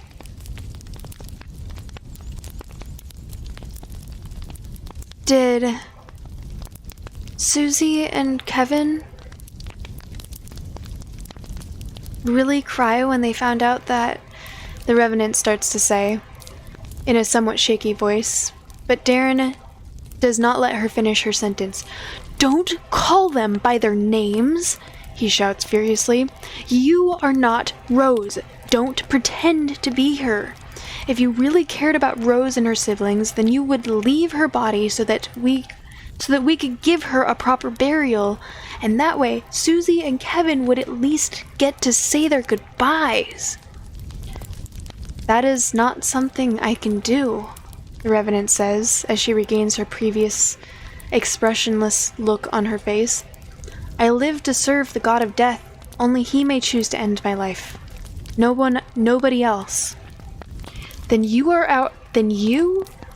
our enemy, Darren says with a dark look in his eyes. We've already seen what the god of death's followers are capable of.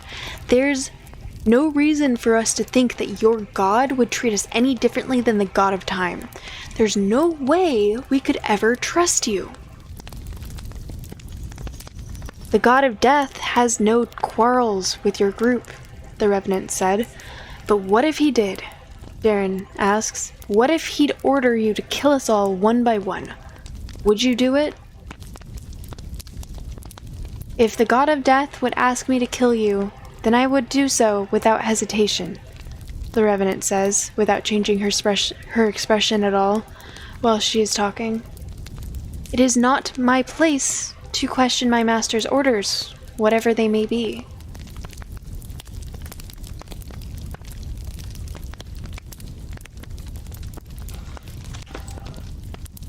Then you are too dangerous to be left alive, Darren says as he begins to approach the Revenant. I will end your life here before you have the chance to betray us. Darren, wait, Kate says. You can't kill her. There is still a part of Rose that lives within her. You saw how she reacted earlier when you told her about Rose's siblings. Maybe there's still a way to turn her to our side.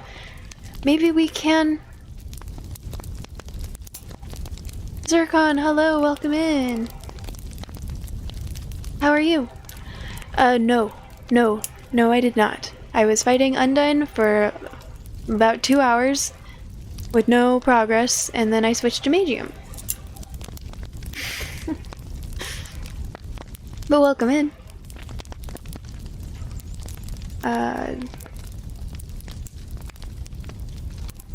Also, okay.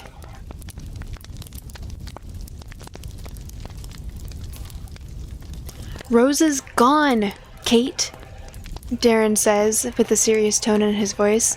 You can't keep living in the past forever. You need to let her go. It's what Rose would have wanted if she were still alive. Rose would have never wanted you to kill this person, Kate says. She would have wanted us to work together. You know this.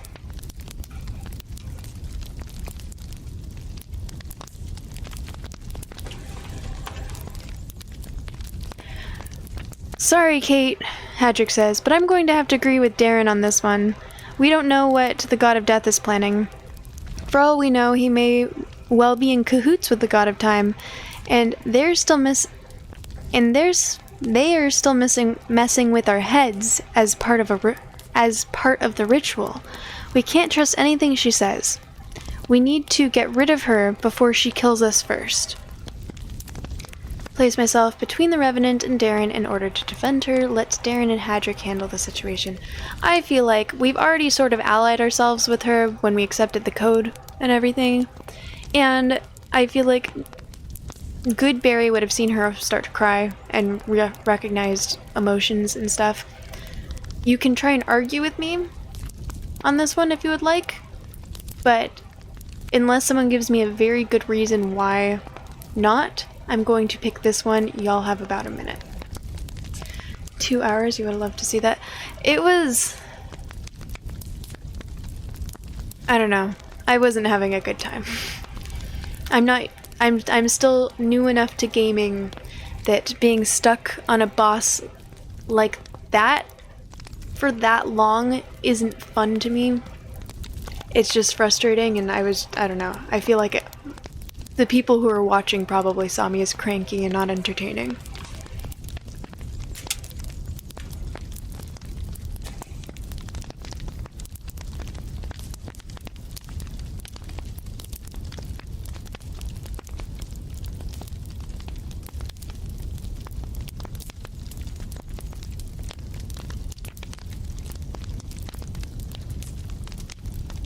It is a hard fight. Yeah, I'm not quitting, but I wouldn't be surprised if it wasn't all that entertaining for people to watch. Just been kind of hanging around doing nothing. Well, welcome in. I'm glad you felt like joining. Took you so long to be Undine. Alright, that is comforting.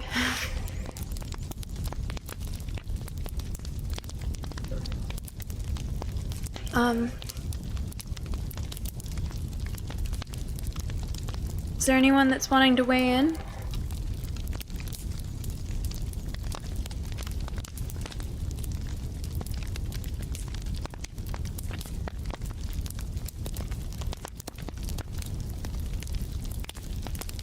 Well, you can always watch the VOD if you'd like. The perks of the VOD is you can watch it on ×2 speed. It'll only take an hour instead of 2.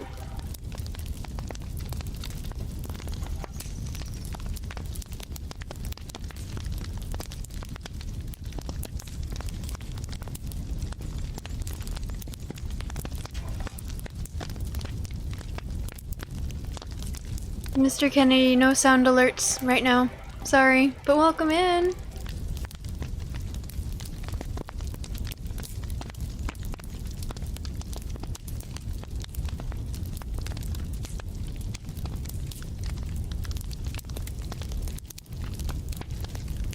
Alright. Yeah, seems like you guys agree with my decision.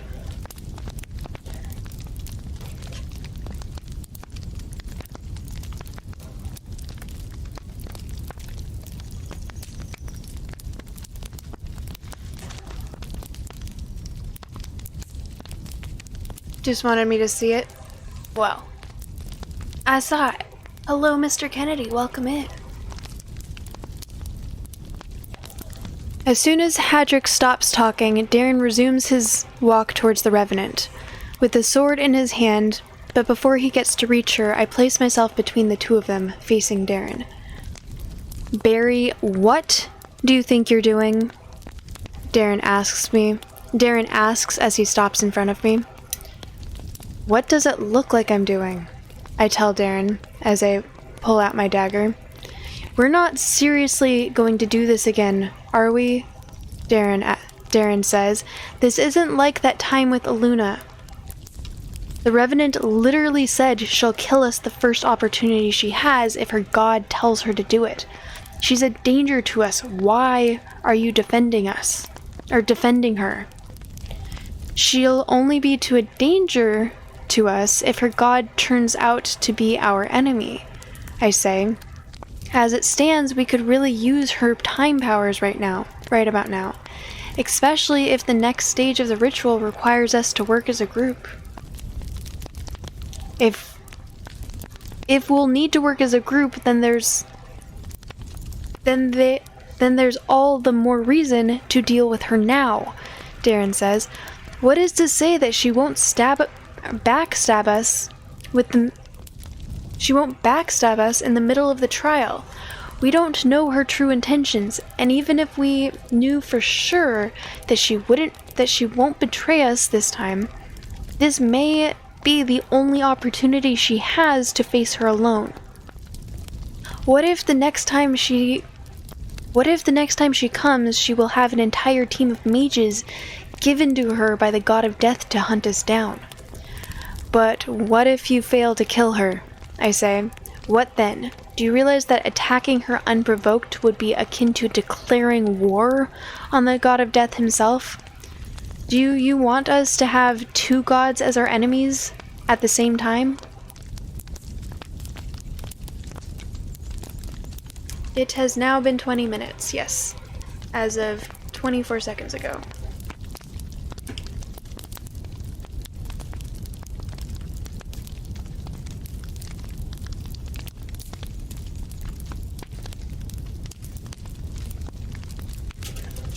So gods in this world aren't what you think, like what gods traditionally are. They're just very, very, very powerful spirits that reside in the land, or in the realm of magic, the magical plane. And they've realized that they can harvest energy.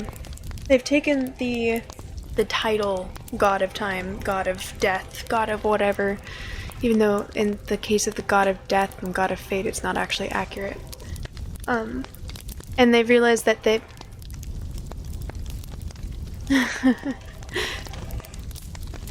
realized that getting followers on the earthen plane will followers, or like what the God of Time is doing right now, is putting them through these rituals to harvest energy through their negative emotions. So it's worship or negative emotions. They can use this to convert it into power.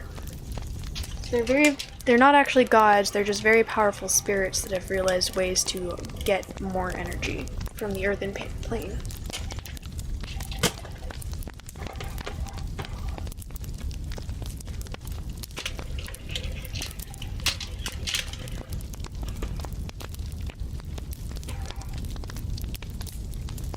Regardless, you don't want two enemies like that.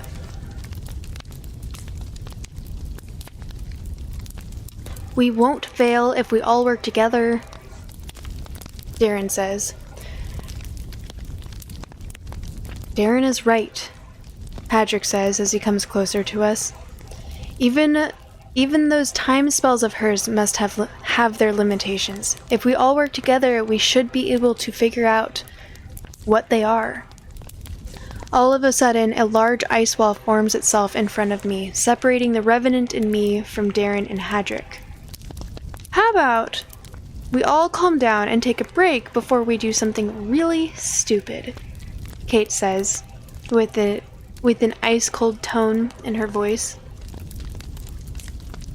I appreciate what you two are trying to do, the Revenant says as she steps away from me and goes to walk around the ice wall, the wall of ice, but I assure you that it is not necessary.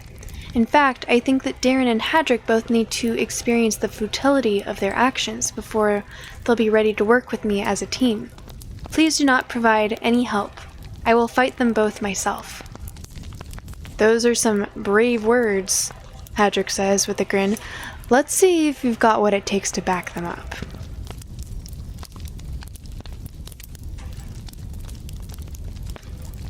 He then immediately rushes towards the Revenant at great speed and tries to punch her, but she just disappears right before he lands his strike, and she reappears much further away from him while looking at him with her usual lack of human emotion in her eyes. Hadrick doesn't let himself get intimidated, and he tries to dash for her yet again, even though this yields him the same results. The third time, it is Darren who tries to slash at her with his sword, but she effortlessly evades his attack as well by disappearing and reappearing like the last 2 times. What the hell? Hadrick says. How do you keep doing that? I thought that the time was already frozen. It is frozen for the rest of the world, but not for you, the Revenant says. All I need is to freeze you in time along with the rest of the world, and then I'll have plenty of time to move out of your way before you get to land your blow. But these powers are not good for only defense. They're also very useful for offense, like so. She then disappears again, and this time she reappears right behind Darren, holding a knife at his throat. Do you surrender, healer? Or do we need to continue? The Revenant says. That's a pretty good bluff you have going right there, Revenant, Darren says as he puts his sword in his scabbard and then grabs the Revenant's arm with both hands, pressing her knife closer to his throat. Unfortunately, as you can see, your knife is nowhere near sharp enough to be able to break even through my meager magical protection against physical attacks.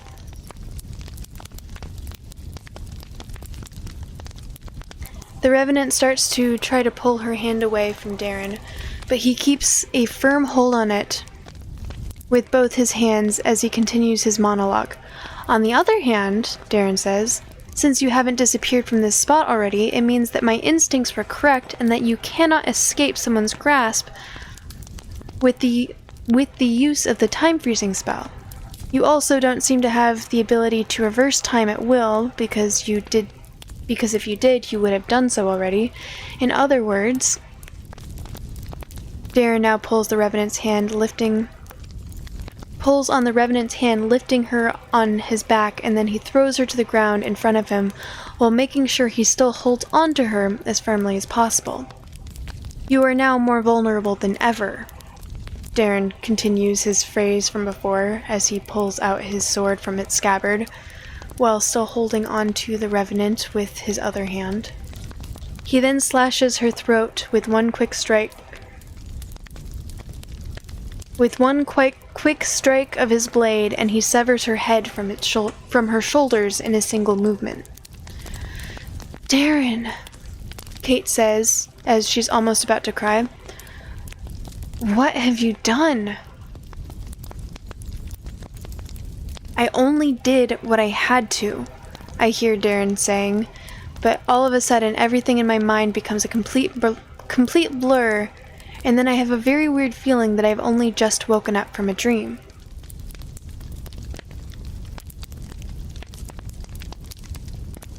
Alright. I'll see you tomorrow probably then, Melody. Thank you for hanging out. I appreciate you being here.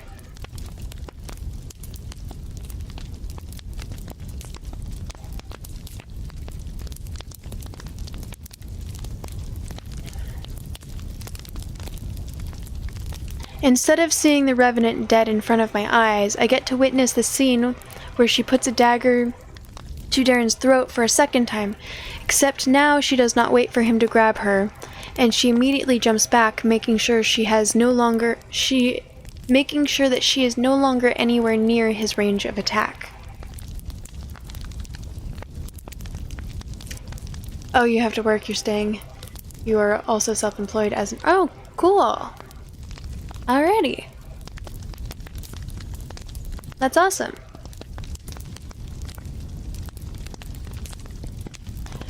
What is happening here? Did I seriously fall asleep in the middle of the battle and have a dream where Darren killed the Revenant? Could I have gotten hit by a mind-affecting spell without noticing? I can clearly tell that this is reality, and what I saw earlier was only in my imagination. But why would I have such a vision in a tense moment like this? No, Darren says, seemingly in a state of shock as he points towards the Revenant. That's not possible. You are dead. I made sure of it. Even a Revenant will die if their head is cut clean off their shoulders. And yet, I saw you with my own eyes how everyone got reversed. I saw with my own eyes how everything got reversed, just like the time when Araka got out of the amulet. Who was it that reversed the time, if not you?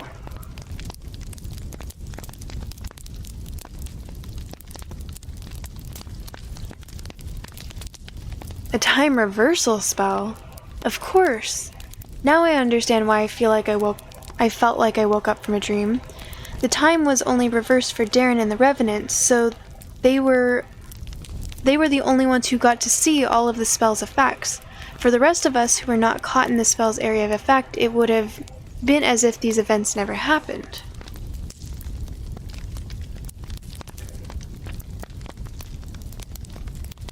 The time did not get reversed as a result of a spell I cast, the Revenant says. It got reversed thanks to a trait that all Time Weavers possessed. Reversed thanks to a trait that all Time Weavers possess, which protects them from getting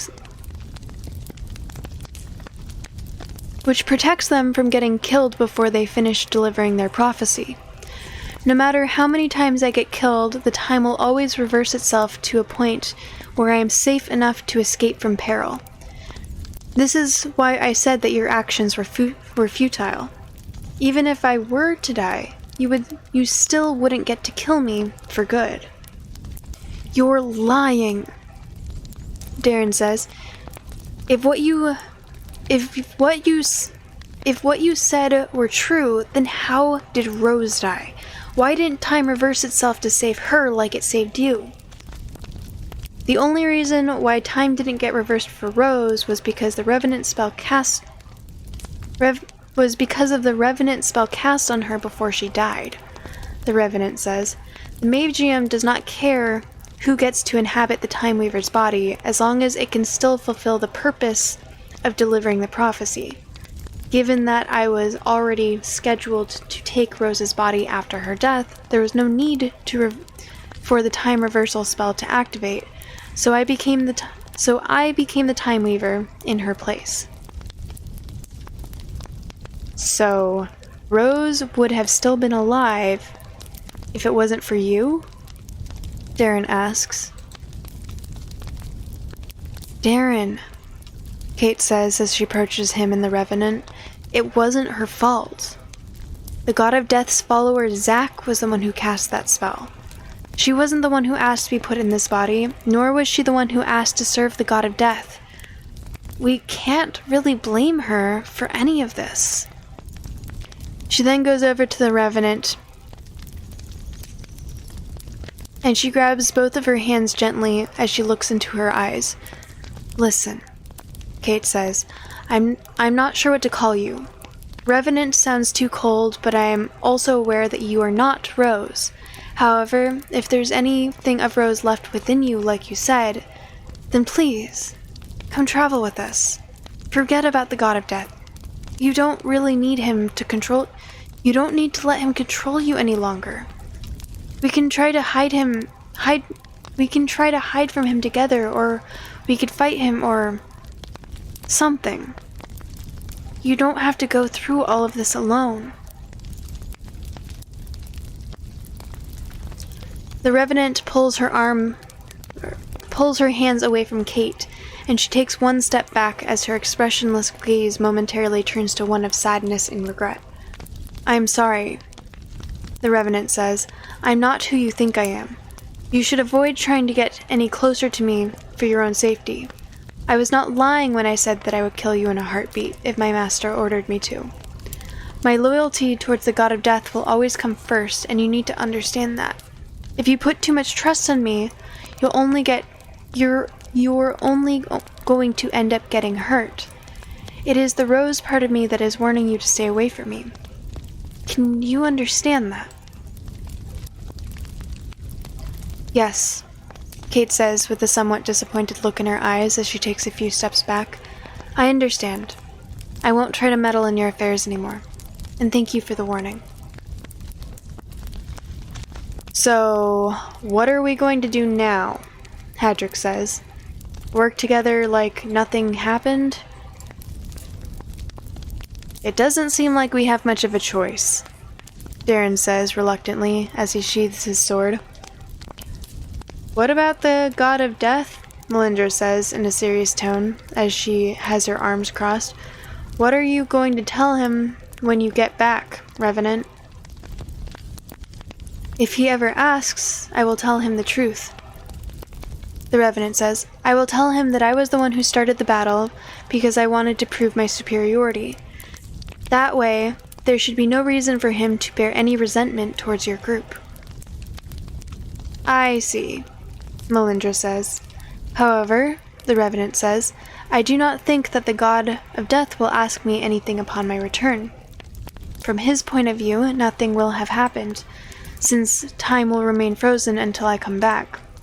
He will likely continue to ignore me, just as he's been doing ever since I first contacted him, and I will be forced to keep waiting in one of his temples until he sees fit to give me an order."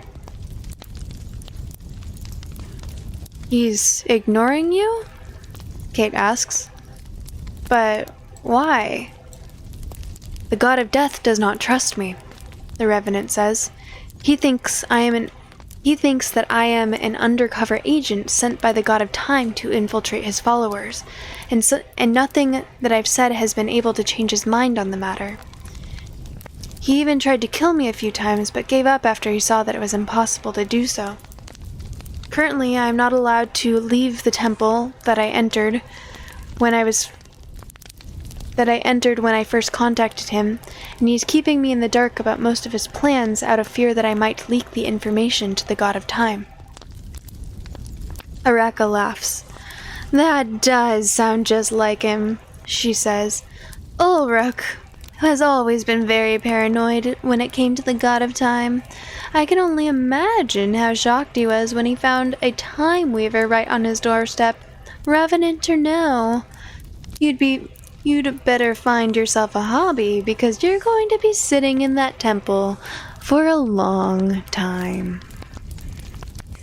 Why is Ulrich so suspicious when it comes to the God of Time? Can't Ulrich just read the Revenant's aura to see if she's lying like Eden does? How does the Revenant manage to come here if she was locked inside a temple?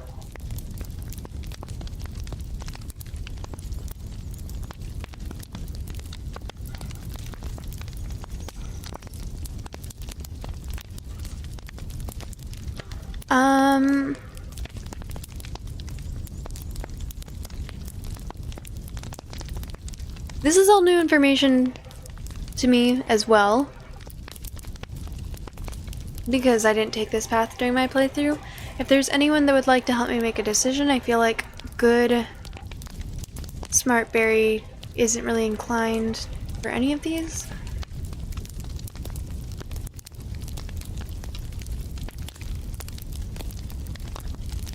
Yeah.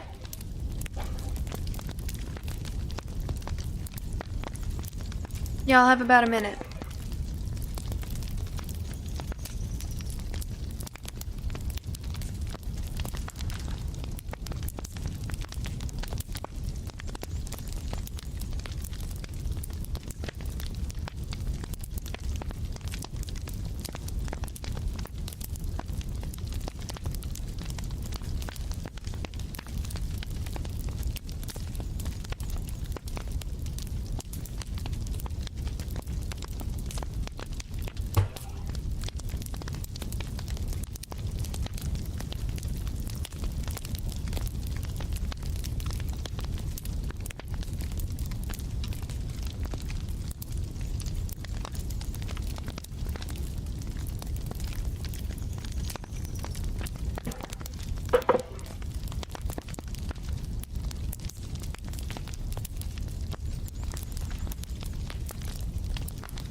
Alright, 2 final answer? Okay. Can't Ulrich just read the Revenant's aura to see if she's lying like Eden does? Yeah, but good luck trying to read the aura of a Revenant, Araka says. She's an undead. Reading the flow of her aura to detect her lies will do you as much good as trying to read the aura of a rock. There's barely even any flow in her aura to speak of. Maybe there would be a chance to get a decent reading in those rare cases when she exhibits some form of emotion, but I wouldn't exactly bet money on that. We're wasting time, Melindra says. Revenant, you said that you knew of a way to sabotage the next stage of the ritual. What were you going to tell us? Well, there is a way to acquire hints about what will happen in the next trial, the Revenant says. The easiest method to obtain these hints is to make use of Barry's hearing stat, but unfortunately I was not able to communicate too much information to your group about this subject out of fear that the God of Death would overhear our discussion and come to the conclusion that I was conspiring with the enemy. I'm not sure how much of my message got through to you. Barry, did you manage to activate your stat device's secret code before the time froze? Yes, I activated it, I say. I also noticed that I still have those temporary points in my hearing stat that were technically only supposed to last for a few seconds. I'm guessing that you knew this would happen, and that's why you told me to do it? Hearing check successful, level 7. Yes, that was the reason, the Revenant says. Like I said before, the spell that brought me into this world was designed to implant a lot of the God of Death's knowledge into my mind, and amongst that knowledge there was some information about the stat devices and how they work. In short, the temporary stat boost that gets activated with your secret code is entirely dependent on a brief timer which won't set itself off as long as the world is frozen in time.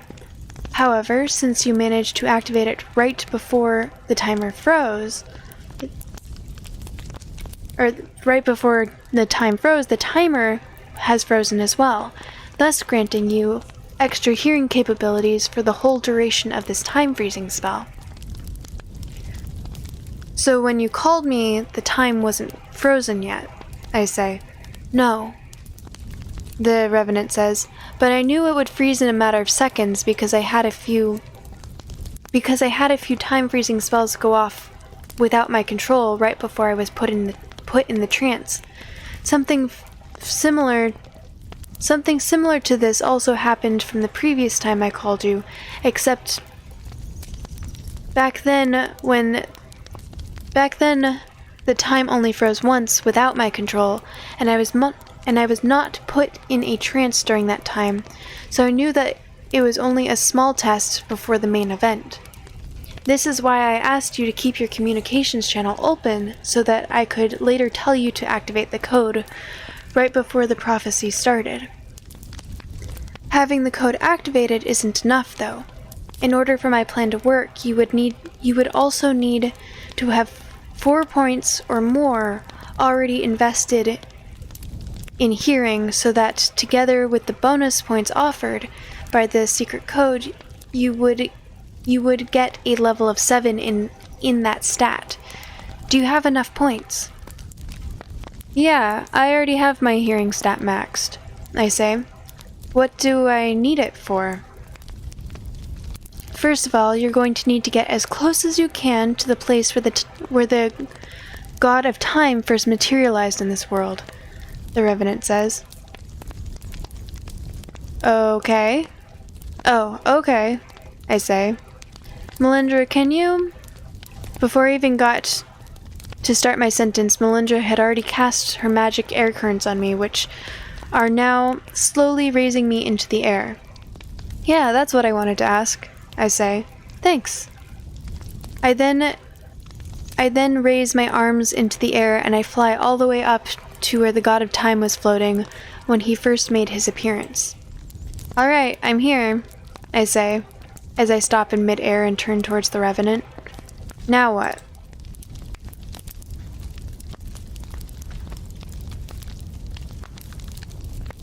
Now, I want you to focus hard and tell me if you can hear some very faint echoes coming from the area. From that area, the Revenant says, given that this is the place where the god of time first made his link to the Magium, there should be a small invisible rupture in space and time through which it's possible to hear our own voices coming from the future.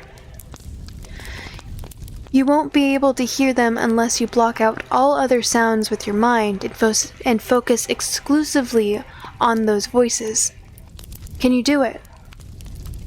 I'll try, I say. Take your time, the Magium says, or the Revenant says. The second stage of the ritual is still a long way from beginning. As I block all of the sounds around me and focus on this small area, like the Revenant said, I suddenly become aware of some barely audible voices, which are all talking at the same time. It's already difficult enough to actually hear the voices, but to also be able to make out what they are saying. I'm going to require a lot more concentration than this. I start to focus even further until I'm able to separate. Xander, thank you so much for the follow, I appreciate you. Welcome in, how you doing?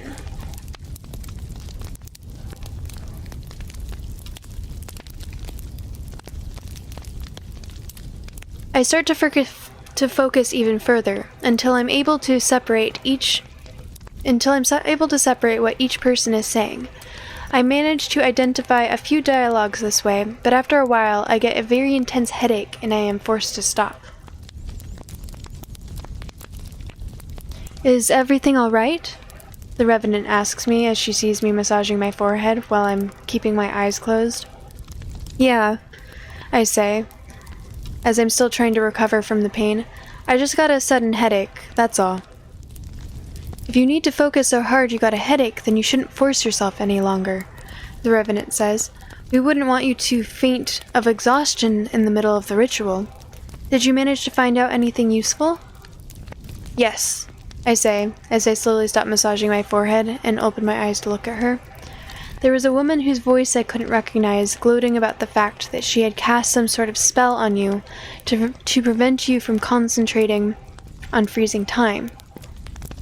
That's about all the useful information I had. That's about all the useful information I had time to gather before the headache hit me.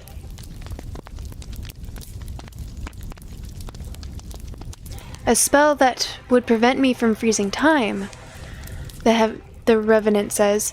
It must be a dizziness spell of some sort. Does anyone know how to cast any magical protections against dizziness? Yes, I do, Aluna says. However, I should warn you that this spell will also make you vulnerable to suggestion spells. Do you still want me to cast it on you? If it's the only spell against dizziness you have, then yes, the Revenant says. I'd rather protect myself against a known threat than worry about a threat that may never come. Very well, Aluna says. She then points her palm towards her and says an incantation as a white light surrounds the Revenant for a few seconds, which then disappears almost as quickly as it appeared. In the meantime, I head back down to the ground, and as soon as I land, the air currents around me stop moving completely. It's done, Aluna says. I finished casting the spell. Well, that's something, I guess, Baron says, but I was hoping we could find some way to stop the next trial from happening altogether, instead of just gaining a small advantage. Revenant, Couldn't you try to unfreeze time for the world around us and see if that cancels the ritual? The time freezing spell around us was cast without my control, so I can't undo it, the Revenant says. I'm not sure if you realize this, but the time got frozen long before I appeared in front of you. Up until recently, your group has been frozen in time along with the rest of the world, while I've been in that trance walking for days until I managed to reach you. The only time I got unfrozen for you was when I was close enough to deliver the prophecy. Hold on a second, Araka says. You're telling me that this is the first group you visited since you entered your trance? Yes, I'm quite certain of it, the Revenant says. Why do you ask?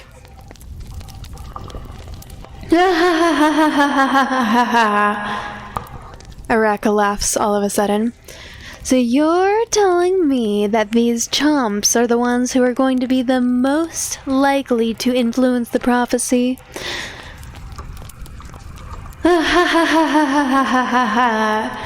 That's it. Pack up your bags, everyone. This continent is doomed. What is she talking about? Darren asks Melindra as Araka is still laughing in the background.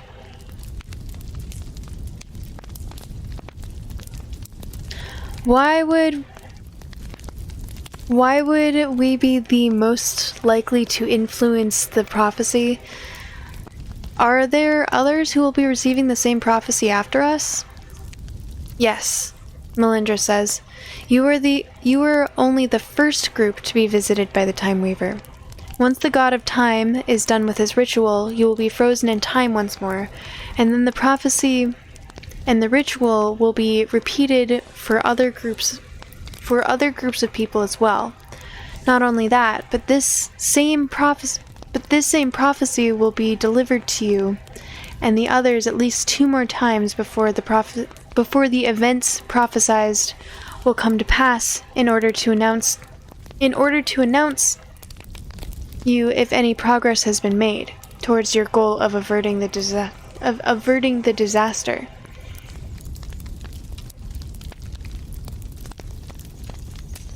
The Araka laugh hits hard. You can't not laugh to them. I'm glad.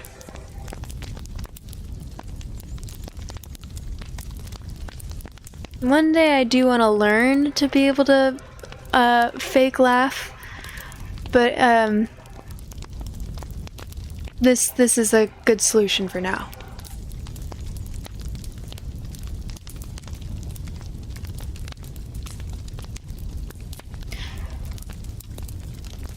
The reason why Araka said that you were the most likely ones to influence the prophecy is because the Time Weavers always visit their targets in order of priority, which means that your group may be the most decisive role in the events to come, depending on your choices. Huh, Darren says. I'm not sure if I should be feeling reassured that we will be having a good chance of stopping the calamity, or worried that we'll likely be right in the middle of it when it happens. Either way, we shouldn't be thinking about that now. What we should be focusing on is trying to interrupt the ritual. If the Revenant doesn't have any more ideas, then maybe it's time to take matters into our own hands. Hadrick, come with me for a second. I want you to help me take a look around and see if we can spot anything out of the ordinary.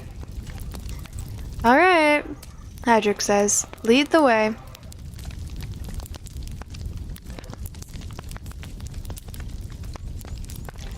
Did you really walk all the way here without any rest?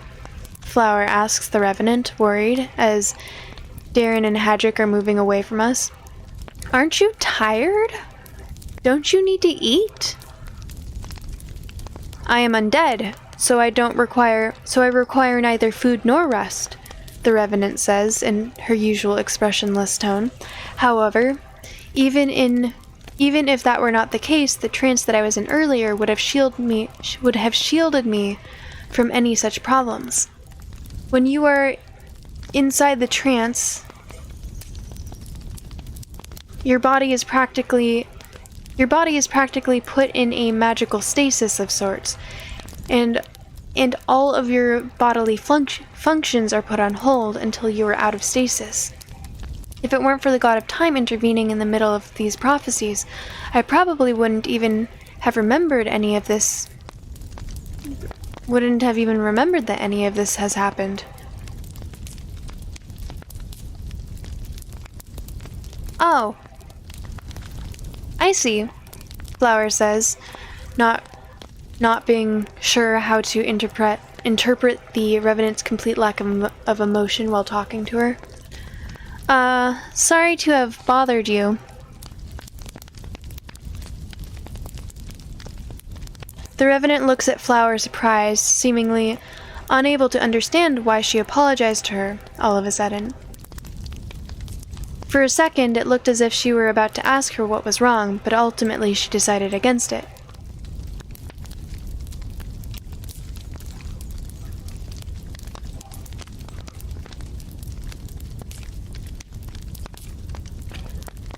I think I'm gonna end here.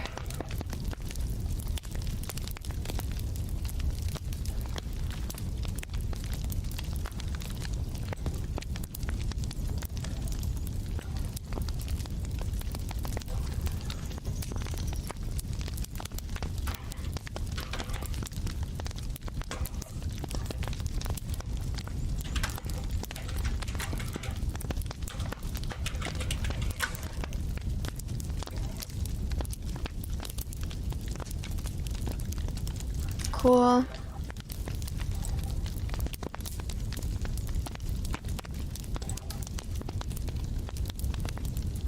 For achievements, cloud. Checkpoint. 1, 2.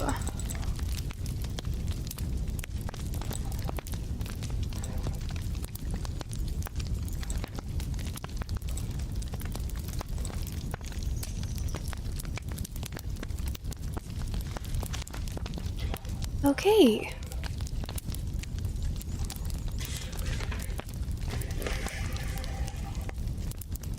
It does seem early for me, but my goal is to end by 2, and it's 2:15. So, even though I normally go late, yeah. Thank you for doing this. You love listening at work. I'm glad that you were able to listen at work, Mr. Kennedy. Thank you.